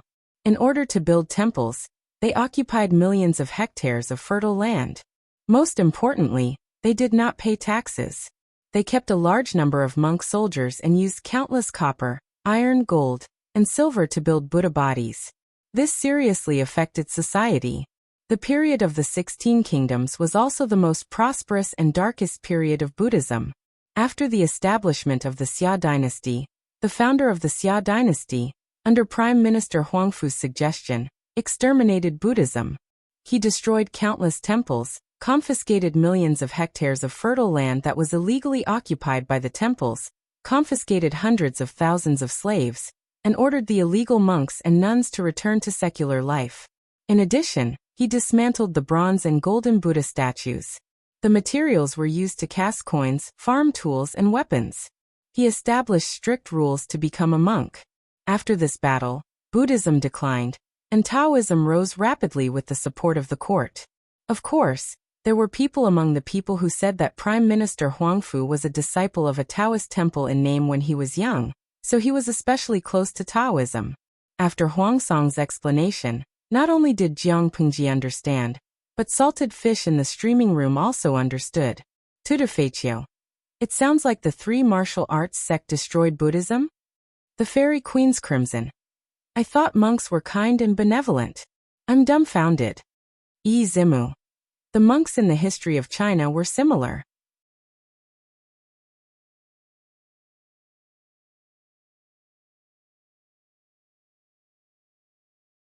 Chapter 1343. The headless skeleton was poisoned to death? Huang Song sighed. Sigh, this brother is quite pitiful. Although it was unknown how many years had passed, one could still see the dark color on the bones. Even though he didn't know who the owner of the skeleton was, it was still quite a tragic ending. Jiang Pingji glanced at the skeleton. This skeleton is quite old. In short, it was not a corpse from this era. Looking at the seal on his hand, the owner of the corpse was probably from the Great Xia dynasty. Should we dig a hole and bury it? He died such a pitiful death. If even his corpse was abandoned in the wild, it would be too tragic. Jiang Pingji nodded. The guards dug a hole and buried the bones in the ground. Huang Song looked at Jiang Pingji in astonishment and asked hesitantly, "This seal, how should we deal with it?" It was best not to touch a dead person's belongings. Who knew what kind of dirty things were on them? Jiang Pingji said. Zixiao has a similar seal with him. I'll let him take a look. Oh, Huang Song replied and did not continue to ask. The quality of the insight seal was very valuable. It would be a waste if he didn't take it. In any case, the owner wouldn't be able to settle the score with a living person. This could be considered a windfall. When they returned to the campsite, the sky was almost dark. Jiang Pingji turned off the streaming room and invited Huang Song to join her for dinner. Huang Song sighed. Losing to Lanting makes me even more convinced. Jiang Pingji said. Eating won't stop you from talking. Huang Song shook his head. He used to hear that Jiang Pingji's meals were the same as the soldiers. At that time he thought it was impossible, but now he knew it was true. It was because of this that he felt so emotional. Most of Dongqing's land belonged to the north, and wheat cultivation flourished there. However, before the Great Xia dynasty, people didn't know that this thing could be ground into flour. Most of the time it was steamed and eaten, and it was called wheat rice. Later, people discovered that wheat could be ground into flour and made into all kinds of pastries. Not only was he full, but the taste was also much better than the wheat rice from before. Even so, the agricultural technology was still immature. The cost of removing the bran from the wheat was too high, and the price rose accordingly. Ordinary people could not afford it at all. The processing of the wheat or other food that the common people ate was very rough. It was often mixed with gravel and small stones. To judge whether a person was born rich or poor, one could usually tell by looking at his teeth. Their teeth were neat and clean, which meant that they ate well, and could even wash their teeth and rinse their mouths. Their living conditions were naturally rich. Their teeth were worn and uneven. Most of them came from poor families.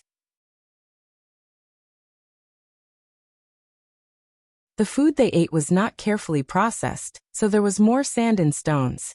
The soldiers' rations had been millet porridge or wheat rice before the 16 kingdoms, but now they were made from flour ground from wheat and made into pastries and rice porridge. The sesame seed biscuit and steamed bun placed in front of him looked very exquisite. There was no trace of sand or stones, and it was also fragrant, soft and delicious. As the Lord, it was normal for Jiang Pingji to eat more meticulously, but Huang Song saw that the ordinary soldiers ate the same way. What did this mean? This meant that the economy under Jiang Pingji's rule was very prosperous. Agricultural tools were developed, And ordinary soldiers could also eat delicately. By seeing one spot, one can see the whole leopard. Huang Song was naturally convinced of his defeat. Unbeknownst to them, Jiang Pingji's improvement and invention of agricultural equipment were almost equivalent to that of war equipment. Every year, she allocated a large amount of funds. Xiao Guang and Zhang Ping of the woodworking workshop received such a generous salary. If they did not give her something good, she would beat the two of them to death.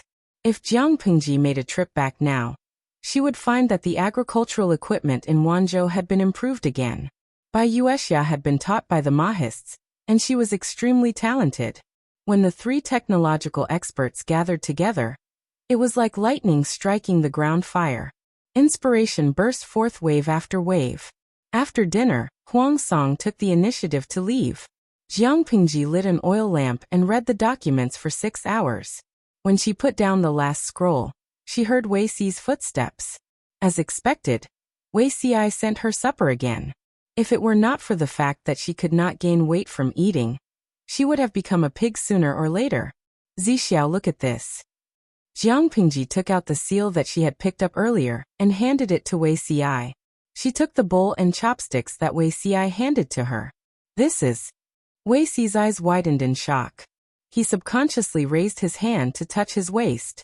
The Dharma Chakra seal that perfected Liu Ru had asked Master Liaochen to give him was still there. How could the Lord have a similar one? My lord, where did this Dharma Chakra seal come from? Jiang Pingji explained the details in detail. When he heard that the seal had been picked up near an unknown headless corpse, Wei Xi understood everything. He said solemnly, I'm afraid that corpse has a great background. Jiang Pingji asked, what background? I'm afraid it's the remains of Prime Minister Huangfu of the previous dynasty. Wei Xi said hesitantly, I also have one here. This was given to me by Jinren Liuru, through Master Liaochen. According to Jinren Liuru, the seal used to belong to a Taoist layman disciple. That disciple was Prime Minister Huangfu of the Xia dynasty. There was a pair of seals. One was passed down to Jinren Liuru, and the other should have been buried with him. The seal was one of the tools that Taoists often used in religious ceremonies and ceremonies. It was a tool to make a living and was used to invite the gods. Jinren Liuru had given Wei Xi one to suppress evil spirits. Now that another had appeared, he was getting more and more confused. Jiang Pingji said, why did that Jinren give you this thing? He could feel that the thing had a sense of righteousness. Because it was harmless, Jiang Pingji allowed Wei Xi to keep it close to him. Wei Xi shook his head. I don't know. Jiang Pingji said, if that's the case, you can take this seal too. She forced the seal into Wei Xi's hands. Wei Xi did not know whether to accept it or reject it. In the end, he could only accept it. After all, the seal was a burial object of the deceased. Wei Xi would not keep it close to him. He would keep it and put it on a memorial tablet to worship. Looking at Wei Xi's back as he left, Jiang Pingji's eyes looked dark and deep under the candlelight. The next day, Jiang Pingji received a battle report from Feng Jin. The messenger rushed over on a fast horse. He panted and said, My lord, we have won a great victory in Haozhou. Jiang Pingji opened the battle report with a calm expression. Huang Song's army had been captured. Haozhou's defense was very weak. Feng Jin had gathered 100,000 troops and pointed them at Haozhou. It was only a matter of time before they conquered it. Not only did she not feel happy, but she felt that Feng Jin's efficiency was a little slow. He was 3 to 5 days later than she expected. She was a little happy when she read the battle report. If Bogeo appointed his wife as a general, it might be a different situation. Although she is a woman in the inner residence, her courage and insight are no less than that of an ordinary husband. It turned out that when Feng Jin led his troops and was about to conquer the entire territory of Haozhou, Huang Song's wife Qi Chaolan led the troops she raised, the remaining soldiers, and the people to defend the last city. Faced with the great disparity in military strength, Qi Chaolan also knew that it was inevitable that the city would be breached. Therefore, she let a group of martyrs commit suicide on the city wall to express their determination to die in glory, rather than live in dishonor. Seeing this, Feng Jin stopped fighting for a few days and changed to besieging the city. Although the martyr's suicide inspired the fighting spirit of the people in the city, Feng Jin besieged the city, but did not attack. There was a serious shortage of food in the city. Feng Jin even ordered the soldiers to sing the names of dishes at the foot of the city every day to use food to sway the will of the guards. The two sides were in a stalemate for a few days. The people in the city could not bear the hunger. They gathered together and launched a riot. They forcibly broke through the city gate. Feng Jin led his troops and marched straight in, conquering the last territory of Haozhou. Qi Chaolan was captured. You're tuning in to the Li Mei's Wuxia Whispers YouTube channel. We're so grateful for your support, and don't forget to subscribe to join us on this incredible journey through captivating stories. Your generosity through donations truly makes a world of difference, as it's the primary source of revenue that allows me to expand and enhance this channel for you. Thank you from the bottom of my heart for being a part of this adventure.